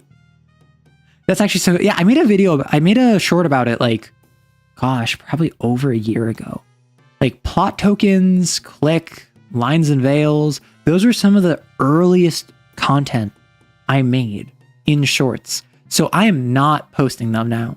I am not directing you to them because they are cringe. They are poor mic quality. They are poor editing. I've grown so much. Like, do you want to watch the difference between one of my earliest videos and one of my most recent videos? Enjoy your work. Stay safe yourself. So happy to have you swing by. I appreciate it. Do you want to see one of my most recent videos compared to one of my earliest videos? Oh no, my backlog. So what I will do, oh my gosh, wow. Oh wow.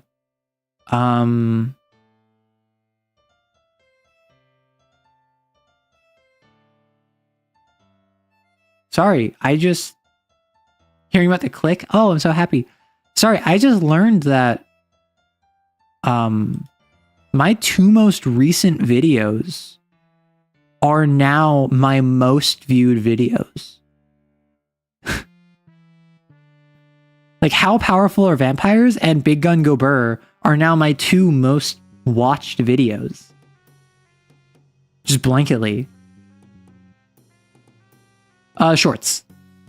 Like my two most recent shorts are not long form. Like two of my, like I've had some good long form views recently. But of the shorts, my two most recent shorts are my highest viewed videos yet, just blanketly. Well, that's the thing. I've had other videos that I thought like I spent more time editing or I felt were better or whatever, but like, I don't know. Folks seem to enjoy it. That's pretty pog. Let me just check this real quick. Yeah, that's crazy. That's crazy. Sorry, that just makes me happy. Shorts are how you discovered? I think most people discovered me via shorts. And honestly, most people who are on stream either come to me from other communities or they come to me via YouTube. They trickle down from YouTube. Arrow, am I adopted? Farrell, you're not my child, so you might be. I don't know. Now that would imply that they took you rather than you worming your way in. Exactly. So let me get some more questions done. Did I remember to hydrate? Yes, I did. How long have I been writing? Do you have anything showcased online? So I've been writing for around 10 years. That is including D&D content. In terms of like prose, that would be probably like 9 years. I started writing back after I started D&D because I was getting frustrated with my group. My group was, we want to kill stuff, get loot, we're murder hobos. One person was extremely shy, but liked role-playing and liked stories, so I was playing for him a lot of the time. Like, I wanted him to be able to, like, experience the stuff he wanted because that was the same stuff I wanted. That group was a mess, but it was my friends, so I didn't want to, like, be a jerk about it. So I generally appeased them. I did combat. I tried to push for narrative. I spent a lot of mental energy trying to get them to play the way I wanted to play because I didn't realize that that's not how this works. You don't force your group to play how you want to play. You play in a way that appeases as many people as possible and that doesn't upset any one individual. That is the healthiest way to play, is everyone is enjoying themselves, even if no one is having the best game of their life. And I started writing prose, and like I wrote 4 separate, generally these reach like 2/3 of a novel each, each was like half to 2/3 of a novel. They reached like 40,000 words. It was basically just me getting my feet wet and writing, like a couple years after, to basically, I did the thing where it's just like, oh, well, if you want to like DM and control the entire story, just write a book. So I did. And then I continued being like, well, I actually really love writing. So I continued to write even when I was DMing less. And then since then, I've written a novella, which I never even got, like I wrote it and then I was like, cool, I'm going to work on something else and I'm going to come back and edit it. And now I'm at the point where I'm just like, it's been many years. I am past that story. I don't think that story is necessarily even very good. I think it helped me develop my writing skills, but I'm not even going to, like, I don't think that's ever leaving the shelf. I wrote a short story, which became a novella, which became a novel. And this is the one that I have, which is in the editing process that I could probably like send in for publishing. I would just need to devote a little bit of time to it. If you're interested, I could read from it, like on stream. I think that would be fun, but I also don't know how that would impact like publications. I could just self-publish it, but I also know how messed up self-publishing is right now. And what else did you ask? Do I have anything showcased online? I have done public readings with some of my short stories. I will say I have some personal life stuff that I've posted.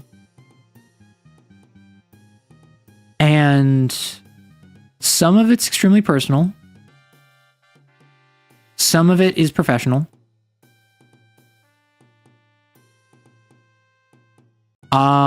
In kind of, so for those of you who mostly just watch like D&D content, you don't really watch VTubers, the idea of like the separation between the private life or the personal life, sometimes the previous life, and the VTuber is generally pretty strong. I try to keep those separate. I keep my personal friends outside of my content. I keep my content outside of my personal friends. My personal writings that I have uploaded that I've not tied to this channel, I have avoided bringing attention to. They exist. I'm not going to share them for personal reasons, but they're out there. I also have some poetry on, oh my gosh, my voice. I also have some poetry. Some of the first videos I ever uploaded on this channel were poetry. Because I wanted to practice editing. I wanted to get my poetry out there. I wanted to see how it would work, and they did not do well. And the only reason I haven't taken them down is because I think it's worth the cringe. I think if you look back on my channel and you see where I am right now, and you compare that to where I was 6 months ago, and where I was 6 months before that, and compare that to the very first videos on my channel, you would see a notable increase in quality every single time. Maybe you think my content still sucks right now, and I wouldn't argue with that. I wouldn't say that my content's amazing. However, it's much better than it was before. And if even one person looks at that and says, wow, Arrow kind of sucks right now, But Arrow really sucked a year and a half ago. I could do way better in that same time frame, and then they start creating. That is more than enough to suffer through the cringe of having some like poetry that I uploaded, which is like, you know? General content creation question. I want to get into it, but I'm generally really nervous about my voice and the quality of writing and editing. Do you have any tips for that? So when it comes to your voice, I am very like, I might be a great person to ask. I might be a terrible person to ask because, as you might have noticed, I don't have the most consistent voice. Sometimes I sound more like this and I go a bit higher, and this is generally what I sound more in my YouTube recordings, because at least in shorts, because this is what I can maintain for a really short burst of time. And then I kind of have more of like this, where it's a little bit lower, a little bit like androgynous almost, a little bit more masculine.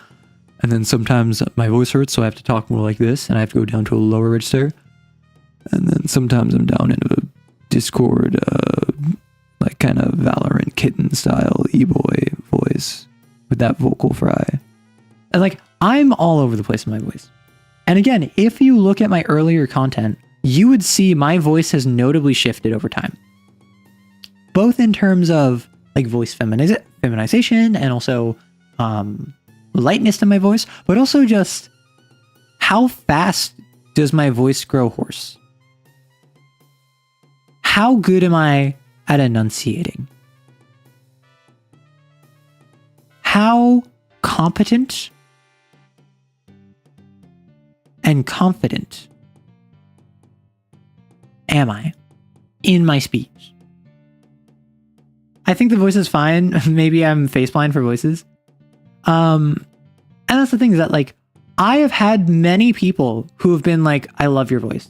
Your voice is lovely. Like, it's so soothing to listen to. I just appreciate it. And that's genuinely surprising to me, because I'm at a point where the power of the Barbarossa. See, you got it, Scav. I'm someone where I didn't really like my voice going into this. I don't like my face that much. I mean, my relationship with myself is much better than it was years ago. Sorry, let me just get him in there.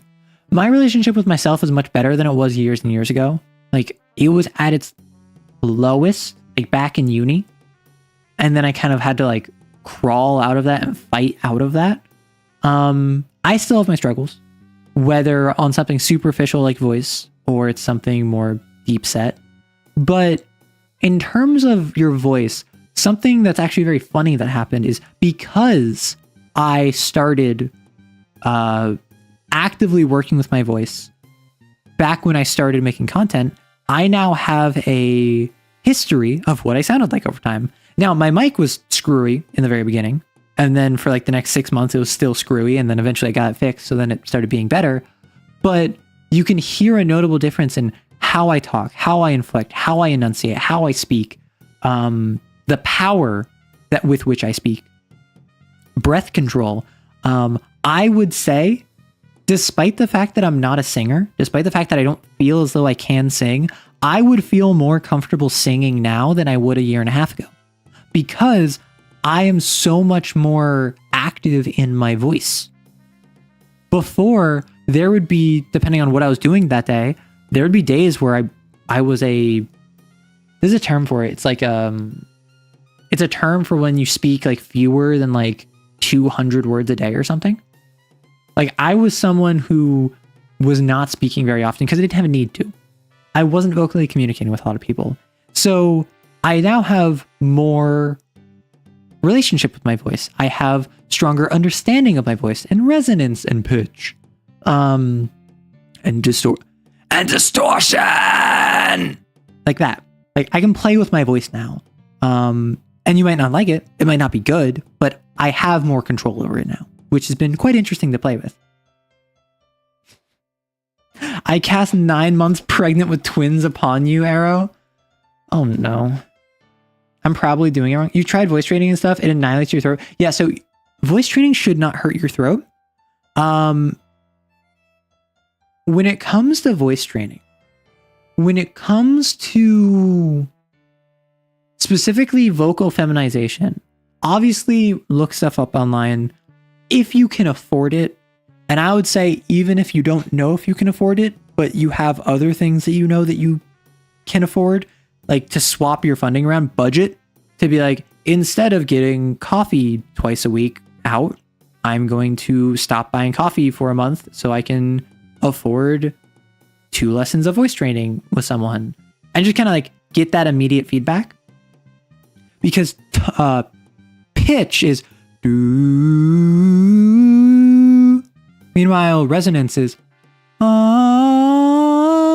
But I don't know if that was a good enough explanation, but like in my mouth and throat, I see pitch as moving the front of your throat and the front of your mouth. Resonance is the back. And that's really weird. When people were describing it to me, I had no idea what it was. And it was only until I was like talking with Celerity Dust and I was like playing with my voice on call with them. And they're like, wow, you have really good like size control with your voice. And I'm like, I have no idea what that means. And then they explained it and ran through it. So first off, look at YouTube videos, follow along, don't hurt yourself, drink plenty of water, take care of yourself, but then also avoid caffeine. And then also, if you can, call with someone who is a voice trainer or someone who knows what they're talking about or someone who is experienced in this. Honestly, if you just know a trans femme who has a feminine sounding voice, ask them some questions and have them coach you. I'm sure that they would love to help you. What the heck was that stream? I wish you vocalized less. I vocalize less outside of stream. Rory, you're so dumb. I'm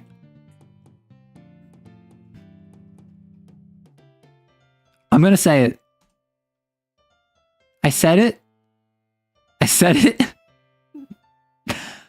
Because sometimes the bit just has to, the bit writes itself. Anyway, so that's my advice on that. In terms of editing, in terms of writing, editing, it really is practice makes perfect. No one will be perfect, but the pursuit of perfection is as perfect as you can get. The more you write, specifically scripts, will help. Read your scripts out loud before you record them. I would recommend scripting. I am someone who is a very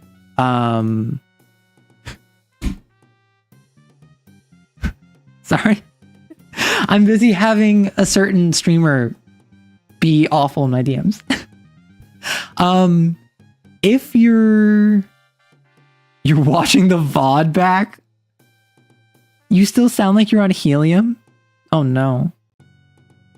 What a mind break. Yeah. I was thriving in that. If you got mind breaking from that, weak-willed. So for writing,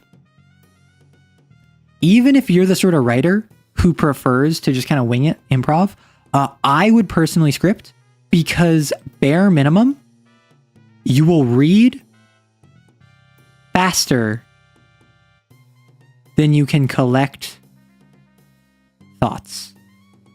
I'm sure plenty of people, anyone who's watched both my streams and my YouTube content probably knows, if you watch my streams, there's a lot of time period where I am pausing to think, I'm considering, I throw in a lot more ums and uhs and ahs, because, and also filler words like that, because where I slow down and I extend it and I enunciate longer, I pronounce it longer, because I'm buying time to think. Meanwhile, in my scripting, I can immediately run down, here's sentence 1, here's sentence 2, here's sentence 3, pause to catch my breath, here's sentence 4, here's sentence 5, here's a break, sentence 6, sentence 7. Like, you will just be able to read faster. The main thing, I did not start it today. I started no such thing. Yeah, you do it all from the heart. That's why you're, I'm not going to say that. That's so mean. That's so mean. I'm not going to say that.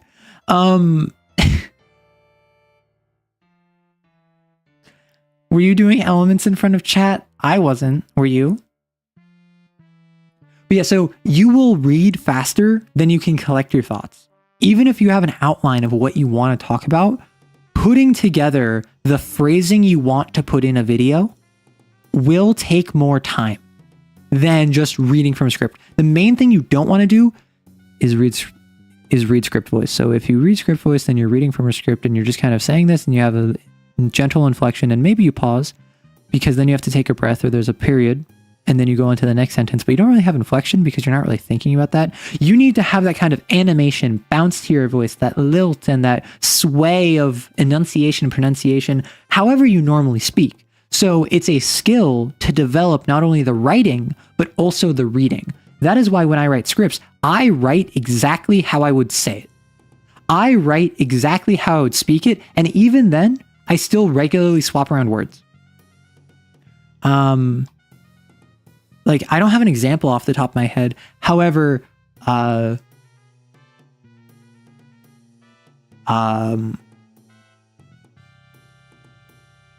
don't know. I'm trying to think of an example off the top of my head, but it's a sort of idea where I will read a script and it'll be like X, Y, Z. And then just in reading it, I realize my natural flow of speech would rather say X, Z, Y. So I'll just say X, Z, Y despite the script saying X, Y, Z, but I don't slow down. I don't pause. I don't falter. Because I'm saying the same word. Goodness. I'm saying the same words, just altered differently, or the same meaning, but slightly different. I might write in my script, I'm just doing this for cash. But then when I speak it, I end up saying, I'm doing this just for the cash. And then I move just to down here. I add in the gets added in.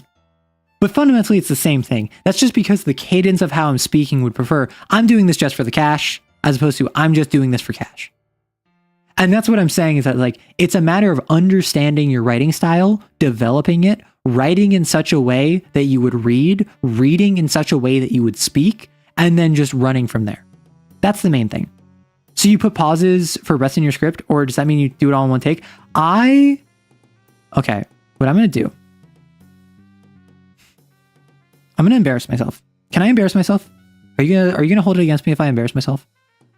I am going to open up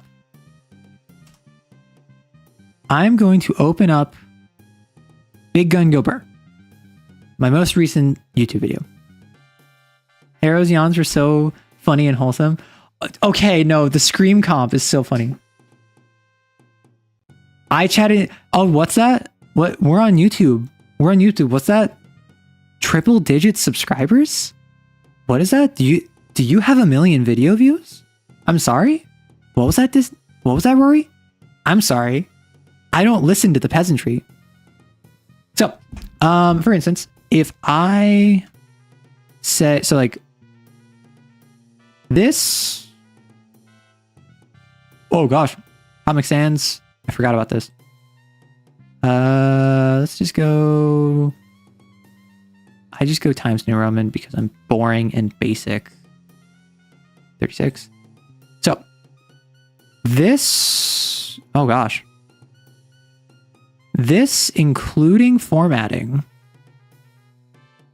left align, up, and then, oh gosh, what is this? I did a joke one time where now MS Paint said weird. So like, this is how my script would look like. Cool, whatever. So this is how my script would look like. So like,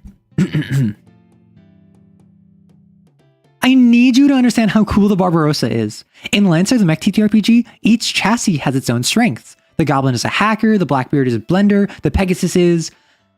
Well, I don't know what the Pegasus is.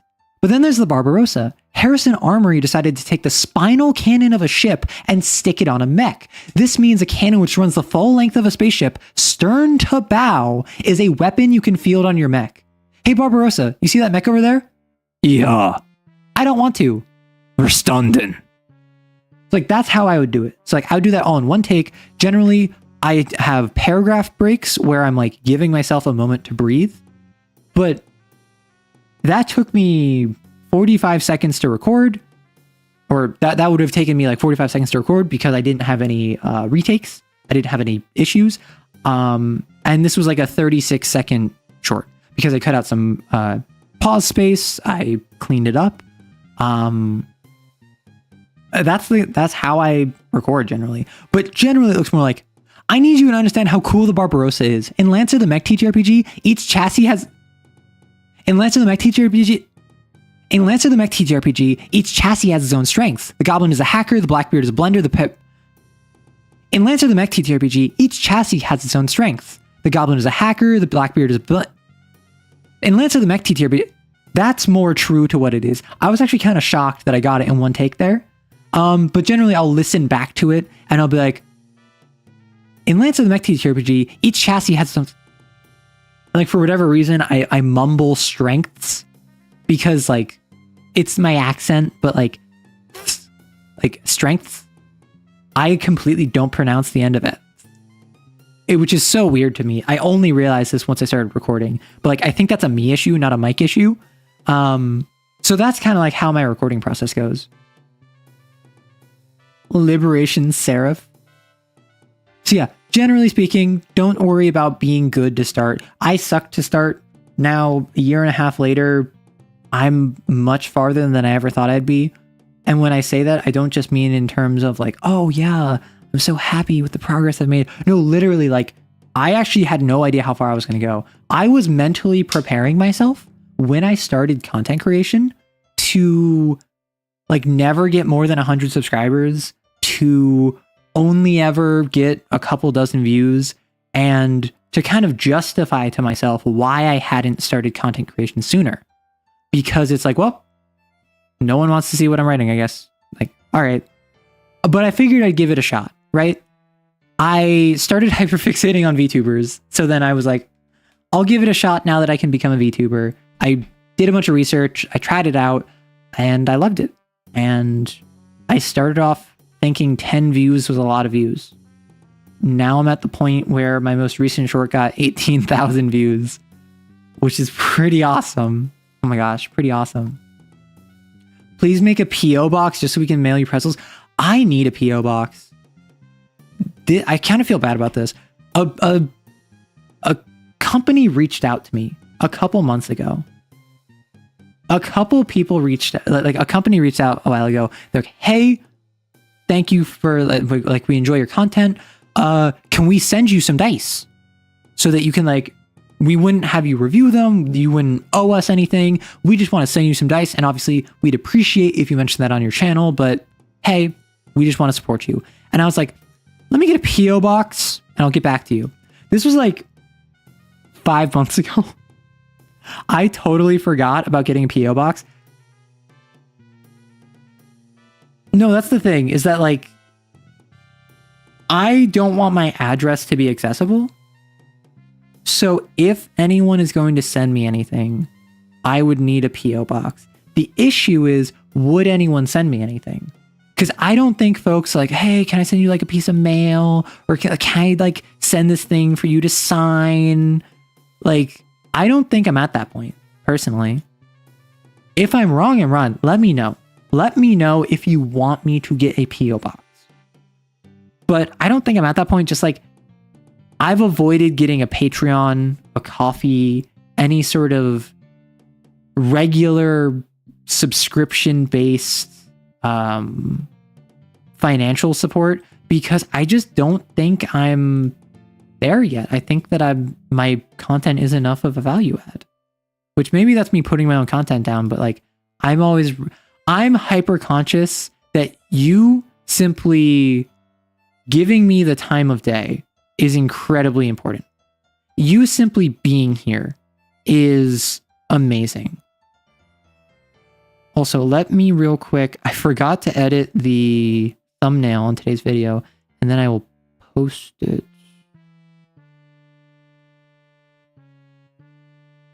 I think this is a stronger... Yeah, this is a stronger thumbnail, definitely. Okay, so my apologies. I'm going to grab this. I'm dropping the link. Today's short. And I'm going to pin this. And since I'm already here, let me just make the announcement.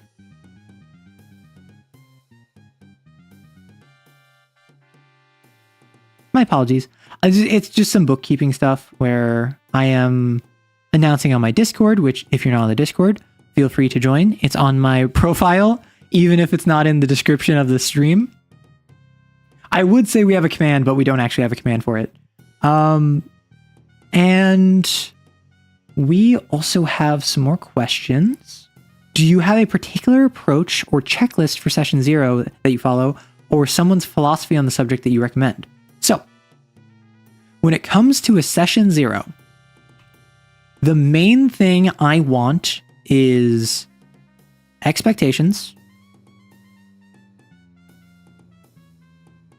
characters, vibes, and I'll say boundaries, but this is mostly specifically lines and veils. So, characters is obvious. Characters is just, I want to make sure that if we have a session 0, yeah, like the dancing Kim in the short, I'm just not addressing it. I'm just not even bringing it up. So characters, obviously, at the end of session 0, I want them to have characters. I want them to, even if it's, I have a half-orc barbarian named Grung. Like, I have a half-orc barbarian named Grung, and Grung is very loud and boisterous and super happy all the time, except when he sees elves. He gets really angry when he sees elves. Cool, that's your character. You can build your character on your own time. You can develop your character's backstory on your own time. But now, if Maddie wants to make a character, she knows Farrell just made Grung. She knows, okay, we have a barbarian. I can be a rogue. I will be an elf rogue. Now there's tension between Grung and Maddie's character. Then I can say, okay, Rory, you have an elf rogue and you have a half-orc barbarian. And then Rory will be like, listen, I was going to go a gnome wizard no matter what anyone else was doing. This works out great. Suddenly everyone has their characters. The party is all together. Even if they didn't build their characters, they have ideas for their characters. So that's done. Expectations. This is in line with how much combat do we want? How silly do we want this? Is this going to be RP focus? Are you heroes? And this is like bookkeeping, really. Like it's, okay, what game are we playing? Are we playing a dungeon crawl? Are we playing a game where you're politicking in noble courts? Are we playing a game where you are the center of the universe?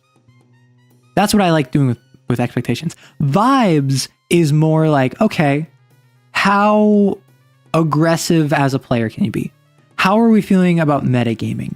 See, whereas expectations is more like the framework of how the sessions will go and how the game will go. Vibes is more like, if I'm bothered by something you do in character, are we comfortable with conflict as a group? If I make an elf and you hate elves, are we good as a group to have that sort of conflict, or are we just not going to address that? Am I good to steal from you, assuming that I'm not going to steal your like most prized item, and if you tell me it bothers you out of game, I'll just give it back? Like, are we good with that? This is almost like expectations is like in-game vibes. Vibes is out-of-game expectations. And then boundaries is very simple. Boundaries is, what do you not want to show up in this game? What will make you uncomfortable? What is something that you would prefer we don't delve into? For instance, I have gotten everything from like eye torture. Like, they're fine if like gore or torture or like wounds come up, not in the eyes, please. To needles. Like, hey, like, listen, I get it. If we're in a sci-fi setting, there's like a stim pack, you might like get a little like jab, that's whatever. Don't go into detail about needles. I don't want details. And then there's stuff like anything NSFW. NSFW. Maybe it's, listen, we're all friends here. We're all comfortable with one another here. We're not trying to flirt. We're not trying to have our characters bang each other. Like, we're going to keep this strictly like PG-13. But maybe you run a group where everyone is fine with that. Maybe you run a group where, no, and Maddie, that's exactly it. The person who said no needles brought up the idea of like the Dead Space 2. It's just like, yeah, I don't like that. I don't like that. Maybe you're in a group where you really don't like eye torture. You don't like needles. You refuse to play in a game with animal cruelty. But there are other really tough subjects that you are comfortable exploring. You're comfortable exploring NSFW topics. You're comfortable exploring themes of like cruelty on a widespread scale to different humans and civilized people. The displacement of ancestral homelands. Very tough things for one person might not faze someone else. And further, this is where we get into, of all of these, what are you comfy with? What are you uncomfy with? And what are you uncomfy, but you want to explore?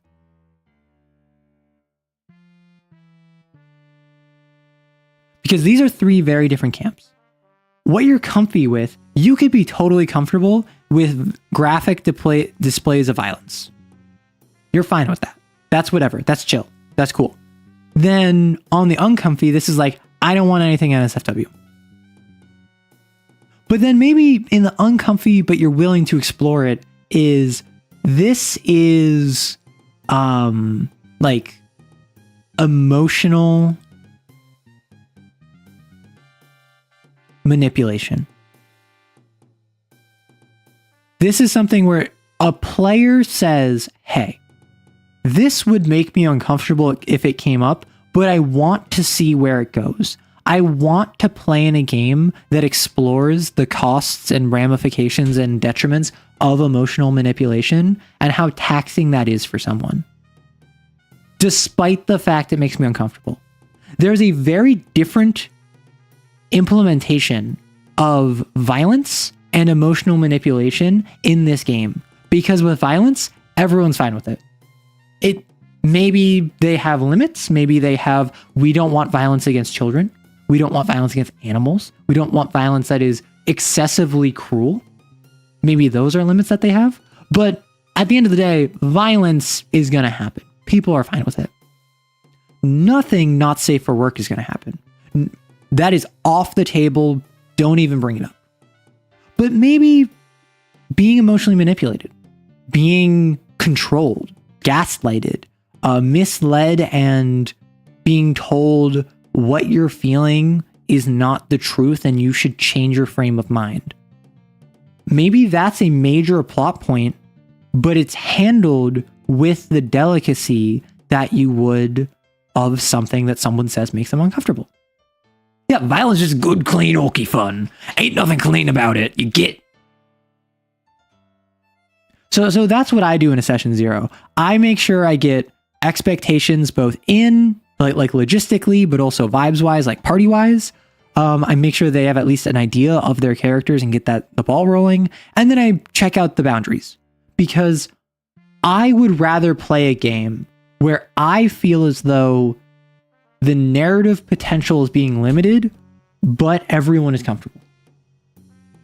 If someone says, I'm uncomfortable with emotional manipulation, let's put this in here, and someone else says, like, hey, I really want to explore that. That's really important to me to explore in this game. I would say as the GM, no.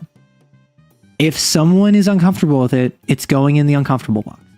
We're not addressing it. We're not bringing it up. It's not going to be a plot point. It's not going to make someone uncomfortable, even if it would be a really interesting narrative angle. And similarly, this is basically like lines similar to lines and veils. I am of the opinion at any time, anything on this list can move to the right. If you are playing a game and in the middle of combat, you realize, wow, this is way more graphically violent than I thought it would be. I am uncomfortable. Say that, and immediately this will be shifted over. Maybe to uncomfortable and explore, or maybe even to just fully uncomfortable. But in my games, if there's anything that the group wants to move to the left, so something that was like previously off the table and people are like, actually, can we explore that? Like, it makes me uncomfortable still, but I want to explore it. Or if they're saying, actually, I'm not as uncomfortable as I thought this was, I give you the green light to go. That is something that only happens between sessions.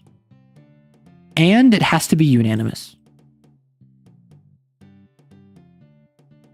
At any time, something can be taken off the table. It can only be added to the table between sessions unanimously. So this ensures that anyone who is uncomfortable during a game knows they kind of have that like break switch of like, nope, stop it. And then we shift, pivot, no judgment. But if anyone realizes like, hey, I actually want to explore this more, I want to get more into this, that is a discussion for out of game. And I think that that's important. I think that that is a important thing to do out of game. So I don't see any more questions. I've been going for 5 hours, just straight yapping. I think I'm going to wrap it up here, honestly, unless anyone has anything in mind. Unless anyone has any final questions.